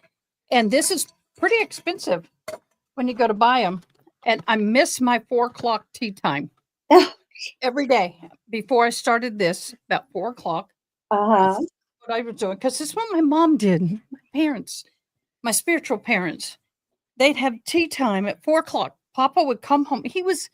When he was in town, he worked as an engineer in an oil company, VP. He was up there. Oh, yeah. And, he would come home when he was in country or in town. Whatever. Sometimes he was out of state, and he would come home for tea time. They'd have their tea time. They would talk. They would share. They would do Bible or whatever. Yeah. And so they, I kind of appreciate that. They took time out for each other every day just to be. And tea was their drink of choice at that point. Coffee was morning and tea in the evening. I understand. I miss my tea time. My Miss my wife tea time. sent me a box of teas and tea drops and biscotti and lemon something or others, just in appreciation. Because all the hoops and red tapes and things I had to jump through to get this job started. Believe me, I What did. started? This job. I jumped through so many red hoops and so many thingamjiggers and doodles and well, from November to February, no, first week in March, getting it Are you started. talking about to get past all their inspections and their Yes. You well, have you're background checked if you're certified, so you shouldn't have to be background checked again. Oh, it's not that. It wasn't that. It was background check, but then there was your uh, sexual check, your sexual abuse check. I mean, just so much. It's like CPS, you had to go through the CPS, the offender checks and all that. all that. Yeah. That's insane. But It is. people don't understand. If I was I had to go through and get all that done when I for the VA. Sure you did. And I've had to You do can it for pass the VA if you because can it was pass a soft VA. It's called a soft VA. yeah, And you can pass a lot. Not the high one, but yeah. a regular VA check. And I did. No. Send me a copy of your grades so I can get dates off of them. I know you sent them to me, but Lord, What? hey, I can't find it. Your copy of your grades, the dates, I can't find them. You sent them to me and I Wait, can't I find don't know them. what the date says, but Just sent your it to you. now I know you sent me your grades. I mean your dates, and I'm just like, oh, I know you sent them and I can't find them. And I need to. You need to do some billing, don't you? Yes, I do, dear. I do. We'll stream this to your audience. We are streaming to our audience. Oh, Day 24, February 24th. It's there in instant messaging. all right. And that would tell me everything I need to know. But I'm copying, Uh-huh. pasting, sending that, and then I'll screenshot my grade. All right. That will work. And you know what the names of the classes are. I'll send you the screenshot of all that. You certainly will because you love me. Okay, let's move this. No way would I do it with my ex. No way. Ah, I would gladly go I would just check myself into prison. Oh, what you said? Cat scram silent electronic I would. repellent. That's crazy. Instead of don't fence me in, don't check me in. Really? 121. All right. 121. Okay, 15. I sent both at the There they everything is listed at the top. It's all done. Thank you for allowing us to do business during this break. Oh, absolutely. Mhm, mhm. Sometimes you just got to do what you got to do. For those of you who everybody knows I'm Christian and everybody knows I'm a chaplain, but one thing I will say I've learned is I will never get married without a lot of prayer. Again, I didn't know to pray back then. Ugh. It is. Ugh. Oh, where'd it go? Reaching my y'all, we ought to interpreters have about 100 of these things. Right? Uh-huh. We live in black. Yeah. When I say men in black, it's women in black. You got that one right. Mm. I know some friends of mine who were deaf and they did a talent show. They did women in black. Yeah. Cute as a bug. How do you like this shirt? I'm loving it. Actually, I know. Look at me going. "Oh, I want it. Can I have it?" Yeah, I just got it off of Temu. Temu. I never shop off of Temu. Like $6.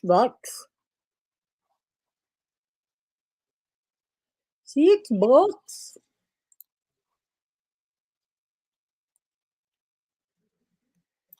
Um,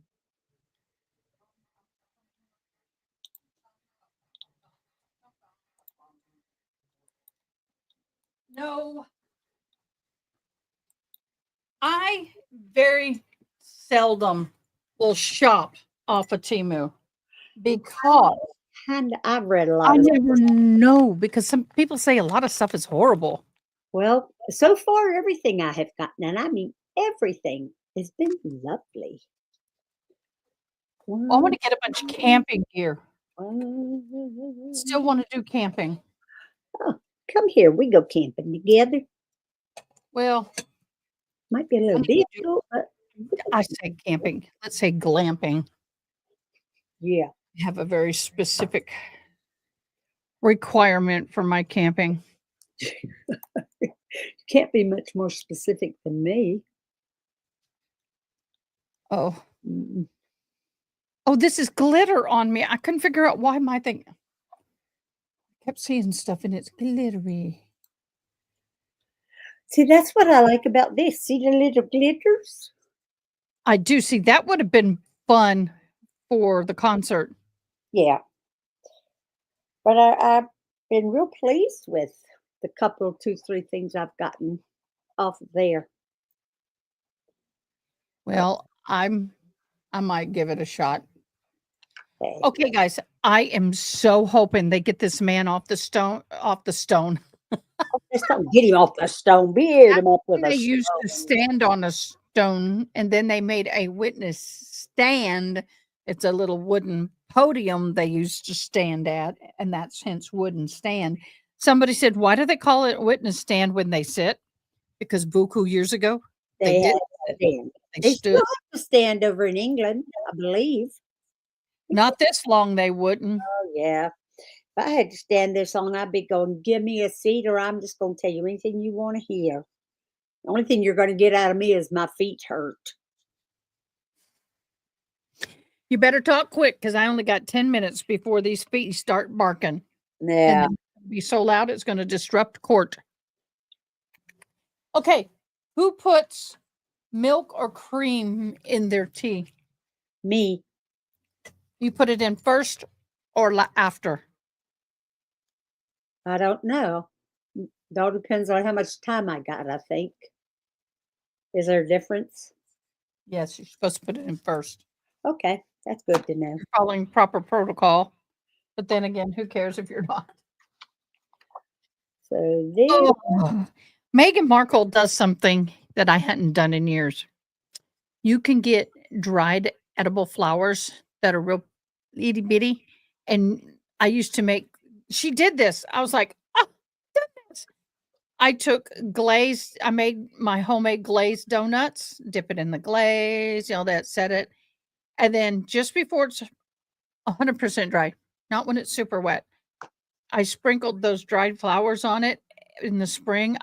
Every spring, I used to have a garden tea party type thing for all my girlfriends, and I'd invite them over.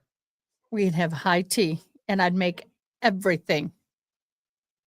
well, I have ordered so many flowered seeds, and I've ordered them off of Temu because they're so cheap. But I'm going to have, and I've got an area to use as just a flower. Are they good? I worry about the age of them and if they're good and the quality. It's like this. If they're not, I haven't wasted anything. It's the way I look at it. Because like if I'm, it's just, I've not spent a fortune on them. If they come up, then I've been blessed. And if they don't, then you know what? I've thrown money away before. My heart won't be broken. So it's like I've got an area that I'm going to make sure my soil is good. And I'm going to see what happens with it. So I'll be able to tell you. See my tea? It's a yellow. Mhm. Looks lovely. Now it's too hot. I got to let it cool. But Mm, what I like about this is it will hold it while I'm doing this all day yeah. Oh, President Trump. because it's thick. It's not thin like glass. Yeah. President Trump says the arrest of a Palestinian student protest leader at Columbia is the first of many to come. No politics, pineapples. Oh, sorry. I was just reading what came up. That's all. Oh, I know. I do the same thing. I'm like, okay, what's going on? I do. Tornado survey in Dallas in Florida. They had a camera show Florida tornado barreling towards Fox 35 Orlando TV news station. Oh, that's not good. No. Stranded NASA astronauts return this week. Oh my God, that woman has aged and she is in such poor health. Who is that? Somebody who's been up there stranded? Oh, yeah. 2 astronauts, American astronauts, have been up there for like 6 to 8 months longer than they should have been. Oh, how sad. Return date, NASA stranded astronauts have changed again. The NASA officials announced the pair are due back from the International Space Center March 16th, about 3 days earlier than had been expected. Sunita Williams and Butch Wilmore have now spent more than 9 months in space after their original 8-day mission was delayed due to technical issues with their faulty Boeing spacecraft. 8 days to 9 months? Yep. Look at this bunny. I'm really loving AI and bunnies right now. Really? AI and bunnies. And then there was a video with kitty cats cooking and being human. I was like, AI is getting Guess scary. who's working on learning how to do AI? You are. What are you learning how to do in AI? I'm starting at the basics. I'm using AI in a few things, but I'm not that all into it. I'm going to be. I'm gonna be. Well, maybe you can do some. Maybe I Maybe you can do what? some things for me. It's gonna be highly AI. probable. Oh Lord. I need somebody. I have a song that somebody wrote for me for my business, but I don't have anybody to sing it. I don't have anybody to play the music. Oh, we can I see have what music or singing. Huh? Oh, they said AI can do that. Highly possible. Queen Mary of Denmark wears a tiara that has not been seen for 140 years. Who does that? Queen Mary, right here. Look, of Denmark. Well, it's pretty. Okay. While visiting Finland, and her husband and King Frederick last week commemorated the Denmark's relationship with Mary.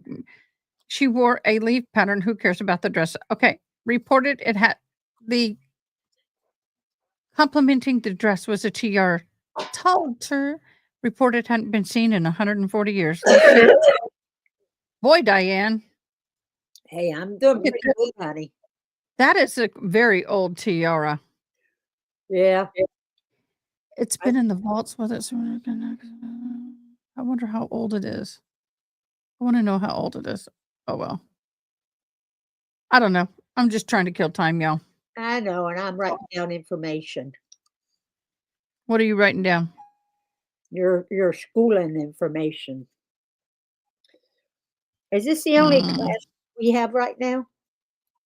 I started with 2. Okay. And after this, in the second week, I dropped the other one. Yeah. Geology. Oh my gosh.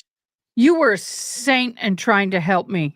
Okay, Swan, if there's an app, let me know which one. There's I don't know which one to trust. But oh my gosh, that class, Yeah. not my cup of tea. Not your cup of tea. Literally. Literally. I can understand that. I mean, I don't mind it taking now, I do a lot of stuff on my own, and I don't mind learning about those things. But what got me was that she went from level 0 to 100 in a week, didn't she? She did. It was like, excuse me, do we have a middle ground here? And it was like she wanted you to journal. And I thought it was writing. No, it was drawing. And with dyslexia as bad as mine, you don't want me to handwrite anything. So I went and pulled a picture of the earth, and then I added some stuff to it. She said you could do it digitally. She didn't give really a lot of explanation of how that was to be done. So I Googled an earth with a wedge cut out so you could see the layers, and this picture came up. And I was like, so I added some clouds, and I kind of went and Photoshopped and doctored it. Then I went in to another program, and I wrote all this stuff that I thought she wanted. She wanted you to label the plates. She wanted you to label this, label that. And I didn't understand it. So I Googled. Okay. I did not use AI at all. Everything was Googled. Yeah, Gerald is saying, I have the opposite reaction from Timu.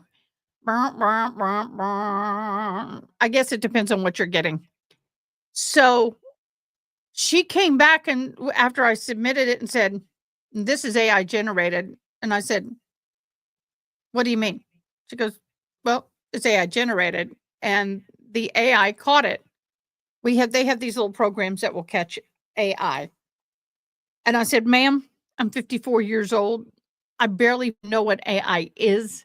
I know what Google, I know what Photoshop, and I have a master's level in Photoshop. In fact, in Photoshop, I was a beta tester way back. I've had Photoshop since before it was publicly released. And so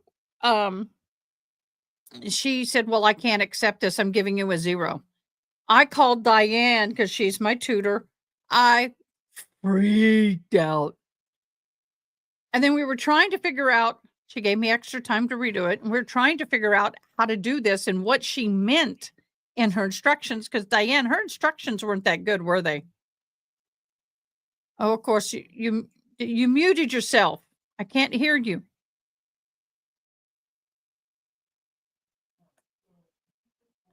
So then while we were working on that, It's because I ahead. was talking.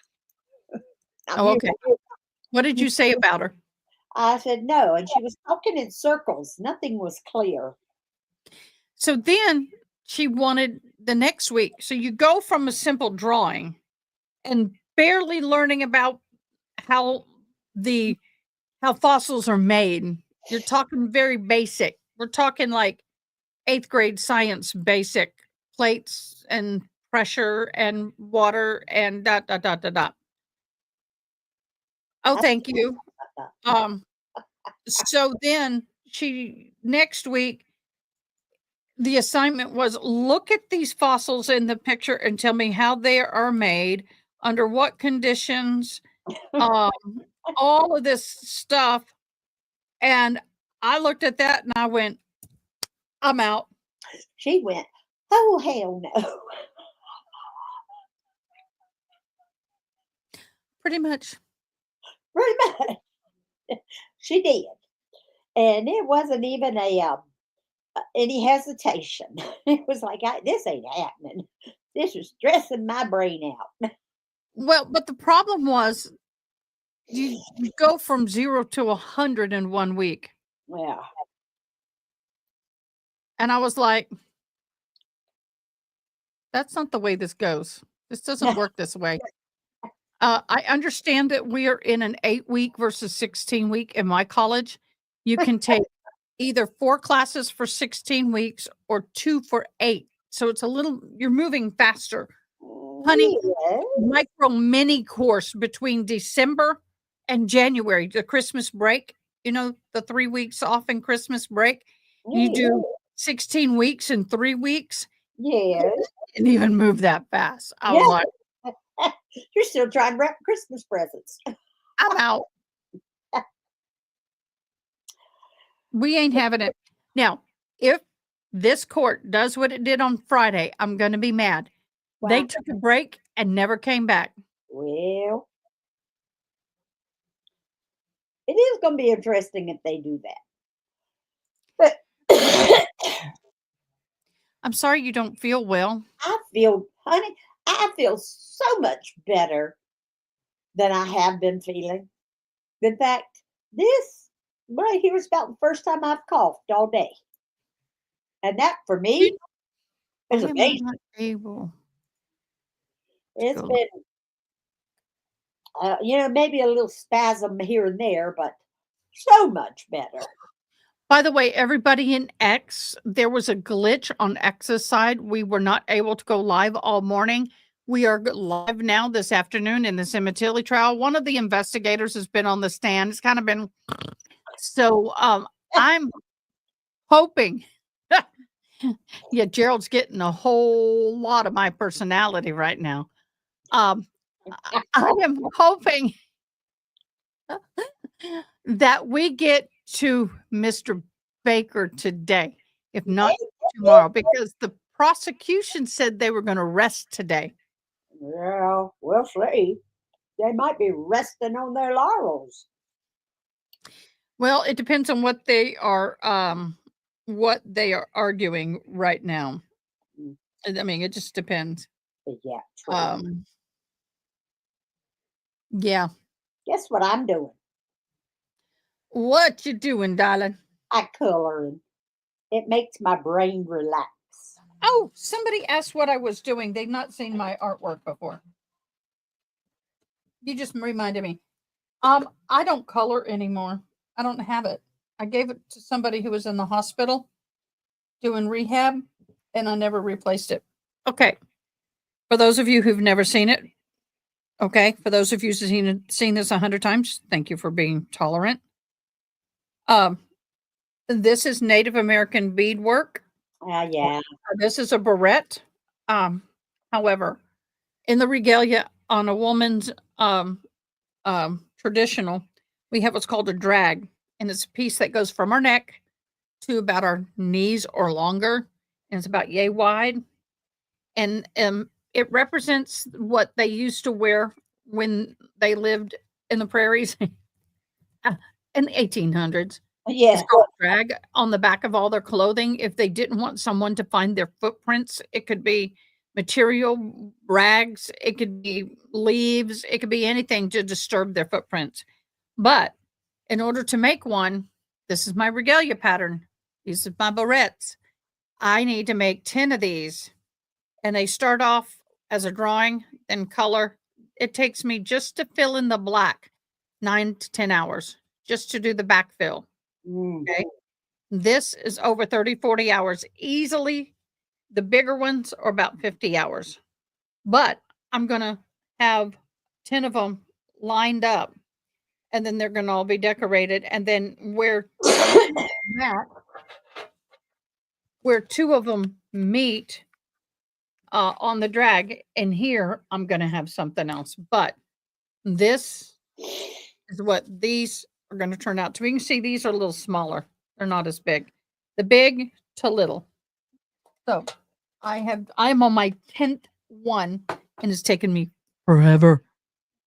This is the 10th one. And then, where did I put it? Somewhere over the rainbow. Where did it go? I don't know. You did not tell me. I need to know where it is, or I'm in trouble. Oh, it'll turn up unless a kitty Uh-oh. got it to play with it. Wrong. Back here. Nope. I have they call it a crown. It's not a crown, but it's a headpiece with that very same pattern. Here it is. This will go. Pretty. This will take A day or two. but I hand drew some of the pattern there. Well, it's pretty. What is it on cardboard? No, it's stiff felt. Oh, okay. So what we'll do is this is on stiff felt. When you can see the back, how it looks when I sew it. Yeah. Ooh. It's stiff felt. And then what happens is I will turn around and back it with the cereal box because it's thin enough cardboard. Glue that onto the back. I will put just in this part another piece of felt. Then I'll put some material that matches kind of what I'm doing on the back. And then I'll finish it off. It'll be lovely. Yeah. I was supposed to have all this done by this powwow season, but guess what? It ain't happening. Well, that's what happens when your sister gets ill. Oh, Gerald doesn't know this. We've got a new person in chat. That's why I keep saying Gerald doesn't know this. Hi, Gerald. Hi, Gerald. Gerald, you're meeting one of my best of friends, and you don't even know me. Hi, Gerald. And it's so long. Okay, so I'll go ahead and show these. Now, mind you, this is when I weighed a whole lot more than I do now. Let me get the picture up, and then I'll show you. But I do go to powwow. Photos. Everything opens in Canva now, and it's frustrating me.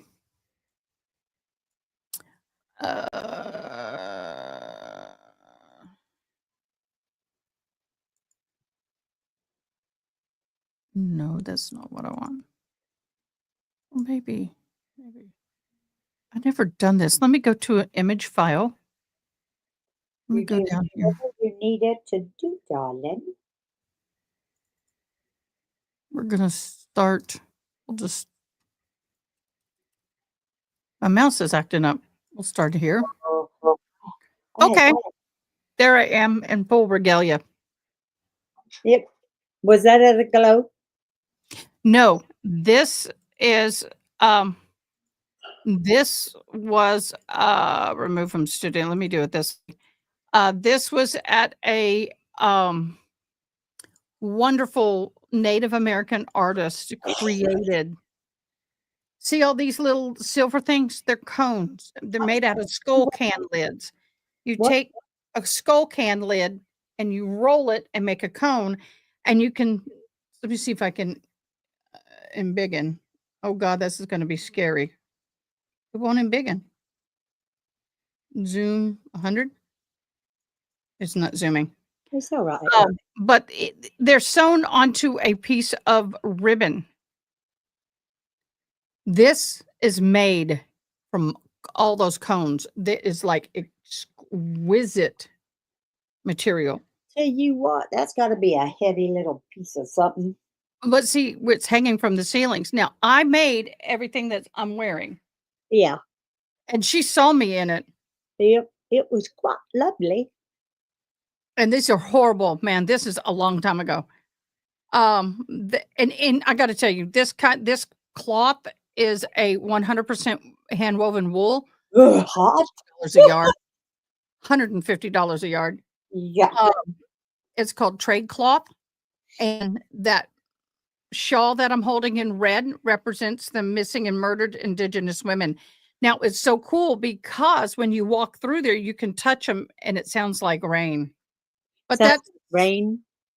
sounds like it's raining, all those cones hitting together.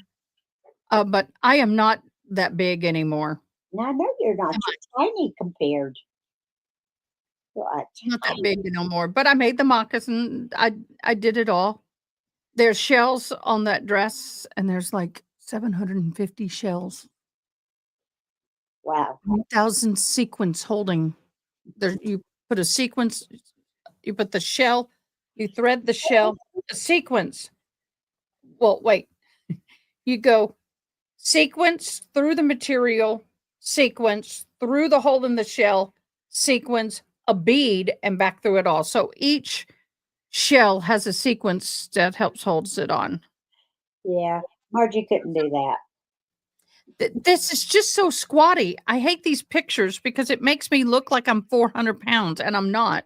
No, it doesn't. Bad. But those things were so heavy. Oh my Yeah. gosh, y'all. Those were so heavy. Those other things remind me of elephants. They just do. I That think does. There's some that well, do. This one right here does. The one right above my head. yeah. It Excuse was me. interesting. It was unique. Oh God. Bad photos. Remove. That's not bad photo. You don't take Bad a bad photos. Remove. Tell me how many photos you see of me on Facebook ever. None. That's right. I am no dummy. Not saying you None. are. I just know me. Yeah, I'm going to chase off any prospect for a husband. It's like this. I believe in the scripture I have that a says, picture of me when I the man graduated. that finds a wife. Oh my God. finds a wife. I have a picture of me when I was going through cancer, and I was so bloated. You remember? Do you remember me when I was going through all that and how big I got? Yep. I remember Margie. She didn't get big. She got skinny as a rail, and she's back up to like 182. Well, oh, here's a picture of Miss Diane Oh, and I interpreting at a blow. yes, I need to be a little smaller. I need to be a lot. My hair's gotten longer for sure.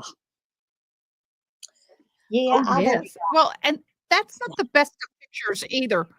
This screen, it does this to the pictures. It resizes. So yes, I am sort of. I do. I don't do all the fancy dance and all that. I do the very slow stuff. Very slow stuff. like this. Once I finally do start losing some more weight, then you might see a picture of me occasionally. The I'll word share this. being This is occasionally. me making that thing. Yeah. I Wow. was so proud of myself to get it that straight first time out the chute. Y'all don't understand. Yes, I do understand. I have never done this. I did. Never have I made any of this. I did a It's pair of hard.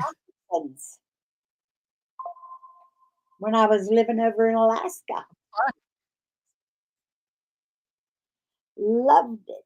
Absolutely loved it.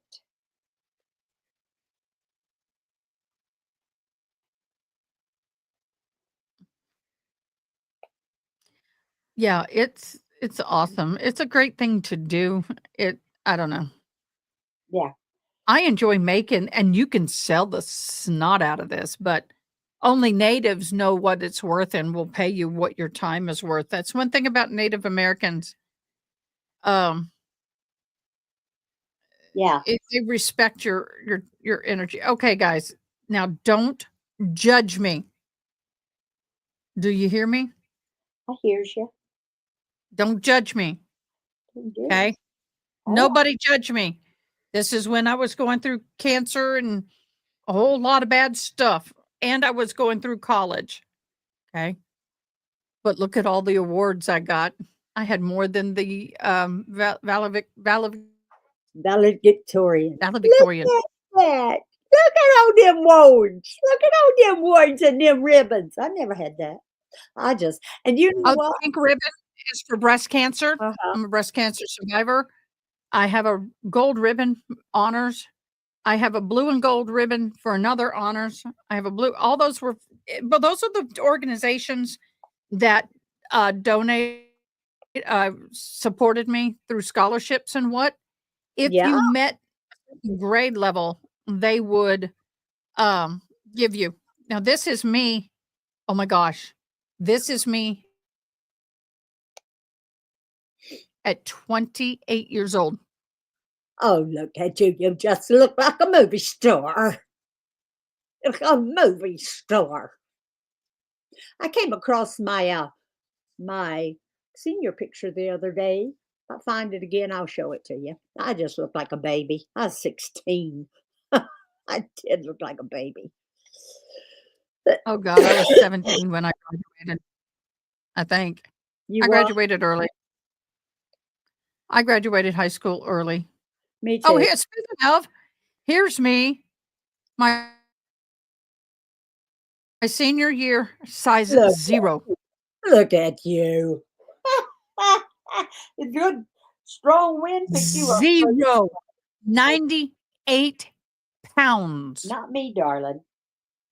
And I thought I was ugly. Oh, yeah. Everybody told me I was ugly, and I believed them. Oh, them stupid people. And you hit Mm, stupid people. That's called I was jealousy. stupid for believing them. Like I said, that's called jealousy. Well, I find it interesting as we mature in age through life, how some people, think that we're going to stay the exact same. And I don't want to say, I'm going to say this at the risk of President, running off we any continue with potential the men in my future, but it's not pertaining to necessarily that person. There's nobody, but you know what I mean.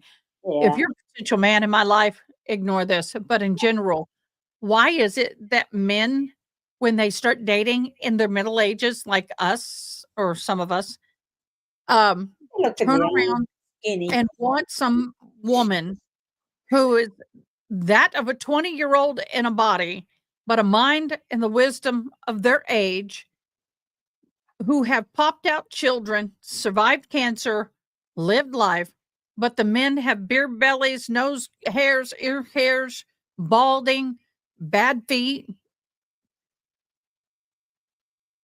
Learn to love. This is what I told my children. Learn to love the person. Don't have to go for the looks of the body first. Oh, Not body shaming. I'm realistic. And when I'm looking at somebody, it's the kindness in their eyes, it's the words, it's how they talk, it's what they say, and how they're living. yeah. And do you know what, honey boo? Don't There's give me- surgery. There's surgery that can fix some things. That's right. That is for sure. So, at the risk of running off everybody in my life, okay. Well, I can tell you this, everything you have just described is what is categorizes my ex. As what? Categorizes my ex. He has every one of those characteristics. Yep. And And I'm here's the thing. If I have survived cancer, if I have produced lovely children and raised them to be good citizens, and I myself have survived what I've survived, then Get over yourself. the way I see it is the way I see it, and it may piss off people, but that's fine. Bodies can change and be fixed. Weight can be lost, loose skin can be removed, but you cannot fix what's within inside. You cannot fix ugly when it's inside. Second Roberts. Can't fix ugly. Are you ready to interpret, girlfriend? Yes, ma'am. Second Roberts, please you take a stand. You're still under oath. No, I'm not saying that for any particular person. Nope, not for sure. It's just, I find it interesting. Now that I'm in the opening myself up to dating. And she may continue Oh, with no. the examination. Gee, Matt, again, Yes, third yes. time. Another detective. Yeah.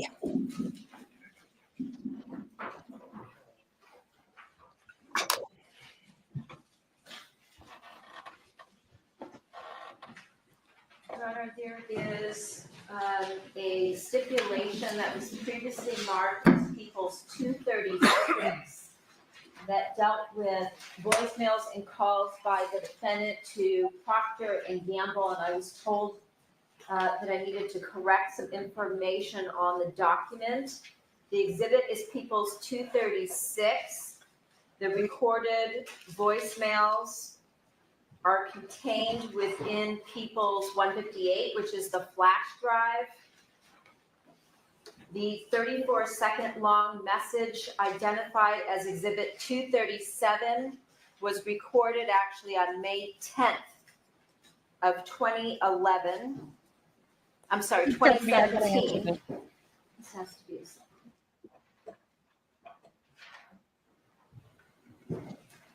And this particular call came from the Sementilli residence at 818-854-6. Information as to the other two phone calls in exhibits 239 and 241 having occurred on March 9th of 2017 are correct. Very good. Thank you. Is that the understanding of the defense? Yeah. Thank you.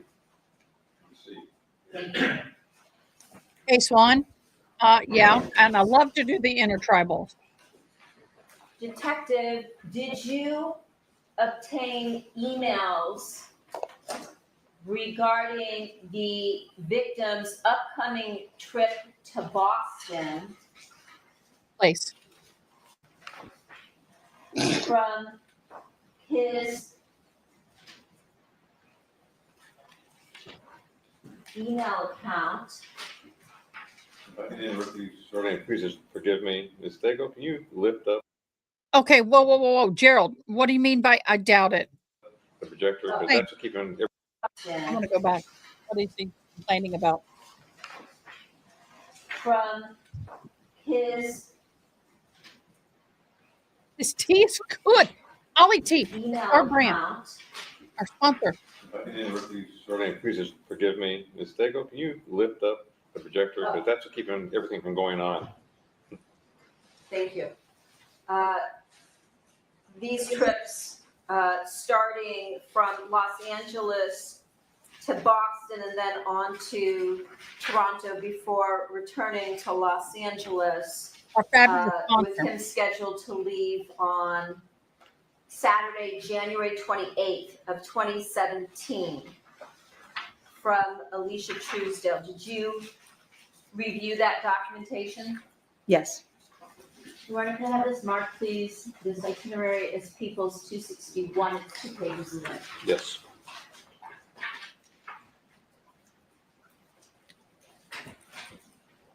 Showing you a reservation Thank you, Haley. Now, for Fabio Sementilli arranged by Alicia Truesdale. Is this the documentation that you reviewed regarding Mr. Sementilli's upcoming business trip at the end of January, returning to Los Angeles on February 6th, Yes, it is. 2017?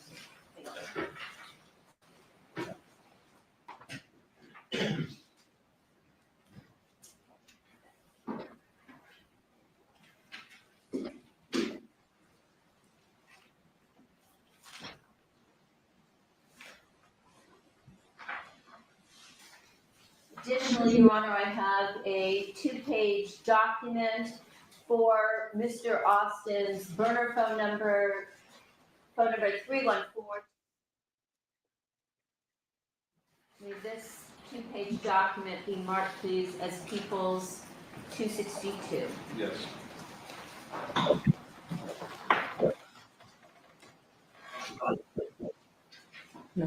Showing you the first page. 2 seconds, counsel.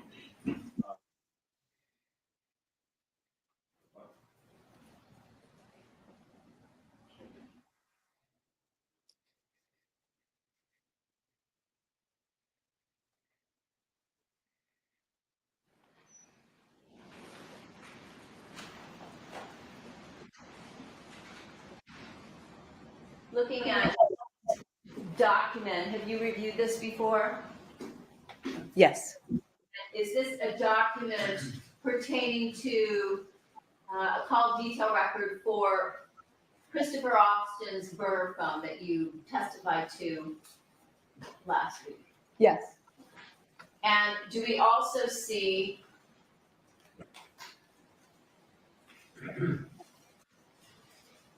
information on here with respect to the number 747-888-21 identified as a burner phone belonging to Robert Baker? correct.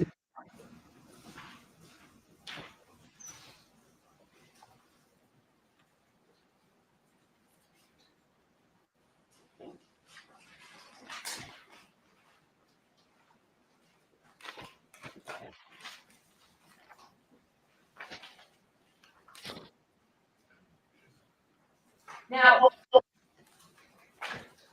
did you also review a jail call that was dated January 6th of 2018 from the defendant to Robert Baker's step-sister or daughter by the name of April Forte? I believe April is Robert Baker's, he calls her aunt, but I don't think they're related by blood.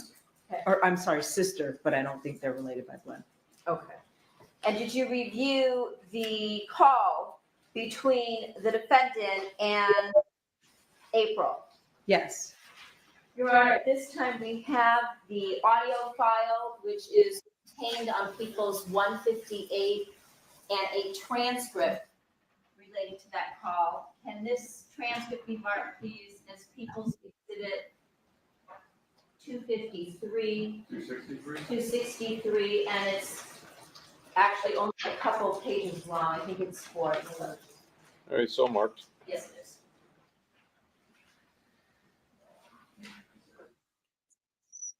Distribute. Yeah, and the same admonition applies. You do what, Gerald?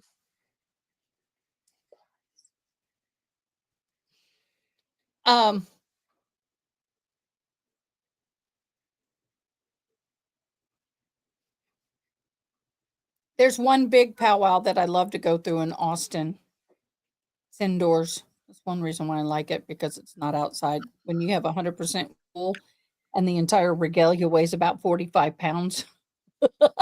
AC. What, Miss Di? I have to tell you bye-bye. I have a class coming up in just a couple of minutes. Okay, bye, love. We'll chat tonight. Bye. You got gossiping to do. Bye. Okay, I guess I'm on. Joyful! Joyful, joyful, we are joyful. I don't like Whoopi Goldberg, but I sure like her in that movie. I liked her as an actress. I like her acting, but that's all I can say. That's all I will say. Oh, that light is, I'm not used to it being this close to me. I'm going to have to find a better place to put it.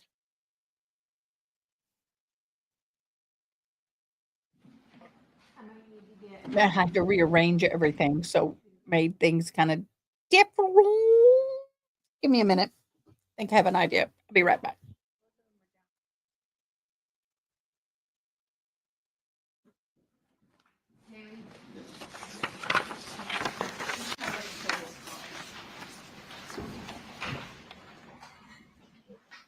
Hello.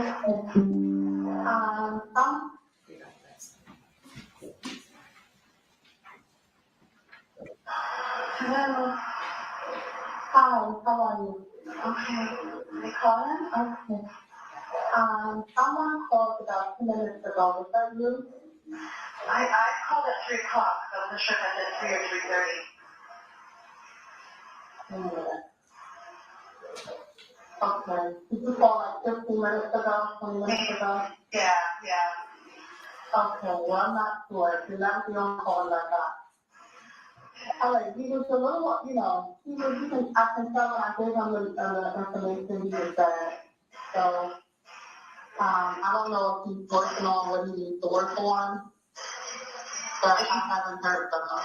Okay, did he say he's gonna come back at 3:30? Well, based on the information that you gave me, about him having calling other meetings, maybe he's unable to, but I did give him the message. Did he say that it happened to him too? Did they go through his stuff? No, nothing happened. And he said, that's good. He said, I hope that he did not let them spook her. Spook her. No, they didn't spook me, but they spooked everybody else around me. All my, That's a little better. friends around me. They told them that if they're, helping me in any way or hiding any of my mail or anything like that they're going to be accessories. So now they're all mad at me, and I'm afraid I'm going to end up with black eyes here. So I'm trying to be very careful. And this call is being recorded. I'm just trying to say to myself, but the pen pal that he writes to here, for me, not to write to her anymore because she won't accept the mail anymore. Okay. I'll have to find another one. Yeah. Okay. I just. Not to give me any details, but I just told him not to write to him anymore until further notice. I really wanted to talk to him. Okay, I'm not going to sign anymore. Okay, all right. If you hear from him, tell him to comment someone, because he told me he does have other numbers to use, but he would have to call you collect, and I don't know if he can do that. I don't even know how you can do that collect. So he doesn't get anything. So, okay, when he comes back, if nothing happens in his cell, just tell him to get rid of everything that I, sent. And if nothing happened, that's fine, because they didn't end up finding any of his mail in my phone because I hid it, so they didn't find it anyway. But you can't write to the same person anymore. I have to get a new one and then give you that message, and then he can write to the new one. Okay, but I'm okay, and he has to do the same because I know the person I write to there is gone to prison, so he has to give me somewhere to write. Okay, all right. He just wanted to tell you that he loves you. Oh, I love him too. And they destroyed my whole bunk, and I thought they did the same to him. Tell him that they took nothing, they didn't find anything, so that's good. But they scooped everyone else, and so now they're all upset with me, and I'm just afraid for my safety. I might have to go modules. I'm not sure. Okay, all right. I'll let him know I'm strong. I'm okay. I just want to know if they did the same thing to his cell, and if they didn't, just to get rid of whatever. And somehow get me a new address to write to, and I'll write to him. But I'll call you. I'll check in tonight at 7, or else again on Wednesday, maybe around 11 or 12. Okay, all right. Okay, thank you so much for helping me. All right, thank you. All right, okay. I'll talk to Mark.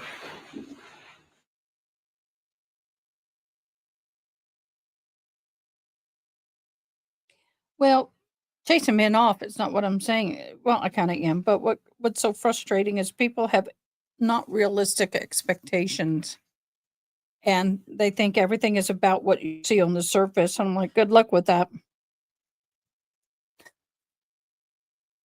And there are women out there and men out there that have rocking bodies and rocking minds. Good for you. I'm just saying, not all men are bad. Don't get me wrong. There's a lot of good ones out there.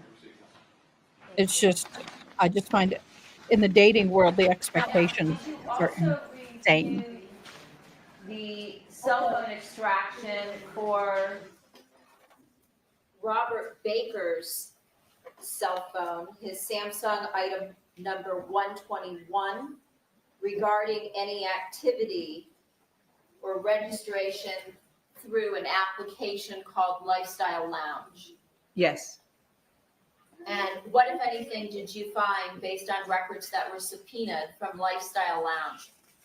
That Robert Baker did have a Lifestyle Lounge account. And that Honey, he was that man registered was for a that hooker. account in November of 2016? Correct. That man, You? not a With good a man. distinctive username. And was it registered to his Little apartment on Independence? Yes.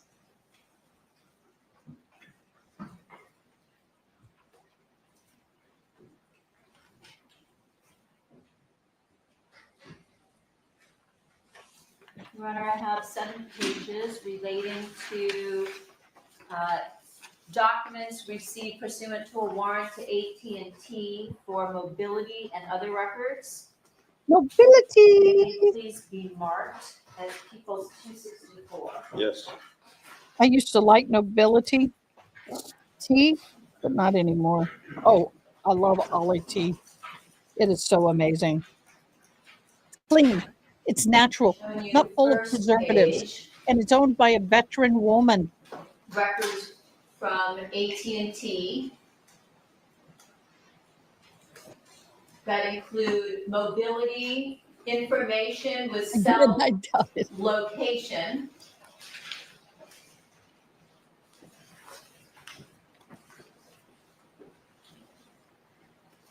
Looking here where it's highlighted the date of May 18th of 2017. Do you see that? Yes. And looking across at this information here, along with the second page, which is from the defendant's cell phone extraction, item 119, under the DR for the murder of Fabio Sementilli. Do you see where it's highlighted in blue? Yes. So, Looking over at the body of the message, do you recognize what you see here? I do. And what is that? This is a message that is sent out to Monica's cell phone whenever that closet mirror that is protecting the safe is opened. The one in the master bedroom closet? Correct.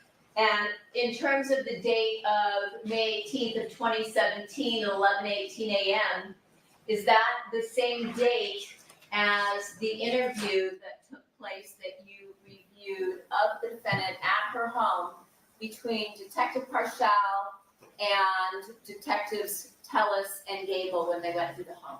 Yes, when they were used the ruse of the knock-knock investigation.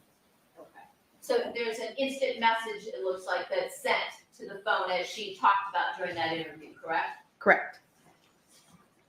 Showing you the third page.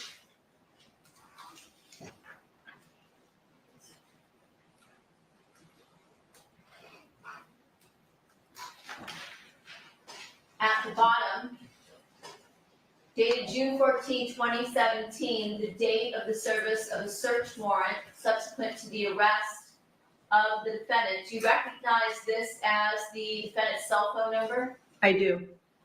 And once again, is there a message or an alert that's sent to her cell phone during the service of the warrant? There is. Showing you the fourth page, again, same date, same range of hours during the service of the warrant.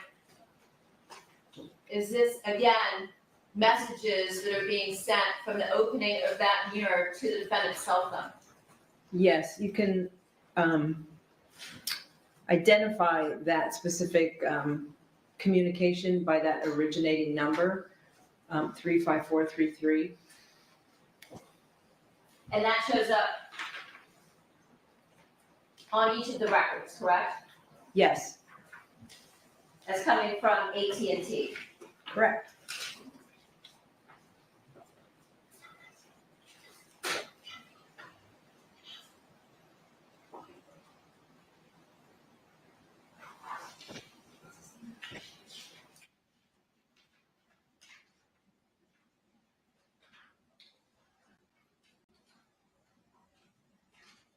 And again, showing you the 5th page over to the right, the body of the message. Once again, during the service of the search warrant, does indicate that that closet mirror was opened on that date, June 14th, 2017, at approximately 3:37 in the afternoon. Yes, it was. Hello again, Gabby. I know where you were. Regarding the history I do. of the messages from the mirror, does Saw it you have over that there. same Mhm. code that you referred to coming in from AT&T 35433? It does. It's okay, girlfriend. And Thanks for then sharing the the love. last page Thanks for sharing the love. for the date of the murder, Yes, I did another clothes does it change. have that same Hot. code? Black is hot. It does.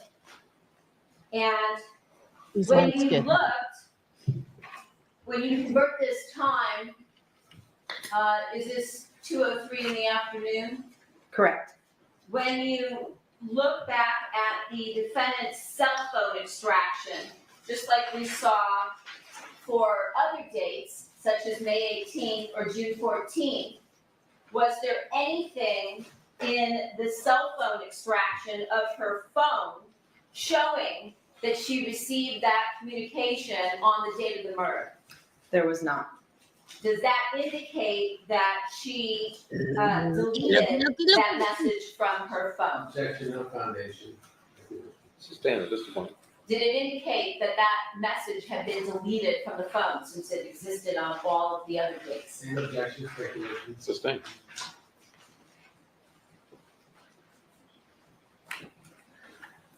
Now, the last time that you were on the stand, we played a lockup over here from the date of June 29th of 2017. Do you recall that? I do. And in He's been on the that stand 3 times, y'all. 3 times. recording, I'm like, there was a mention of a person by the name of John Stanley. Do you remember that? I do.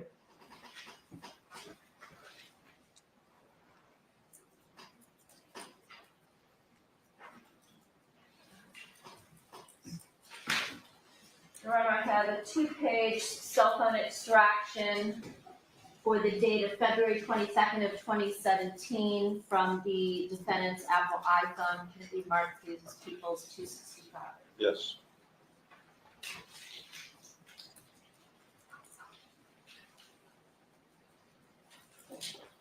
Showing you number 1, column 1, dated February 22nd, 2017 at 10:25 at night.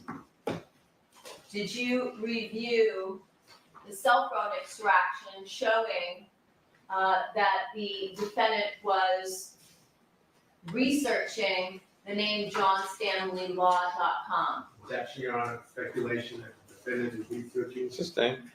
Did you review her cell phone extraction? I did. And is this what you found for that date and time? Yes, I did. And did you yourself look up John Stanley? I did. And what did you find? Objection, no foundation. So He's a criminal defense attorney located in the San Fernando Valley. Robert, at this point, you're gonna play what's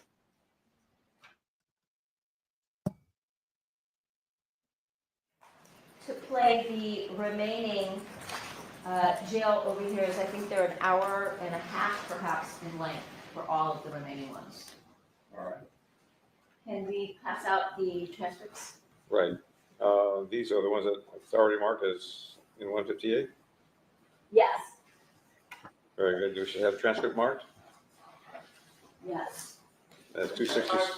5-4. I'm sorry, I take it, they're going to be separate transcripts?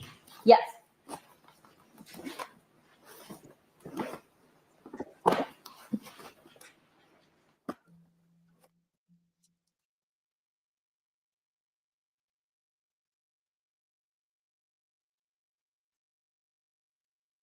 The 6. 6, 7, 8, 9, and 270? I think there's only 5 left.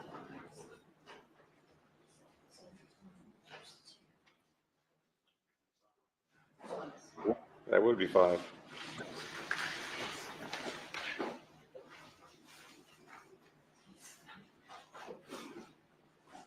Can't wait till I get my glasses, y'all. You drive me crazy.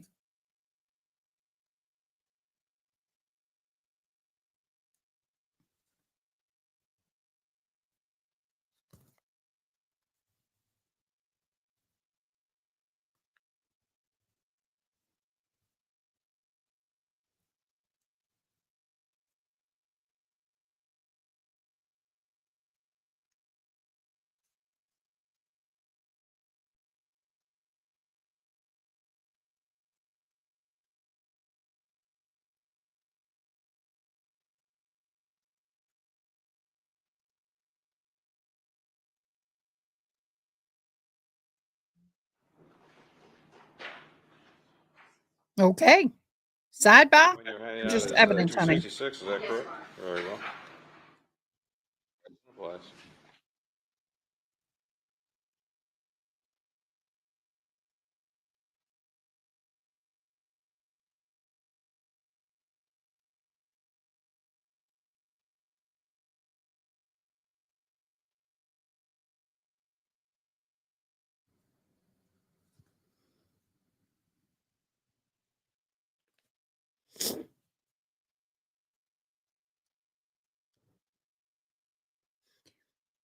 That court reporter kind of reminds me of my mother's sister sitting there. I just realized it. The haircut, the profile, sort of.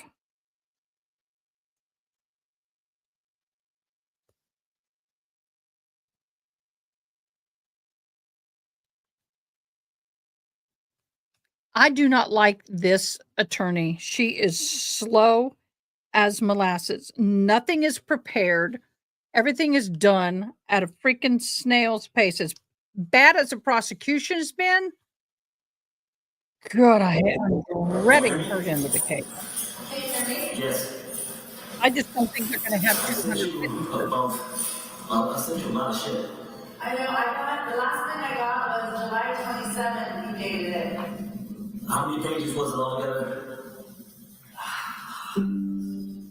I just got it last night at 10:30. What the fuck? I sent that shit 2 weeks ago. I sent you stuff a month ago. Did you get it all? Agree. Yeah, I got the one Your day. will. Put it this way, you haven't written since, have you?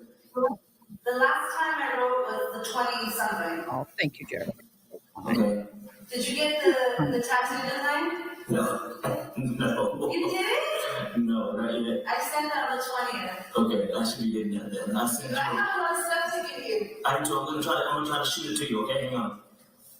You look good. You look good. I miss you, baby. Are you okay? I'm okay. Okay. Is this where he proposes to her? I'm gonna send you something. I want you to Yep. read this. Two pages is really important, okay? I have stuff for you too, but you have to flush it. What do you think about it? All right, I'm gonna try to send it to you in a minute. Hang on. Okay. I even brought you coffee and Snickers. Thank you, baby. I don't need it, but thank you.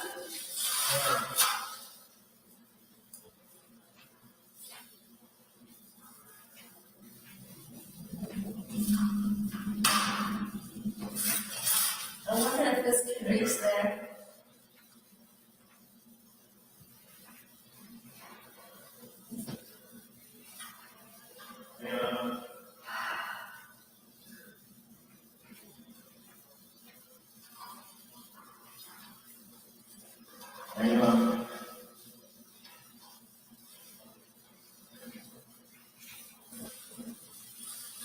Why are we listening to these jail calls yet again? Just a question. We spent almost 3 days, 2.5 days actually, of jail calls. Are we going to do that again? This woman loves to play jail calls. Why? Hey.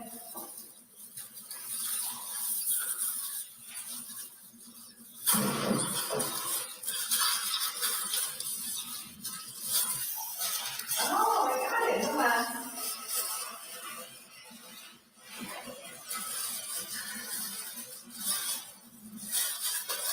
Oh my God. At least you're gonna get all my letters. The ones that are wrapped. This is big. Okay, guys. How big is it? Okay. All right. Okay, I'm doing these. Oh, okay. Read them in order. Do what? Read them in order. All right, I will do. Read the ones that says for your eyes only first. They're X's. They have X's on them. Okay. Then do what you just said I should do. Okay.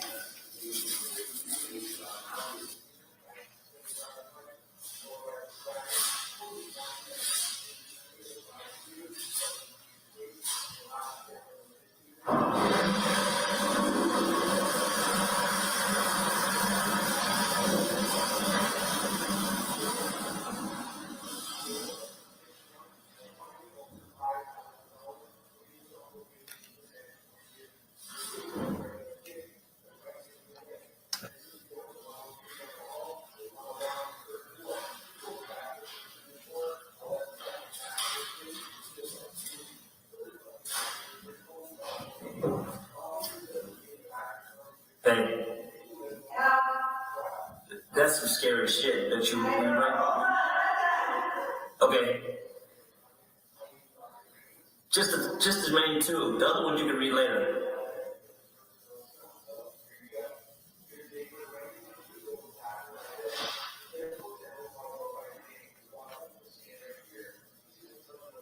Hey. Yeah.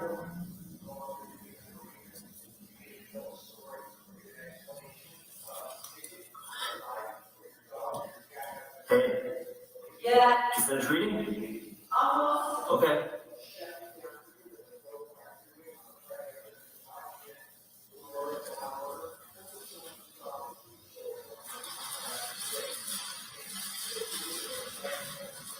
Did you read mine?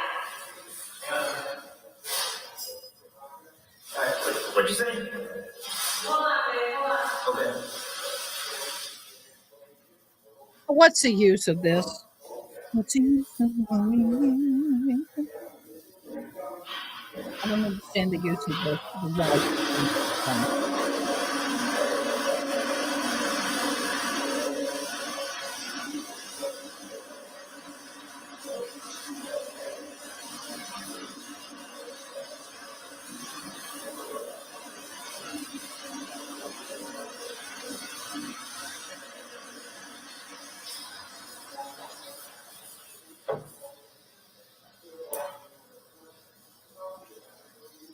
Hey, I'm here.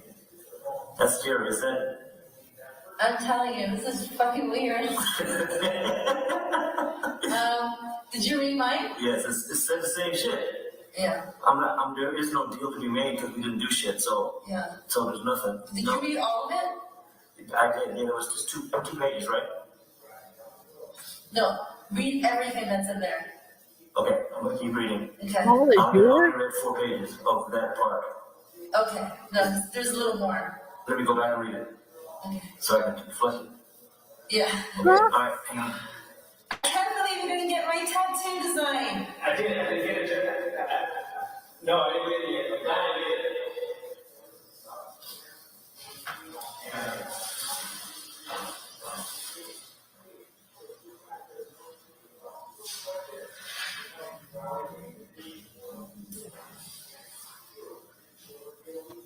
By the way, my brain is going funny out. Moment. Forgive me.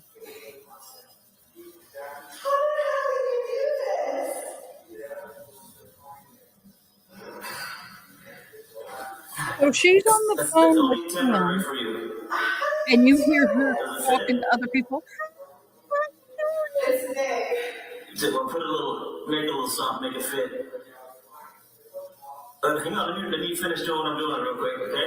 Okay. Let me finish reading. Oh my God. Hey, listen. Yeah.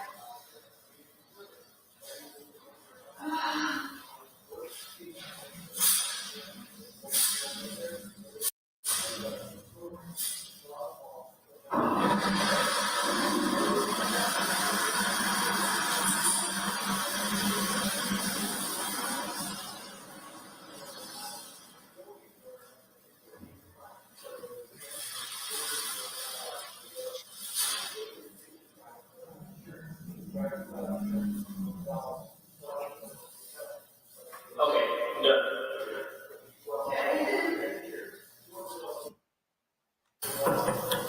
That was in the letter.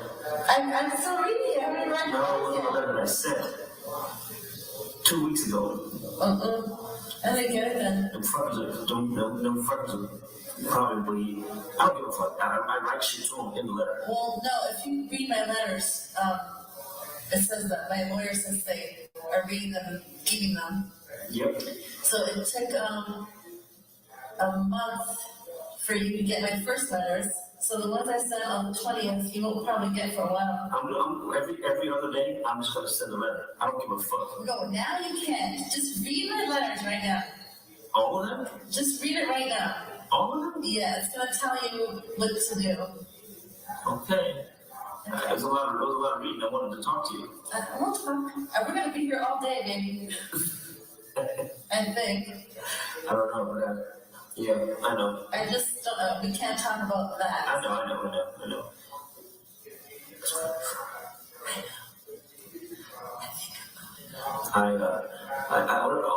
I'll only say one thing about one thing. I told my lawyer I wanted to see everything they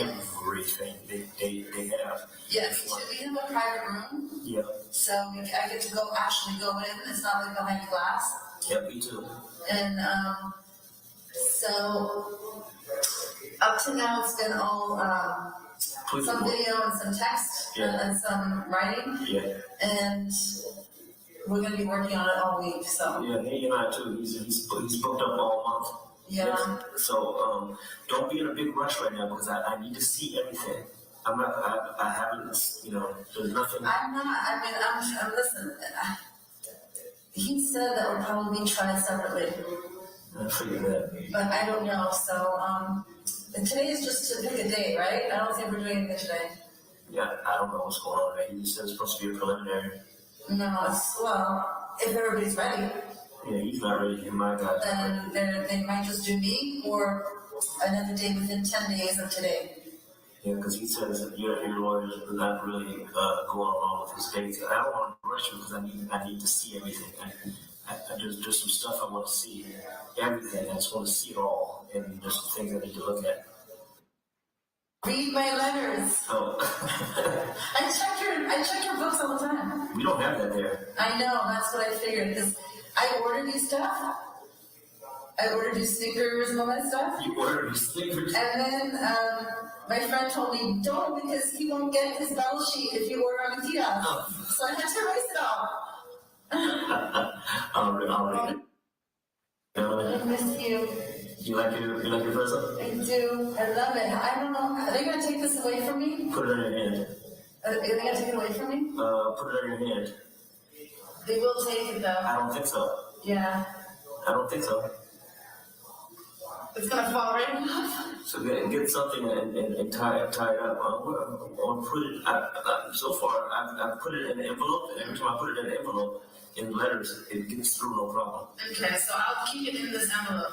Yep. When I go through the. Yep. Okay, so yeah, go read my letters and I'll read this. Yeah, and that's why I thought, I've been writing to you all week and I thought, I'm just gonna give it to there because you're not gonna get it for another month. Yeah, exactly. Well, I'm gonna keep writing, baby. I don't give a fuck. No, you can't. What do you mean? I'm not writing anything bad. The same stuff I always write. Nothing bad. Nothing, you know. You want me to write you? I will write you. Stop it. I want you to, but you shouldn't. Until I say, until you hear from me. But then you don't hear from me for like a month. Then if I know that you're sending, you know, every 2 or 3 days, I know it'll eventually come. Maybe I don't care if you send me, you know, because I sent you an encrypted, you know, it didn't say. Okay, that one, that short little note you sent me. Yeah. Came before all of them. Yeah, that was written, that was sent July 13th. Yeah, that was first. No, because then I got letters from June 30th. Yeah, but I held that. I didn't send it because I was letters. I thought they were holding it. No. I sent the. Well, mine they were holding because they should have gotten it. I did a nice design. Mine says R&B on it. I gotta look at it. It'll be here hopefully. On my finger. But I figured when I saw you today, you would like it for that and the other thing. You look good. Did you read the part about the? I got a bad knot in my thread, y'all. Yeah. Did you read it? Yeah. I'm frustrated right now. Yeah. I don't know. It's microscopic. We'll see. Hey. One way or another. One way or another. I feel so much better. Don't worry. Don't you worry. Resolute. Yeah. Me too. And don't. You read my letter. You understood me. So now you're clear. Got it. I even said that we think so much about this fucking scary. Wait till you finish reading my letter. You're gonna say, how the fuck does she? It's so funny. And when I opened yours last night at 10:30 or 11, I don't know why the mail came so late. My friend got up and after I read it, I said, everything he wrote in this letter, I have it on the pages I just sent you, and you didn't even see them yet. The reason why I want you to finish reading is because there's more you have to flesh. Okay, all right, I'll read it.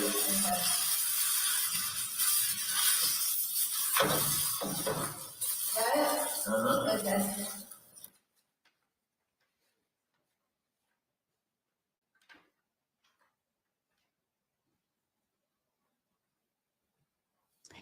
Y'all, this is so frustrating. I have a knot in the middle of my thread. I can't get it out. Was it the last one you wrote? I don't know, it's all mixed up in there. What the fuck? All right. I'm gonna read too.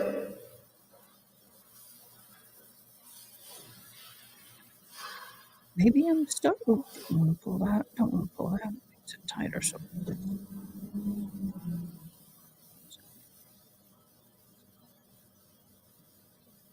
Hole in it.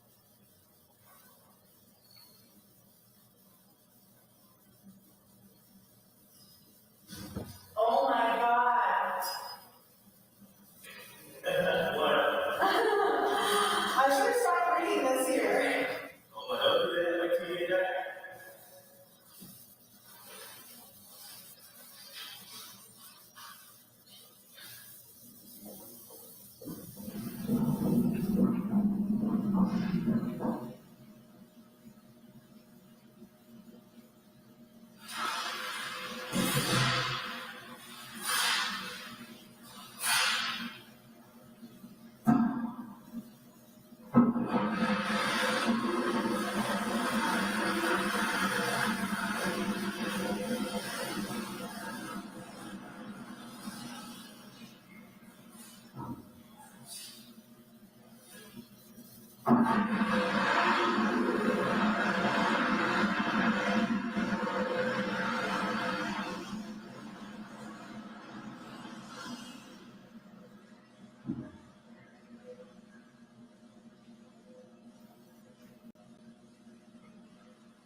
I got it out. Hey, Zach. Hey, what do you say? It's your lucky day. Zach has arisen. Hey, Zach. That. Thank you. We missed you.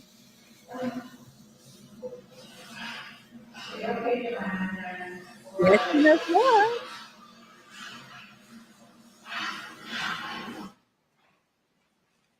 Don't say it crazy. You don't have many opportunities. We may not even have an opportunity, so that's why I say when we do it. Of course we do. See, you get all the good stuff. I figure everything. You don't have right to. I even break it off so that it's not all introduced. Persistence wins. And I didn't give up, and I got it done. Of course, you're going to try to use anything, but think about what's been said in their lives. Nothing. Nothing. Nothing. This is. Same here. Do Hope you you're doing understand well what I'm with trying to that. say? We have missed you. I can't say Last it about loud. you. But I don't know. I may have pissed them off. How does it look to be writing to you? But we enjoy having you here, Zach. Welcome. Hey, we got another new one in the For group. me, you, that's His fine, name but is not for Gerald Jerry. Boston. I have a plan. Make him feel welcome. I wish I could tell you. But if they take all that far, I'm gonna blast it. I'm gonna use your own sister to do it. I stay up at night thinking about it, all kind of stuff. I want to tell you, you tell me that's a genius. So I'm gonna. I know what they're saying, but again, they're just trying to get you to stop. They just don't want you to take a chance. That's all that is. My lawyer tells me the same shit. Tells me the same shit. And I already told him, it ain't gonna stop, man. Just move on. I'm gonna stay away from discussing anything about this thing at all. What I don't know or do know, it's not even being brought up. We just keep each other moving. And I'm like, let's move on. And he leaves it alone. I don't like it. I know you don't. But we gotta deal with it. I said, this is our way of making sure we're good. That she's okay, I'm okay. I said, this ain't, this thing is out of control. So, if you can find another way, you gotta remember, even if you send it to another person, it comes in, it's still being checked. Last one I said, she wrote to you as pen pal, and you're supposed to write back to that address. I can. From someone else's name.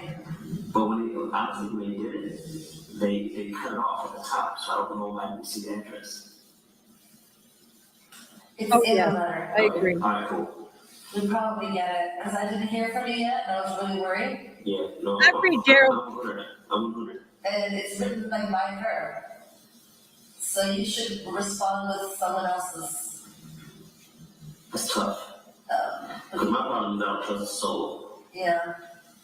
I don't, did you see that, well, you read it, you read it, that they had people on our shit. Uh-huh. Yeah, I know it. Yeah, I know. And, and he was trying to say that, I told him, dude, stop talking. I already know. But we're so in sync, this shit is fucking scary. But don't let them scare you like that, dude. I understand. And I even mentioned the part about the family. I even mentioned that too. Yeah, that's really heavy. I can only imagine. But you know what? No matter what happens, no matter what, you already know this. I'm there. I wrote everything in that letter that I meant. There's 7 billion people on this planet. I don't think there's 2 people who are going through this shit like us. I said the same thing.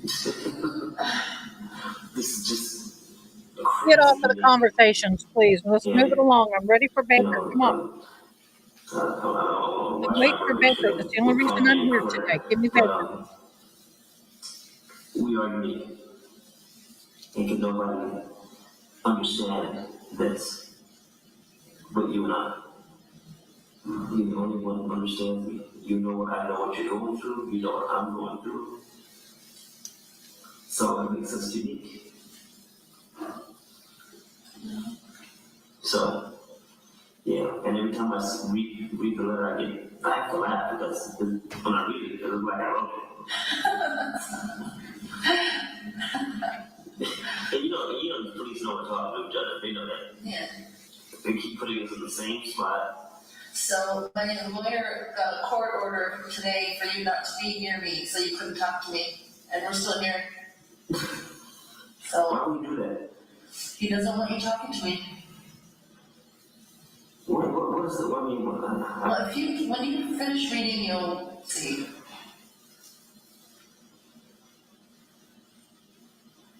But anyway, incredible. I'm gonna read it, but I can see it. I may have flushed it because I was trying to scan it. I don't want to rush in. But I'll check it again. I kept the other stuff. That's you know, you're the only one who can stop that. Okay, he's your lawyer, right? No, I know that, but I can't say it. I'll read it. It's fine. It's gonna be fine. I told you I'll always find a way, so don't worry about it. Alright. Yeah, I don't want you to try a way that's gonna get you jammed up somehow. No, it's not. You always say that. It's not. It gets complicated. I told him already. I would. And he said what? He said he knows how I feel, but he's just telling me, his advice, and that's it. And you just tell him your advice is appreciated, and let's move forward. I understand that. It's just, when my family knows I'm writing to you or receiving your mail. Why? How do they know that? I don't know how they know that, or if they even know, but they will know because they are using our letters. They're gonna use that. Okay.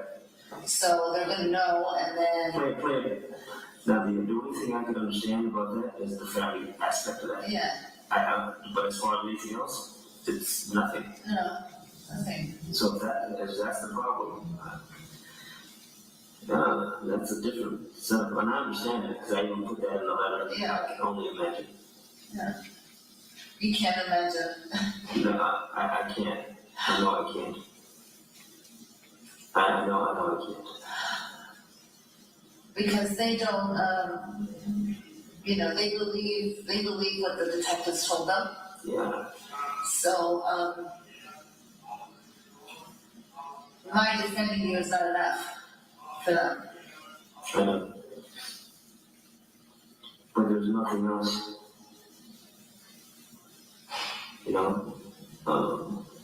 It's just nothing else. Zach, how's Puppers doing? Believe it at that, but How's your dog?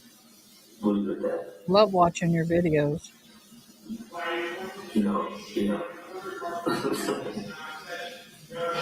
So I don't know. So you don't want to write you, I won't write you. No, I do want you to write me, but just wait till you get mine first. All right, I will. Okay? I'll just say what I have. And I'm probably gonna see you back here in a week or 10 days, so just bring it with you. Unless they separate the case, then I'll see you again. Oh, I don't think that's gonna happen.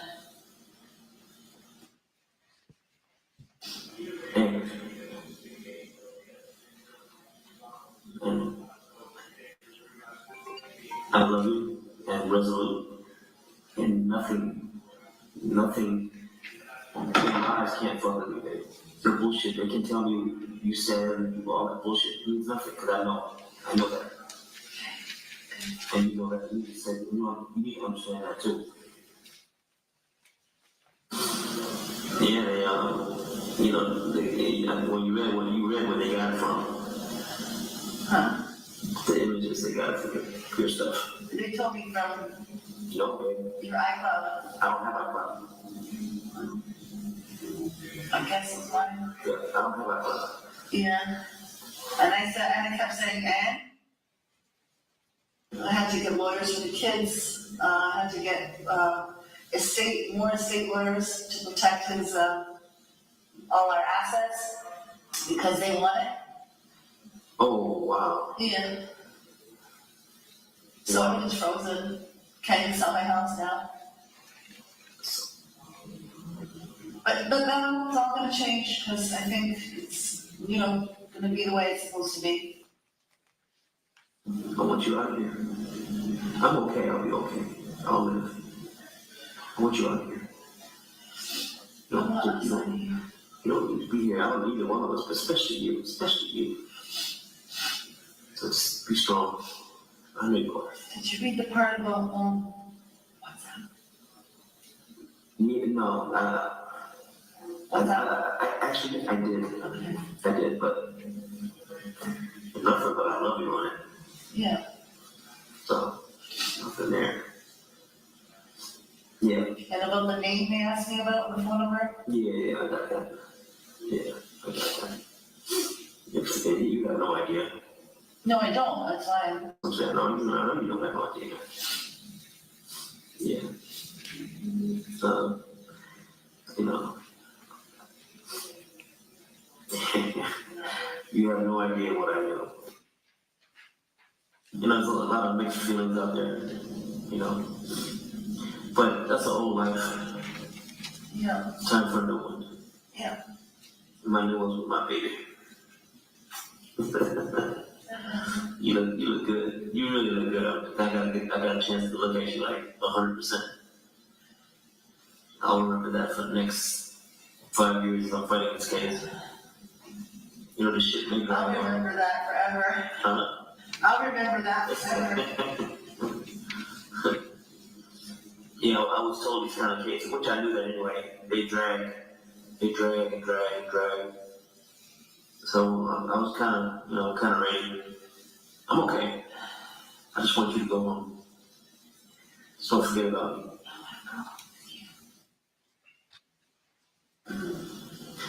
I have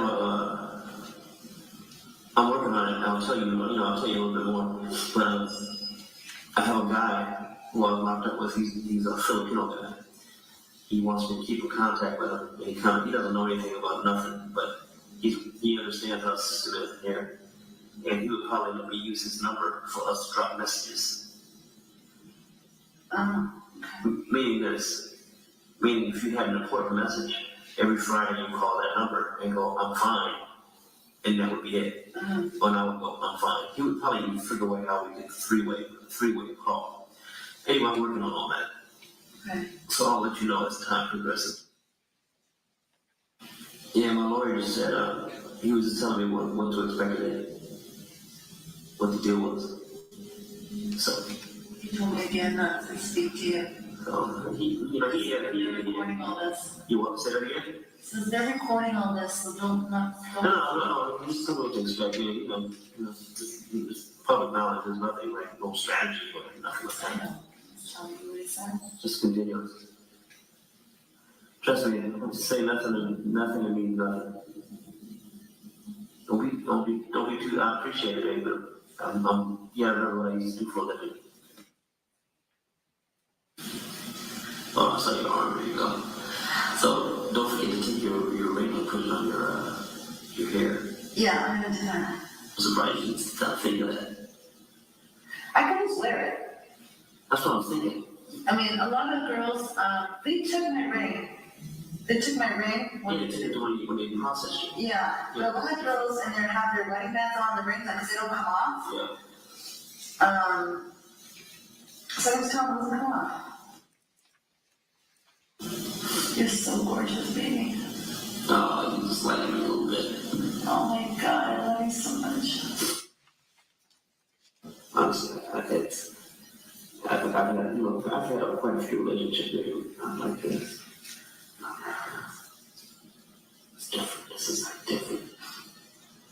is like supercharged. It's weird. I've never synced up like this with anybody.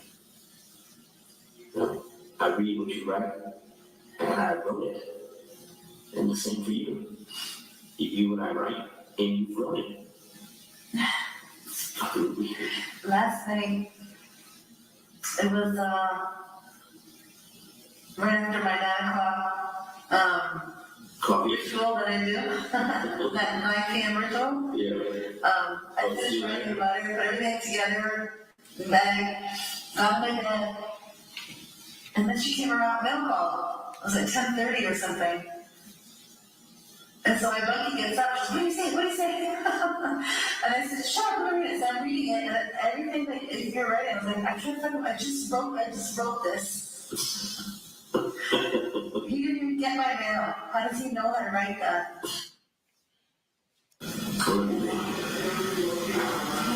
I know. Trust me. I'm going through it with you.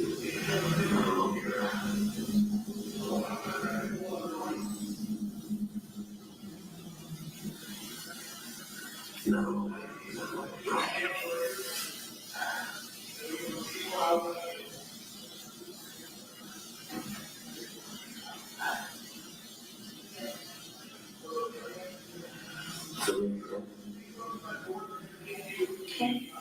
Welcome, June. Thank you for having some ADA time. That's either American Disability Act. I got to take a break from that. That drone in that is just driving me crazy. Haley Mouse, thank you so much for all your input today and your time. Appreciate you. You're a fabulous mob. We'll talk to you later. Enjoy movie and TV time with hubby. And June, welcome in. We've missed you. We have Zach here. We haven't seen him in a while. We have Gerald Laughlin, a new member in the house, and he's been fun. I asked, he said he chewed out a vendor, and I said, well, are they still alive? I should have said, how many inches are they missing? That's what my dad said. And how many inches are they missing? We are right now again with this woman for the third freaking time, listening to phone calls of the prison. And let me tell you, that drone echo, it's just like grating on me. So we'll see how much longer I can tolerate this. Thank God I'm feeding. I'm listening, but it's I wish there was a, did you see the part when I told you I wish there was a way I could talk to your attorney?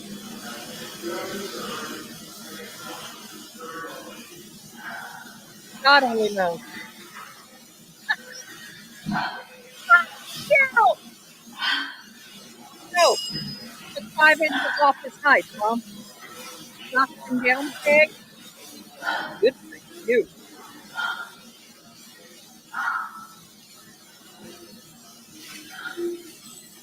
And they whisper, it sounds like they're doing something they should not be doing. Close your eyes. Okay.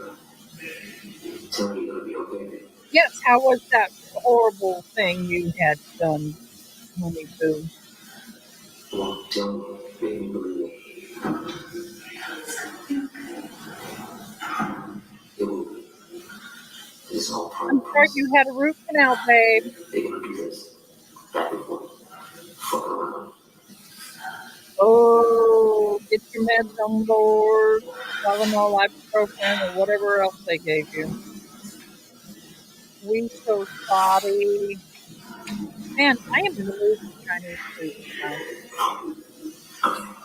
Oh, and I just made a worse enough of this.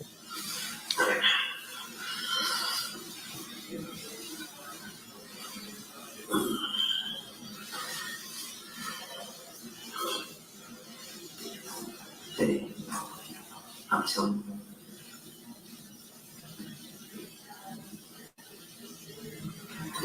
Watch what I tell you.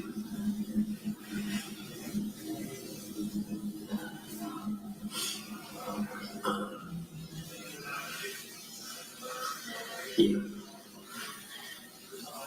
You can't even get about it because you have no idea what the fuck it is. No idea. So therefore, Yeah, they're not as bad as they used to be. Man, they were brutal. I know they found the extra phone in my, it doesn't crazy anything. It was that old beat up phone I listened to my phone, my music when I play an extra phone. I'm serious. I know that's one of them. It doesn't even work. It just has music on it. So they're just bullshit. You know, just bullshit. Mm-hmm. So, a bullshit, who knows? You know, we'll see.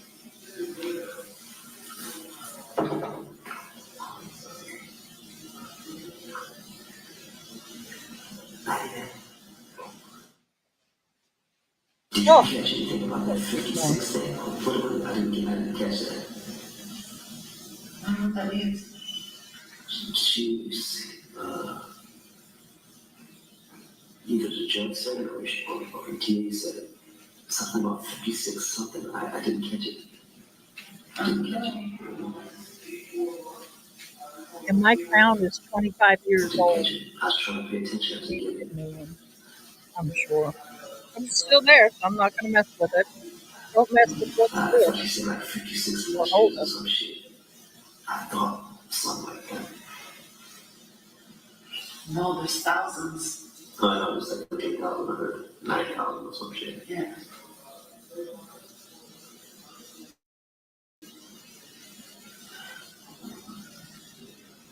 Messages. Oh, no, yours. Because you were texting, you were texting family and stuff like that. And it wasn't just between you and I, it was just in general. No, can't remember some. So let's get this evidence, let's find out everything they have before, that's what I'm doing with my guy. I want to see everything. I want to see this new shit too, whatever the fuck explain it to you, like, oh, that makes sense. That makes sense. You'll be like, that makes sense.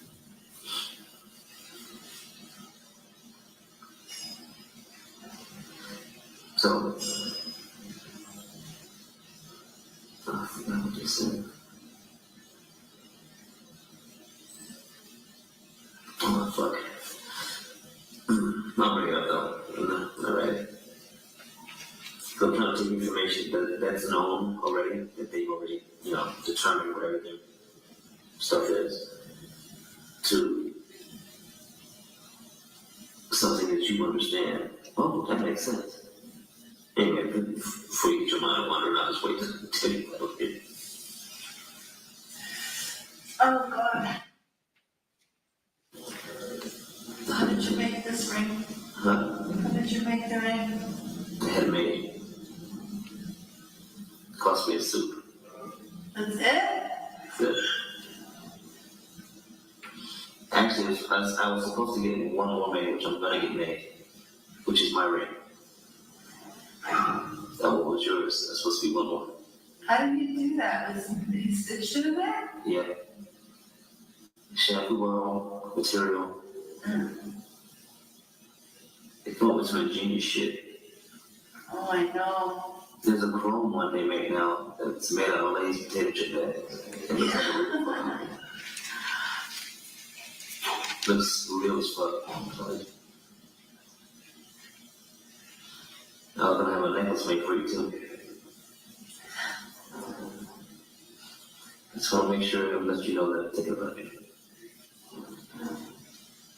So I'm just come up with new ways. And so you showed me the underwear. After you showed me the underwear, I want to kiss you. maybe we can sneak one in there somewhere. I was trying to touch your hair at least. They're doing a good job of keeping us separated. Yeah. If we're nice these guys, they'll eventually let us, because we're going to start coming here a lot. If we're cool with them, Yeah. it'll be fine. As long as they don't go stupid. I'm wondering if their new information, new discovery is of us here last night. No, it has something to do with this That's something to do with that little phone shit they were talking about, whatever that is. Has something to do with that, I'm sure. We're not talking about shit here. We're not talking about nothing. We're talking about goofy shit here. So I think it has to do with that whatever that phone shit is. Whatever the 710 phone thing. Anybody else that with is. 30 listening to this? So, I don't know. We'll see. Don't worry about it. Megan. Then we can do it right now. We'll see Yes, by the I end have of the one. week. So, let's do it. Then you can do it. What's left for lunch? You'll probably know before me. No, they don't, But Rhonda. I don't talk to mine until I see him. Like me either. Yeah. So no point in writing about it since we're both gonna be. Fabio is a the same non-existent thing by Monday. to them. So it was a good day. Still. Yeah. Still. I'll be thinking about you all week. And I'll be thinking about you till next week. Too, baby, me too.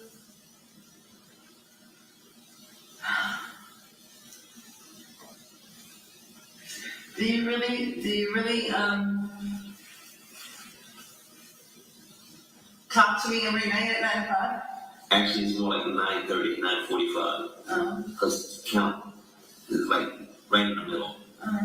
So make it 10 o'clock every night for sure. And I'll verbally tell you I love you. I'll verbally say it out loud. I say it out loud. You get new papers. Yeah.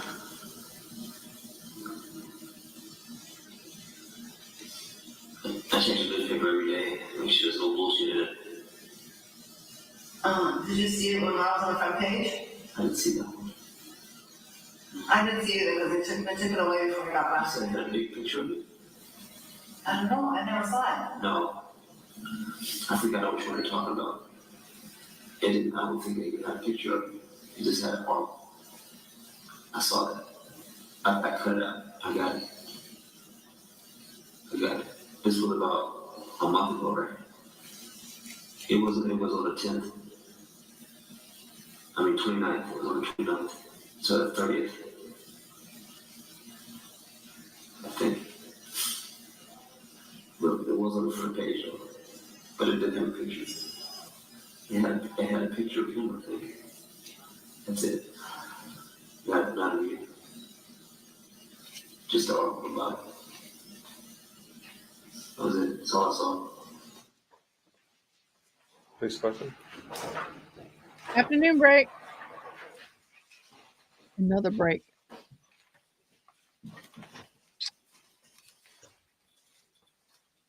Wake me off a piece of that kid. Yeah. I can go a lifetime without listening to that again. Sound of I need to turn on my fire tearing and radio. flushing. Down. Was that them ripping up jail mail or jail kites they sent to each other? Objection, no foundation. Assistant. Did they talk about tearing up their letters to each other? Yes. When we heard at the end, the mention of a picture of him referring to Fabio Sementilli in the approximately 60 hours of recordings in the lockup, whether it was the 2 that occurred in Van Nuys or the 4 here downtown. Was there ever any conversation about Fabio Sementilli or his murder? No, there wasn't. Your we'd like to pass out the next grouping. This is from 8/24/2017. Which would be. Let me look at it.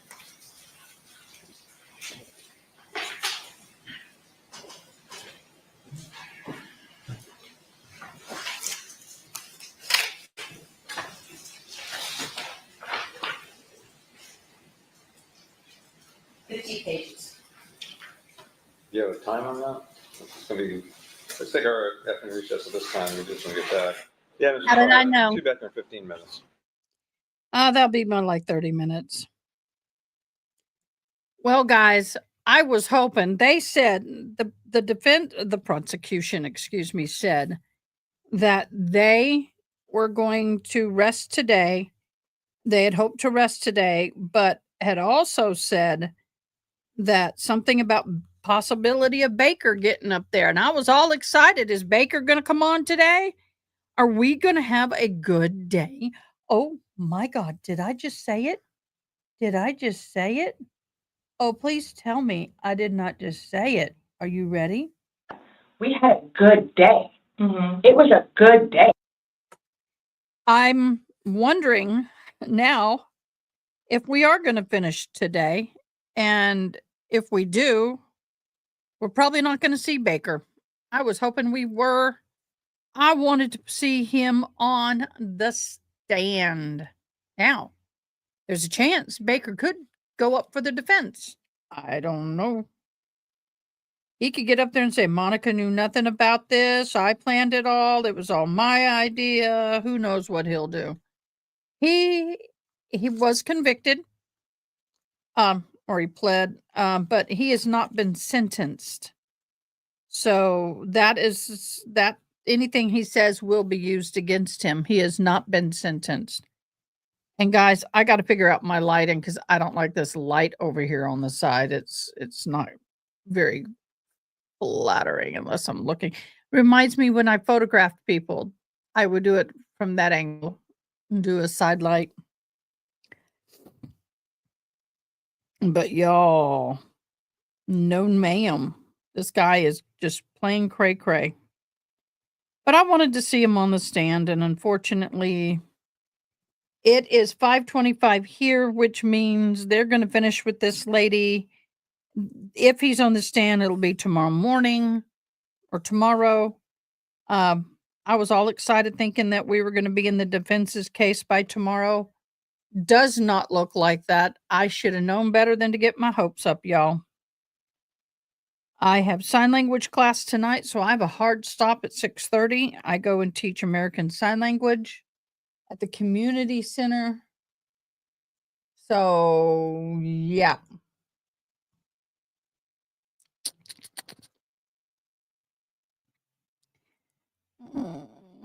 They're great people over there. I enjoy my class. They're great people. And it's nice that someone actually, the people wanting to learn. So I enjoy it. But I got to be honest, today, I would be okay with not teaching. I know. It's okay. It'll be good. I have a good group of people. I really do. They're real sweet. And then we have Christopher Austin, who was the guy who assisted Baker in this unaliving of Fabio. He will not be sentenced until after this trial is said and done. Everything is hinged on his testifying. So he doesn't even know for sure what his final sentence is going to be. If the judge believes he testified truthfully and the DA believes he did what he was supposed to do, held up his end of the agreement, then he will be given 16 years to life. People were kind of upset about that. And I said, that doesn't mean he's going to get out in 6 years. It means that his first parole possibility will be 16 years. He's already served, I think, about 6 years already. So we'll see what's happening with that. We had some interesting things happen this morning. If y'all have not already heard, in the Karen Reed trial, we had Auntie Bev. I can't do it. I can't call her judge. Auntie Bev passed down or put into order the conditions for the media, and she's being strict, y'all. Some of us were concerned when we heard that the conditions of media were getting ready to be released from the court and the court of clerk, and I was like, oh, y'all, this may not go so good. because the way everything Auntie Bev has been doing lately doesn't surprise me if she would have said no. We do have a lot of people out there very, very, very upset with how she's handling all this. So we'll see where that goes. You didn't say it. Say what? You enjoyed the show last night, June? I did too. She is a love. I enjoy having her on my show. Last night, for those who were new, we have a Sunday night live, and I try to have a guest on if possible. Sometimes I can, sometimes I can't. It's a scheduling thing. But with that, Tanika is fabulous, and she is all over the Adelson trial. Now, with the Adelson trial, she regurgitated that so fast. I was like, do you have a cheat sheet up there, honey boo? Because I'm lost. That Adelson drama is so bad. I thought the Karen Reed drama was difficult to follow. If you follow Adelson all the way back to the very beginnings of a lot of the stuff, it's like, what? So, go figure. So let's start there. So, we have the 17th and 18th for sure with Karen Reed in a hearing. So we'll be doing that for sure. But this trial is starting to stump me a little bit. I don't understand why it's taken so long to get to this point. And then you see what happened this afternoon where they sit here and play hours. They will sit here and play hours of video or audio of the phone calls. Now, one thing is that I don't understand why Monica just did not just plead out, because there is just too much there. Either that or her attorney is got blinders on and wants to take this to trial. Also enjoy Sugar Bear's sighting. I know, isn't he the cutest? Oh, he's just a cutie pie. We like some Sugar Bear. We like Mr. Sugar Bear. And I really love the fact that she is doing this with a child. I mean, it's not easy to do this without a child, much less doing it with a child. And she's a single parent, and that's fabulous. I mean, go for it. But I really have no problem with people doing, if you're interviewing somebody and they have their children, kids come first. Family comes first. This is secondary. And I have no problem with children. So what happened with the media motion? Okay. She laid down that media motion like she was laying down the law for the International Media Association. It is very strict. You must be you must be registered. You must be, you can't have any kind of filming. Your device they don't even want the cell phone on when you're in court. Now, I can't believe that they can, I understand that some people should be turning off their cell phone. I get it. But yeah, one camera that is remotely run remotely, one still camera that can be used. That's it in the courtroom.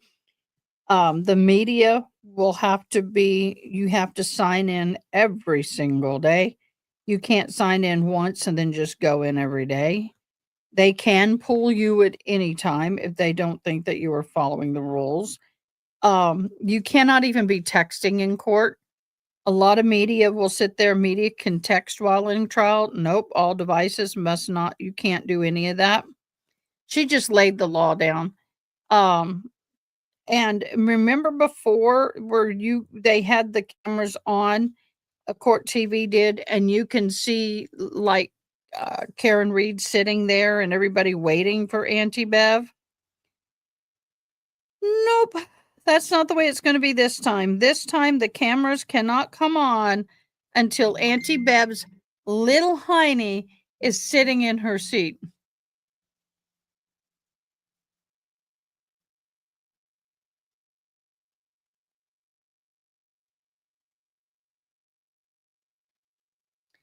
Until her hiney is in the seat, you cannot. Sorry, I got an important text. You cannot have the camera on at all. I'm like, ooh, she's getting pretty snippety. And she talked about sidebars, what was expected for the sidebars, and then it's a lot of expectations, y'all. A lot of expectations, but it's her courtroom, and she do with it what she likes. I don't really disagree with anything. But I think they're going to take it back to that small courtroom again, which I think is a mistake.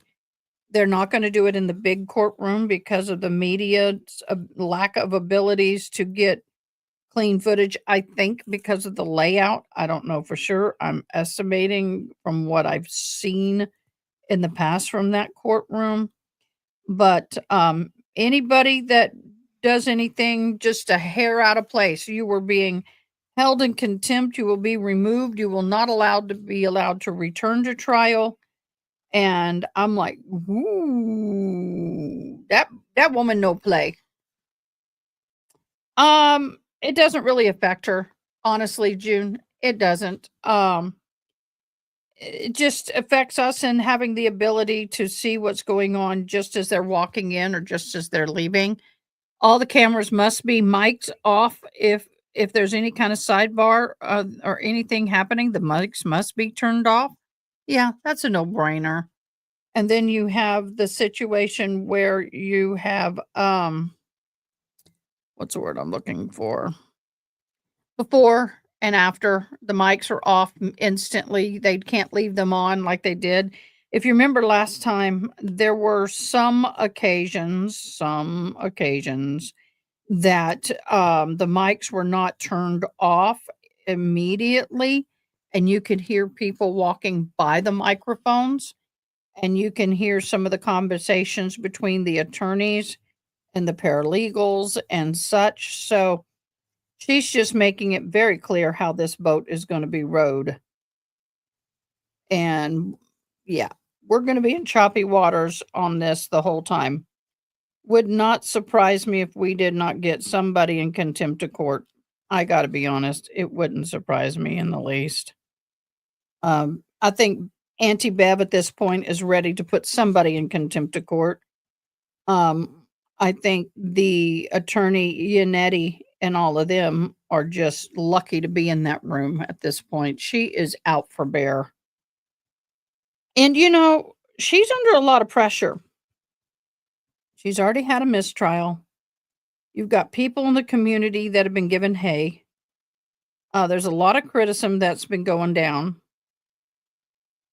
This is not an easy place for her to be in, but I think that she created her own mess.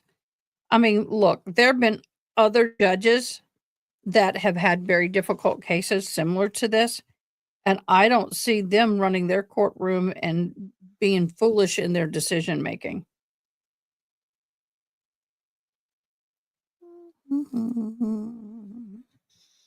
So I think that I hope Auntie Bev gets her crap together before this trial. I'm surprised that she's not been replaced, but should anything surprise us? No, it should not surprise us.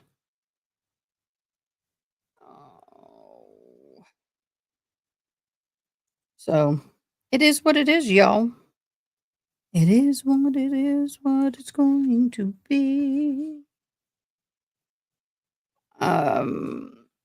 What bothers me more is the fact that the prosecution is crying the blues in a motion that hit, I think, Friday or over the weekend about how they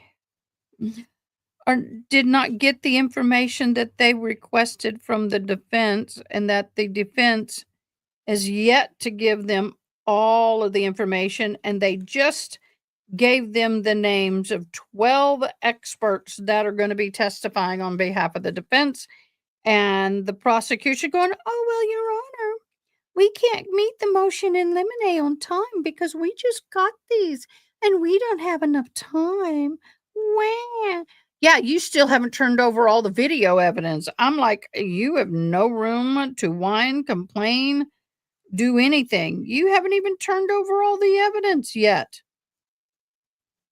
I just had a visual of special DA Brennan sitting on the floor of the living room as a little toddler, kicking up his heels and throwing a temper tantrum, and Auntie Bev being mommy, doing everything she can to pacify him. That's just what I saw.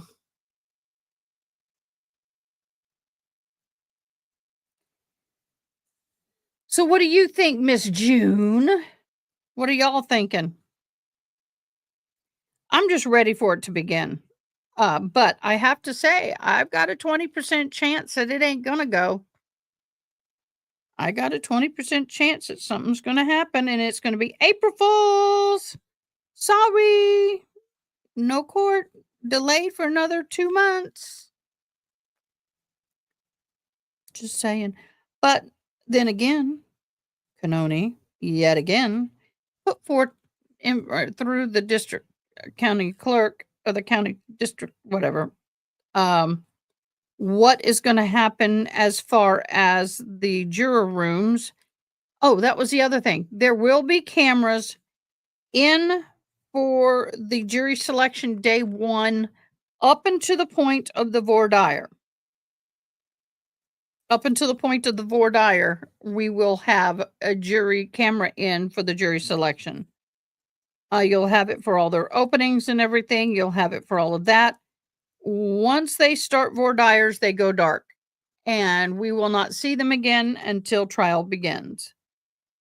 I was shocked to get that much of the jury selection. I would not expect Auntie Bev to give that much concession to that. But she did, y'all. She did. I wasn't expecting that. I do know that a lot of media has been giving them hell.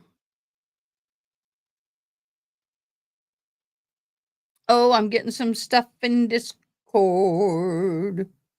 Where is it? Angela. Well, why is it not?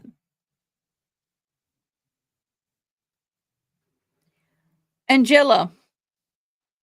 So Lawyer basically showed how Meatball Morrissey broke every single rule in the book by making that hostage video, although he may have missed a few, but the key ones he broke.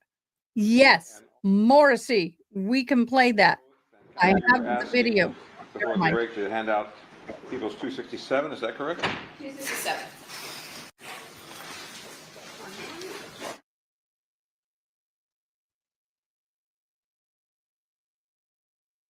Oh, yay. The Vatican said today that the 88-year-old Pope Francis' condition improves and the old prognosis is no longer considered an uncertain situation.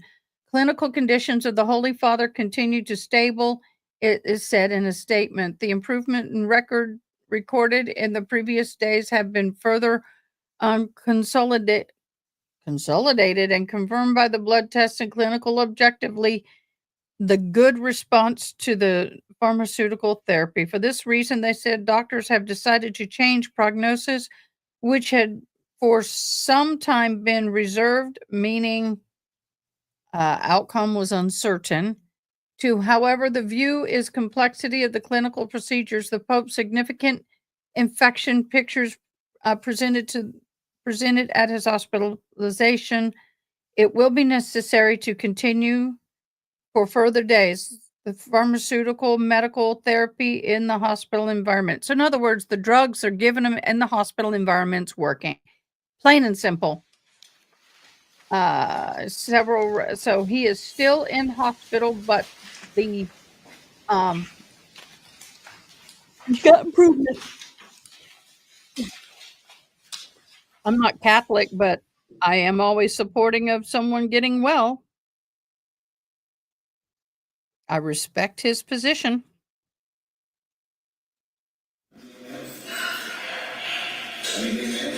Last night I got 2 from Antoinette. Oh, 1 from God, Bob. more than this? They all came at the same time. Bob?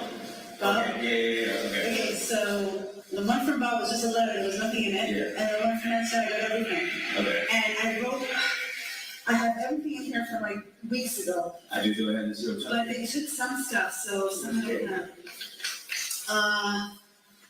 yesterday, they ransacked my dump. Yeah, we do this all the time, so people shit on people's bunks. Well, they read everything every now anyways. Yeah, okay.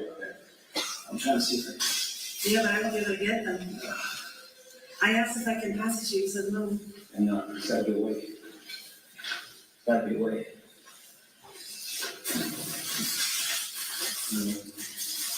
Listen, why did he tell you, the lawyer, to get it from me?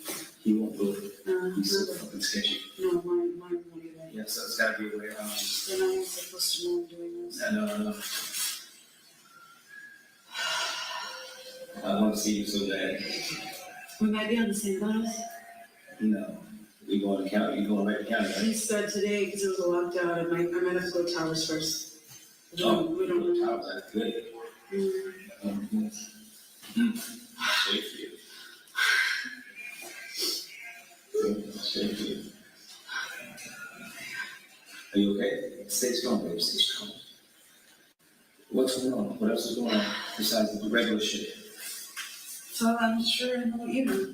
Yeah, I miss you, baby. I miss you. I write you when you had yours.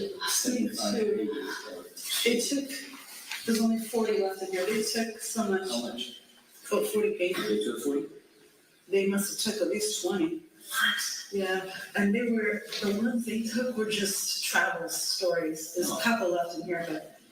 So listen, personal stuff, Yes. anything that you send, you have to send from another meeting. Yeah, I do. Okay, so I'll do the same thing. I'll send it Oh, from he's Antoinette. talking Yeah, about I'll send it sending from, things to from other Tim. inmates so they won't catch on to their Okay, conversation. I wanna send it from her to him, to his name. You can do that. Okay, so, but I need that information. It's coming. Okay, so listen, I wrote to you from someone named Paige, because I didn't hear from you. Yeah.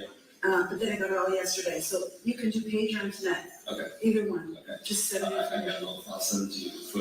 And they're writing the code, so he's got to just. And are you They're writing the code, Oh, so yeah, he's oh, got to so she went to decipher the hole it. for 30 days, and she sent it to me.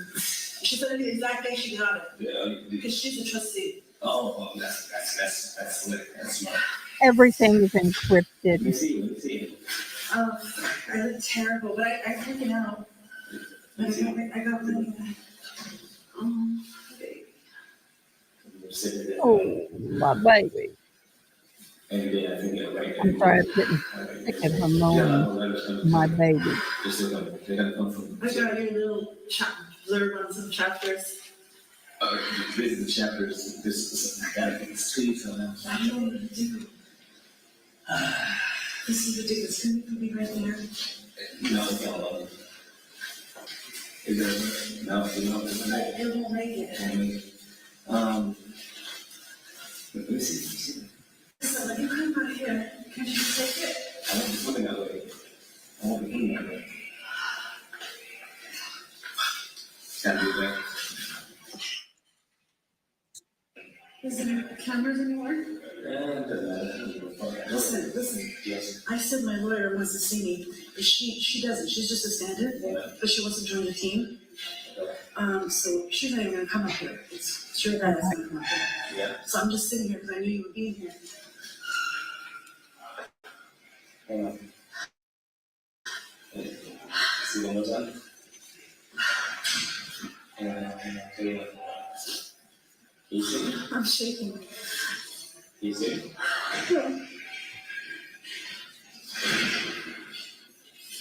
I got some black. They're still moving around. I gotta be able to get this thing to you. I want to get to see you too. That's nice. I dream about you. I can't stop thinking about you. I want us to get married. I don't know how we're gonna do it, but we need to get married. Did you see my brain tattoo? I saw it. Isn't that nice? Yes, it is. I want that. Oh, I'm having a portrait drawn of it this week. Oh, I have a picture for you. I have a picture. Being drawn, it cost me 10 suits, but it's like the. $10. Yeah, it's better. I got a lot of pictures, but Are you happy to see me? yeah. I thought I was gonna see you today. I thought I was never gonna see you again. I wrote to you, and then I said, this was last night, then it all came out once. I thought I was never gonna see you again. I thought I was never gonna be able to see you again. You gotta get married, babe. You gotta figure it out. At least we got a legal plan. You're already married to me already. You are my fucking wife. You're my everything. I love you. You have no idea. My brother came to that he said, you know something, I said, dude, don't even come at me like that. I said, my lawyer said the same thing. I said, don't ever come at me ever again. He said he thinks you're gonna make a deal. Baby, you can't fucking do it. I'm taking too much fucking blame. I love you, I'll take the blame with it. I know, but I'll see the down. I'm locking it. Where? Target. They have a camera on it. They have shoes. They have no video Of us? Yeah, I was wondering. The video was only for a month or two. And nothing on the other one at night too. There's nothing. Only thing is a couple of drops of my DNA, and you explained that already. He took it. Or something, or maybe he took it. I don't know. So just wait up. So let the evidence come in. I'm so scared. Even If I have to stay in here, I'll take my whole life. don't, baby. I'll not stay here. Don't you do it. Ever, baby. I'll not stay here for life. Don't do it. I will figure something out. I'll figure something out here. I could fucking escape. I'll figure it out. Don't You do it. can't save her, I boo. do this. You can't even save yourself. I can't do this without you. You're just I saying. can't do it without you. And save you. I'm mad. If you do something, yeah, don't do it.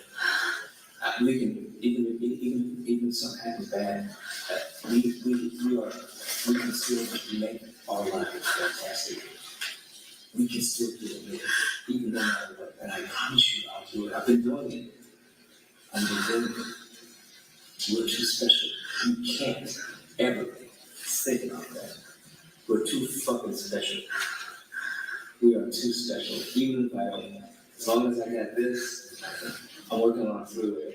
I hope it's next week or two. I got money on my books, so I can get up through call that we call. I'm looking at Sundays at 10 as the primary time, and if we miss each other again, I think it's 6 o'clock at night, Sundays. So we call it every week. For sure, I'm working on it right now. It's got this. But it's all recorded. I don't, but we don't have to talk about nothing that's weird. So I think about it. I will never like decided you don't think you're a fucked up place. I will never. We have to get out of here. I can't stay here. If everything goes south, I promise you, I will figure a way to just break us out or something. I will figure it out.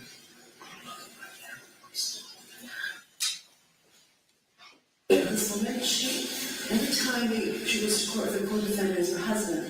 And when they leave, she says, I want to be on the bus with my husband. And they put her on the bus together. Oh, really? Yeah. So she see that.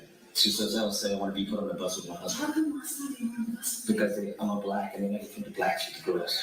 I know, don't say that. I am. Well, I may have to change that. Or just tell them to put it in the way. So what I do now is when they take me out to search me, I give my envelopes to somebody else. So I never have envelopes on me again. No, you know what I do? I don't have envelopes. I left them paper, like full paper, and in an envelope like that. You like And they just go like this, and they leave it. If you have it in your boat, they take it. They told me the same when we out. Me too. And I came back and my bunk was, Yeah. they didn't take anything. They didn't take anything. They just took all the mail for a few hours and came back. You took all of it. Yeah, they took all my mail, everything. Yeah, it was a search warrant by LP. That's what that was. And I had something in there, Yes. but the thing that I wanted you to flush. What was it? What was it? Don't say it. Damaging? No, just asking you about Asking me about it? Yeah, like, have you seen the movie? Okay. I don't see anything. Okay, no, that's fine. That's not bad. That's fine. And something about the home camera surveillance system or something. Yeah. But I wrote the same thing. then why wouldn't we already have that? Why wouldn't my lawyer already know that? If they had those letters. Well, I haven't got them yet. I told my lawyer about it, that, you know, we got 60 notes. I even had case notes for myself. That helps me. It helps you also. And, but that's the same thing. He just says stuff like, you know, don't know where the hell I was. Probably at the gym. Money. Yeah, because that's why I wrote out. I said, I hope you were in the area. I hope you were meant to be in the area because you were with me. I didn't talk at all. I didn't say anything. That's what that means. I was probably in the gym. The sergeant read it and all of it. Probably copied it in it. Maybe I'll get back to you. Give me everything back. Even that letter, much letter? Video back. Okay, give me everything back. Video back. Yeah, I told my lawyer, and they did stuff. He said, I told you you were gonna do that. I'm like, there's nothing there except I love you. Why didn't they take that stuff? Because it was a letter. Because remember I told you I gave it to somebody else. So when we went to the search thing, I gave it to my lawyer to help my shit. Why he didn't come on? He didn't come? No, when they search us and they bring us back in the tent, they gave it back to me. Once the search is over, it's done. Okay. Especially the analysis. But for me, it's not at night. It's when I'm at Linwood. Oh, you do it then what? Yeah, when I go back, if I go back with these letters now, Yeah. now they'll probably let it pass. The last one they took. Wow. I tried to rewrite some things, but they took them again. So that was only half of it. You should get about 2 or 3 more letters.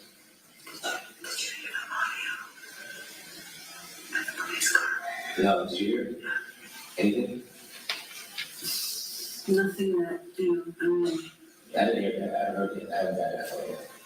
Nothing. It just felt. Nothing really that's. It was normal. It was normal shit. It was normal shock. Yeah, because I was shocked and you were shocked. We were shocked. I saw the video of my interview. Oh, did you? Yeah. I haven't heard They it. were fucking with me so bad. And I answered the way I was supposed to. Yeah, I didn't even answer it. I didn't even answer it. He was in the courtroom, I saw. Who was it? Yeah. Oh, that was him, wasn't it? Fat motherfucker. Yeah. He was, they introduced you to him as the Knock Burger Task Force. Oh, they didn't take my ring. Oh. Can we get it? We brought it back. After Took your picture. 3 hours, we brought it back. They took the picture. Yeah, they took your picture, all your papers. They took your papers. All my pictures. No, they took the one that you drew, that's, yeah. Hey, Sunny Day. Anything I want to see is, I want to know what all this fucking phone, 19,000 text messages, all this sad city shit is.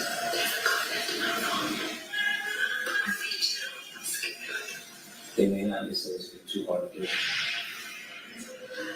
My phone is a brand new phone. Nothing. I gave you the because there's nothing on it. Yeah. Emails from Like 2 years. Okay, guys, this is what really pissed me off about the day. We had a day and a half of listening to these insane, murderistic, crazy people talking on the phone on jail calls. And we're doing it again. I'm so disappointed. Today, I was told, everybody was told by the prosecution that today was going to be the day they closed and they were probably going to call Baker.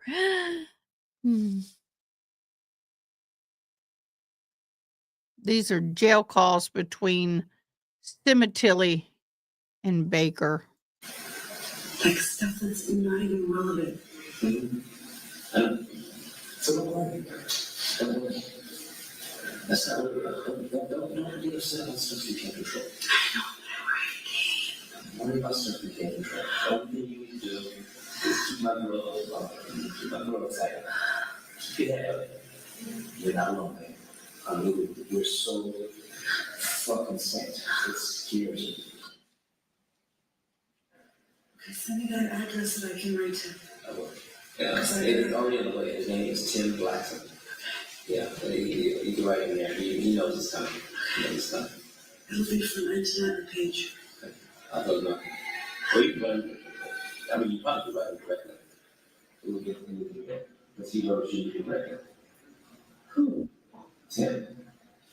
Oh, yeah, when I get it, Yeah. I'll be able to write that. Yeah.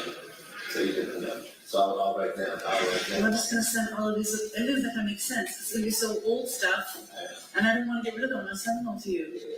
Well, if this is what we can still do, I'll still figure it out.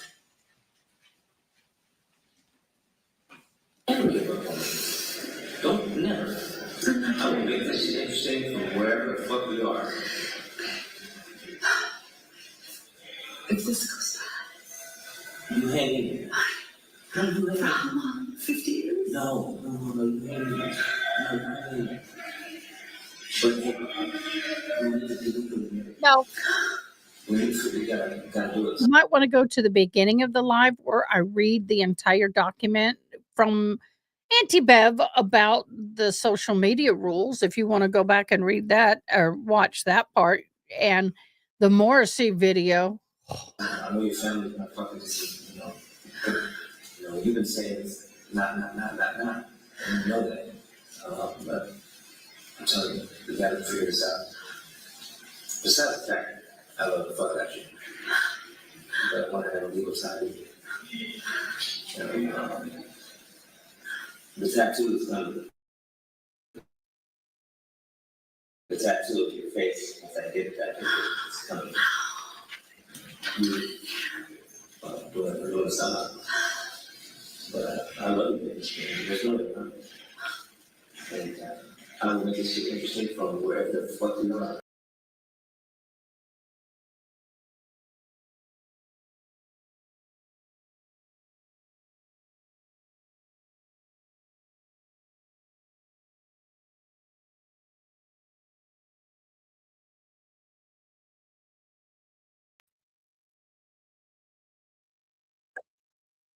So there's more coming. I sent you some more. The rest is here. So You sent it to that name? yes, X-Men. Okay, What's that page? yeah. So you're a last three or 191? I read that too, but I thought you were writing that as a test to make sure that this person. Actually, you took all my name and your name, but you never. Well, I really can't memorize numbers, but I memorized yours. I did memorize. I check your books all the time, just to see your name and. I write you all the time. So, don't ever give up on me. Don't ever give up. Don't give up. I will make this interesting on everybody. I'm gonna he wants me to do the same. And I said, there's nothing. I told him there's nothing to do at all. I told him that I know it. He's gonna make you look so bad. Who, my new guy? If we go together. So, that's not right. It's gonna leave you right. Why did you? Call again. They're gonna make you look bad. The DA is gonna make you look bad. For an ex-porn star and a wannabe, this is boring as hell. Thank God it's not the other though. I couldn't handle it. I'm told it was a couple of drops in the kitchen. And well, it's outside from time. Has to be. Huh? That's what I said. But I said I don't remember if it was not weekend, I remember what day it was because Jessica said it was not on Monday. was not Monday. It was not Monday. It was not Monday. It was. Because nobody saw it. Joseph said, no, no, they didn't play that day. We did, though. No, we did play. Yeah, we did. We did play. And she was there. And she was there, but she remembers seeing her working at West. I think it was Monday, but if it wasn't Monday, it was Sunday. And it was one of those days. I thought I didn't know. Yeah. So it's that day, that morning, or the day before. I didn't remember that. I think it was important things back here. Yeah. Well, you told everybody something absolutely no, you never told everybody. So I never told them. They all, everyone that you said you were working on your car or something. That's what I told them. Ricky, the fuck did you really got? Ricardo, I just witnessed statement. Did you read it? No. He's an asshole. He's an asshole. He's an asshole. Wow. Yeah, really bad. Yeah. Well, I actually. Sean, I read this too. What? He said you were in the car with him on the phone one time. It's nothing really. And you're talking to some guy, and you told Sean, oh, this is my friends, they will kill for me. Yeah, that's the only thing he said. But Ricky, piece of shit. He said he thought it was you. They interviewed Matt. We didn't say much. Nothing. And I don't know if he's seen it. I was saying, because it's not important. He's only showing me the important stuff. Yeah. And he showed me Ricky's because I saw the pages being sent to us. Because this has nothing to do with you. This is not your defense. He has his own defense. You know, we're here to Ollie, defend see you. everybody. Our sponsor. I said too. I don't know. I know he has nothing to do with it. So if you catch me. We're going to take a quick break. Ollie tea. One thing I love about Ollie tea, which I don't like about a lot of teas, is that even though you start hot and it goes cold, it doesn't change in flavor. It doesn't become that bitter. It doesn't lose flavor. It doesn't get that weird chemical taste because it's an all natural tea. It be an all natural tea. We need to take a little sponsor break. I want to welcome Ollie Tea to our family. They are our new sponsor. Ollie Tea is a veteran, woman-owned company. They are passionate about creating artisan small batch herbal teas, focusing on self-care and wellness, while at the same time offering tasty drink options. Ollie Tea does not incorporate scenting or flavoring agent and is naturally caffeine-free with no added sugars. They let the natural ingredients speak for themselves. The herbal teas are packed as loose leaf and in convenient tea bags. Certified Go Texas and homegrown by heroes. They offer many different choices from lavender citrus to lemony mint to restore and to scarlet nibs. They also offer fabulous Christmas gifts such as these wonderful tea strainers. Y'all, this is absolutely beautiful. Please click on the QR code or go to www.buyollytea.com to get your tea. Let me know which is your favorite. I hope you enjoy. If you guys enter on the discount code ADAK10, you get 10% off every order, not just a one-time deal. Here we go. I need to find them on And I told mine, they were bringing up again. I can't hear that. He substituted the document. I said, I know that. I appreciate it. Every single day.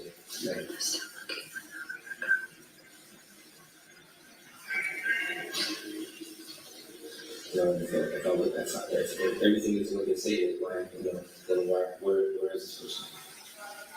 If that's the truth, how come they can't? How come they can't put me there? Because there's no telephones. They put it there. They pinged us everywhere else. So they can tell us everywhere we've been. They can't tell me where I was that day. Come on. The pigs are not enough. It means nothing.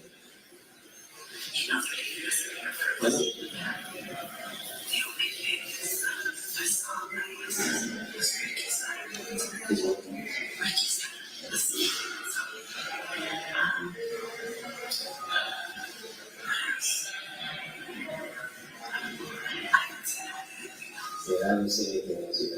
The only thing I know we were talking about were these so-called secret phones and the fuck is that? No, but they said it, remember? In court. They said that bullshit. The fuck are you talking about? Everybody has phones.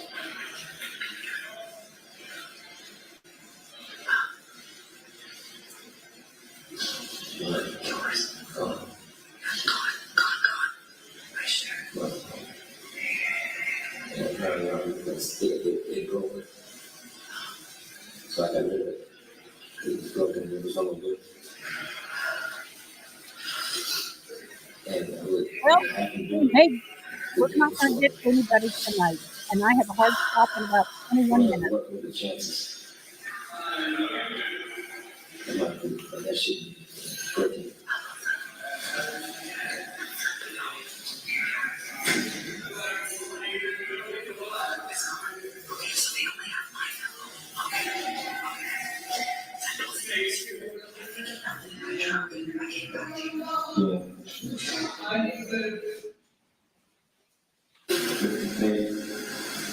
My life has been shit up.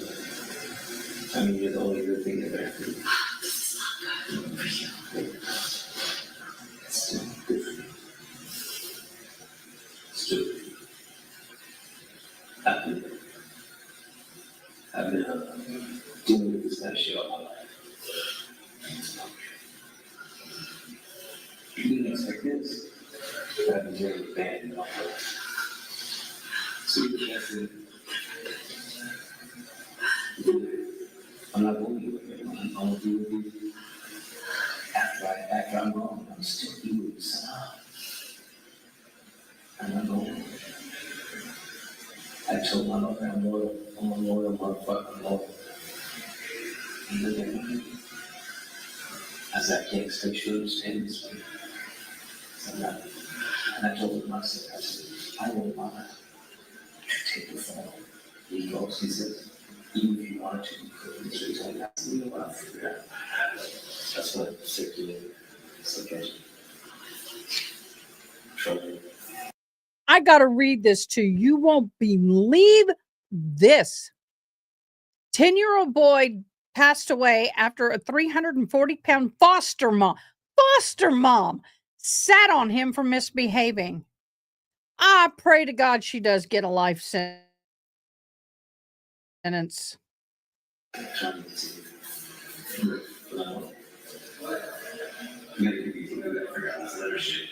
Well, it's not, this March today's not over Thursday, so I'm just not gonna bring anything, I'm just gonna Yeah, so I just have that, I'll give it to you. I think this mail, just put it from the other person's minutes. that's why I make sure you're not gonna be transferred to something, or go anywhere. No, but even if she does, she went to the board, she gave it to me. She was trusting, she doesn't have booking number, she just sends it to me. How did she do that? Oh, to the guy? Through trustees. Oh. You're not, she'll bring it, through trustees. Oh, that's what we did, yeah, that one. And, the other one's my bunkie, she's not going anywhere. Okay, and, but if they send it to you, you're getting it too, right? If they send you letters, yes, they give it to you too, because I'll do it that way, because if something happens or, you know. Guys, we got breaking news. We got breaking news.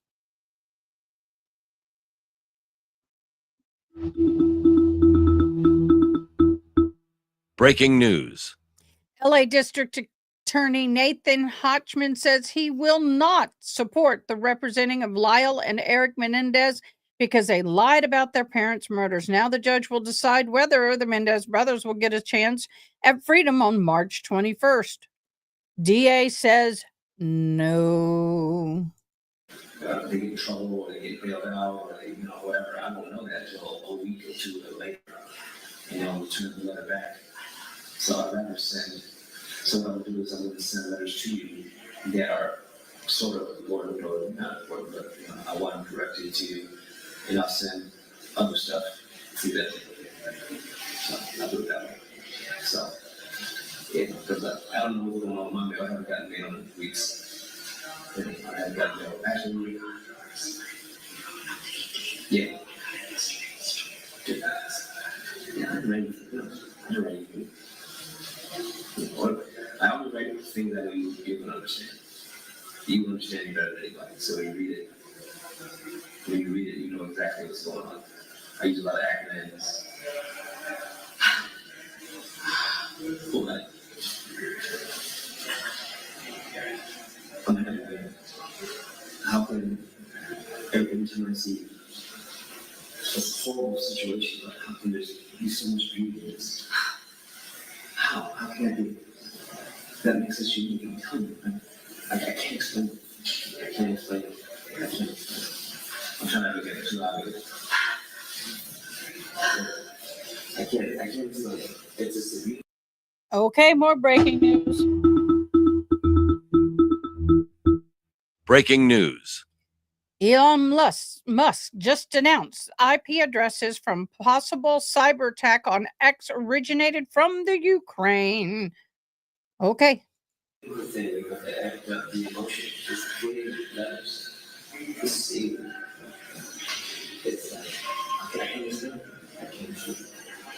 And the spirit of this, yes, I want to be with my woman, no doubt about it. But this works for me for the meantime. This works for me. But writing you, I feel you every night. I feel you, I swear. I feel you every night. I feel you every night. You know, the guys that they think we're nuts. They said, I want to be on that goddamn bus one time. And I told them, you're just strong as fuck. You're a miracle. Well, you are. Because you know, can't be on that bus with me. I'm gonna try. I'm gonna try. Let us see you. No. I'm hungry.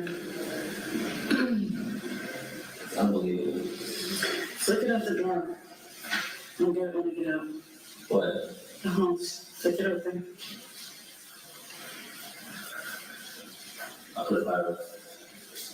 No, I can't get it from there. You have to throw it over to me. Like it fell out of my bag. Oh, you can do it this way? Yeah. Probably won't work, so. Yeah, I got it. A little bit. Fucking throw it. I'm not retired at home. Yeah, I'm done.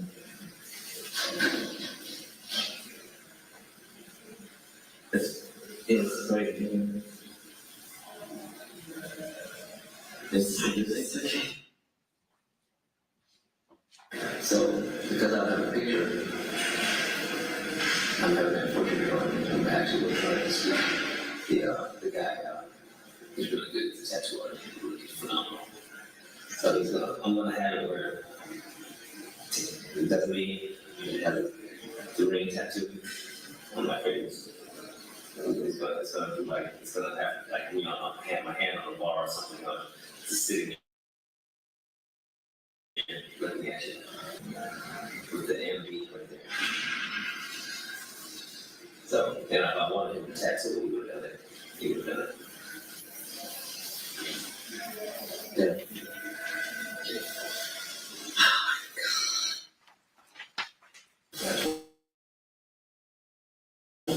You know, that's what anything that but that shouldn't make a difference. Her opinion shouldn't make a difference. They're just using anything to make it anything.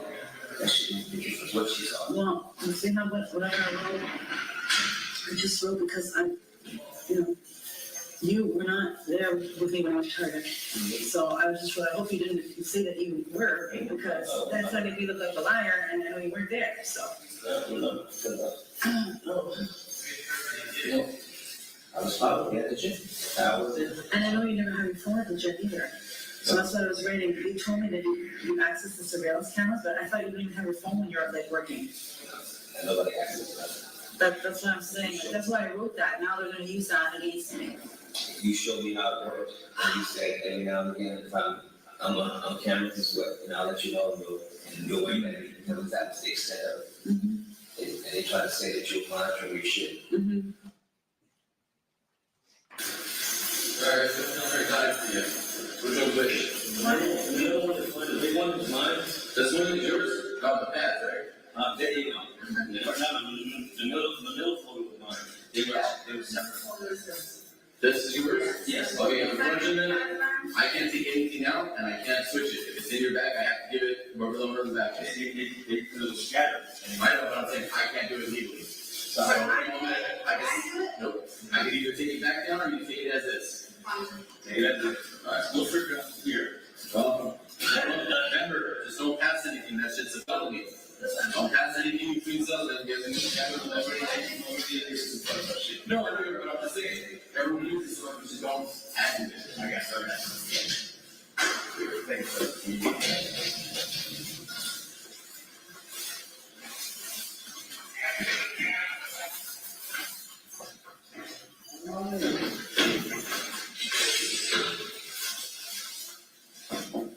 Took the letter again.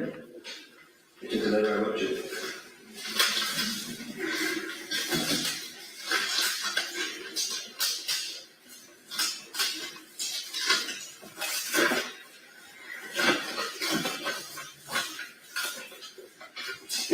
I haven't sent you Sudoku.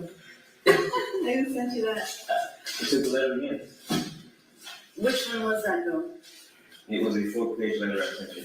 Just like a letter to me or like a story? No, the story. Yeah, he said, look how many I have 40 pages here.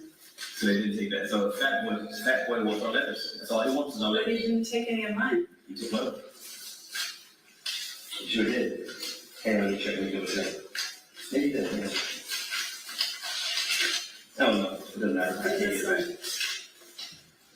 I even kissed it for you. I'll take it. He says it's a felony, like I give a fuck. I'm like, I mean, you put some ridiculous shit. And since I worry about passing, I know it. And then I'll get a number. As soon as I get the number, I'll shoot it to you. So, Sunday is the match day. And I'll always, and then when I send it, a week later, I'll start calling that number. Once I see you first. So, But we're never different times. what do you mean? We will be on the phone at the same time. Wait, no, get the phone. Do you get to use whatever you want? Yeah. Oh, we don't. So what are the best times? It's Tuesday every day. What? Every day. Once I started singing, then he came around and he said, I hear you, Sementilli, but I can't see you because of all the steam. Yeah. And then I said, don't call me Sementilli because I'm changing my last name. Call me Monica. I tell everybody that. They always go by the last name. And I tell them, stop calling me that. Anyone asks me my name, I never say my name. So if you hear about it, you'll hear it. Yeah, you'll hear it. I'll hear about the girl. Yes. I don't hear about the name. Honestly, if I hear it, No, that's what I'm saying. That's what I use. I don't use my name. And then people who do know me, like the girls, they look at me like, I'm like, shut up. It's a nickname. Yeah.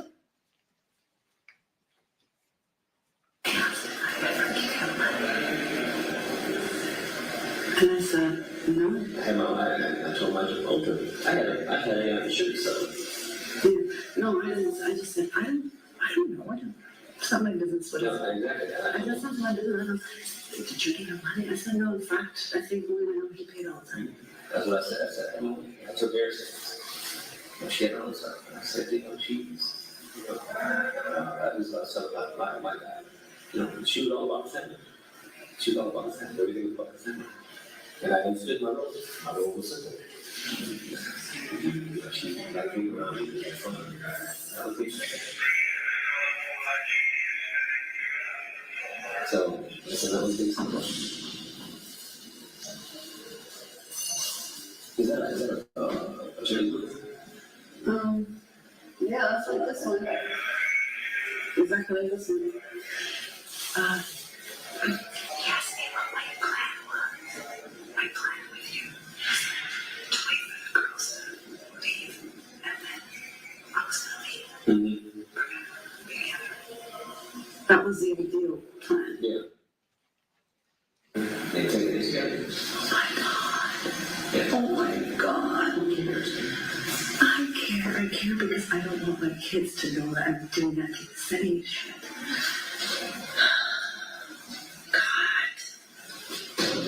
Why don't you, I followed you. I told my daughter no already what she do before this bullshit started. I'm just telling you.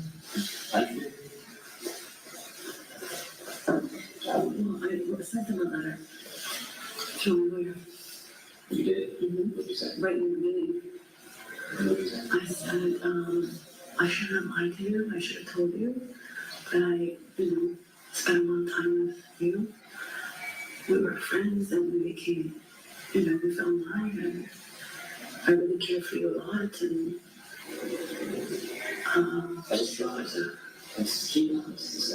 But I didn't talk anything about, now they're hearing all this stuff against you. So they must think it's you. They never said anything to me. Nobody said anything to me. You said it must be you. I said, yeah, because they're telling all this DNA, blah, blah, blah. So they think that I fell in love with you and you did this without me. Actually, it's not just a story. It's been a story. I'm sure that's what my kids think. I mean, I don't know. But you also got a good idea how I am. I know, that's why I'm like, you know, that's not me. This is not me. Shit. So, they'll figure that out on their own. But, repeatedly, know that I would, it's just not going to change. It's just not going to change. This is something you can still cut off. And so, just like you like drinking. You can't do it. Can't just, hey man, I'm 55 years old. I know what I'm dealing with. I know you're right. It's my life. I can't change it. I feel the way I feel. I'm a loyal guy. I've been through a lot of shit. I know this sounds crazy. I will never forsake her. I will never walk away. I will never not talk to her. So let's stop talking about that. You got to look. It's not going to change. It's not going to change. It's not going to change. It's only going to stop you. You're going to go. Yeah. I don't know what to do. Stick to it. I'm not worried about it. Stick with them. And just keep each other upbeat, that's all.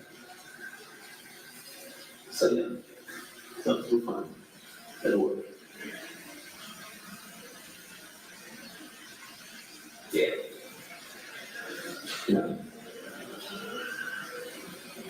I love it. I'm going away. And then, they are trying to look out for us. And my lawyer found out for me is two things. No. And I will lie to get you like this. I have to. But we'll find out later. And hopefully the facts will speak for itself. So we'll see. I'm very confident. Things will be okay. It's going to be okay regardless.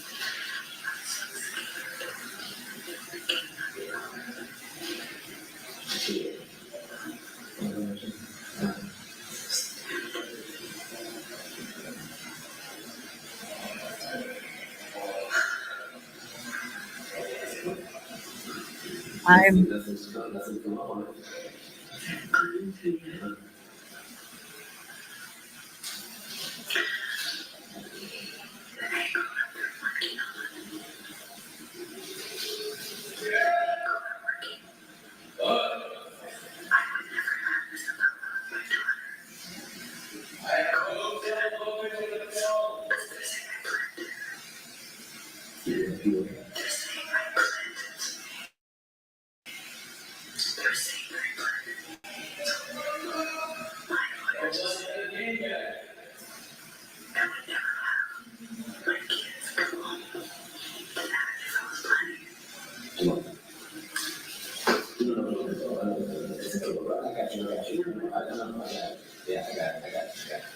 makes absolute sense. It makes absolute sense. I got, I'm thinking too far. Yeah, that makes sense, yeah. Yeah, absolutely. That would be retarded. So, yeah, no, that makes sense. There are so many other parts. There's so many other parts also that this proves this. So, that's a good thing. But I was going to tell you,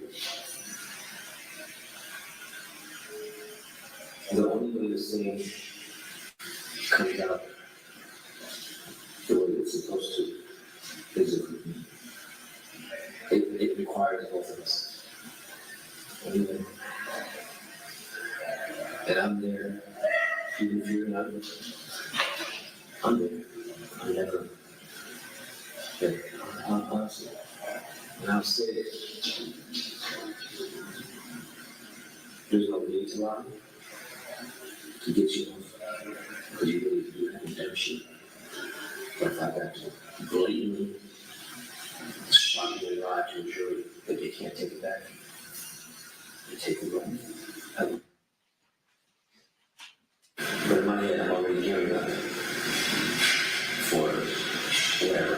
I'm gearing up for it, so I got to stockpile.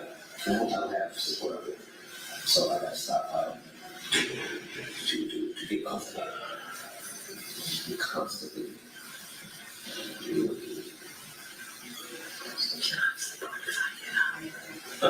If I get out, you'll have support. If you get out, you get out of here. Yeah, if you get out, you get out. You can do it from afar.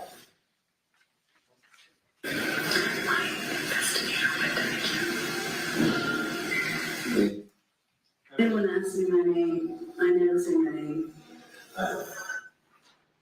Ladies and gentlemen, take our adjournment this time. You can just go ahead and leave your transcripts on your seat until tomorrow at 9 o'clock. The admonition, as always, applies not to discuss this case either among yourselves or with anyone else or former expressing opinions of the cause. I'll see you tomorrow at 9.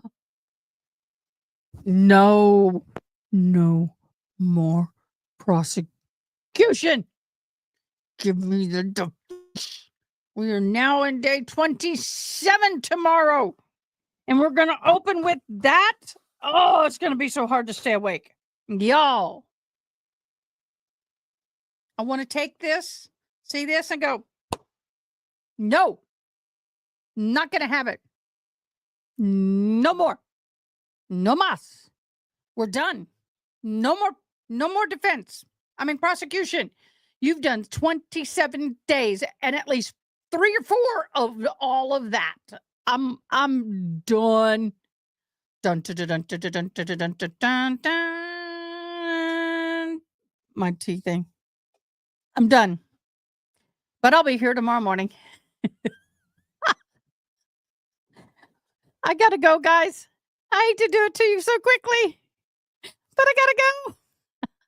I gotta go get ready for American Sign Language. I gotta go teach. Once again, I want to thank you, Zach, so much for all that you do and for all the support you have been to me all this time. We only had 7 entries today, so let's get the drawing done. And then after that, we're going to say adios, amigos. Bum, ba-rum, ba-rum, ba-rum, ba-rum, ba-rum, ba-bum, bum. Bum, ba-rum, ba-rum, ba-bum, bum, ba-rum, ba-bum.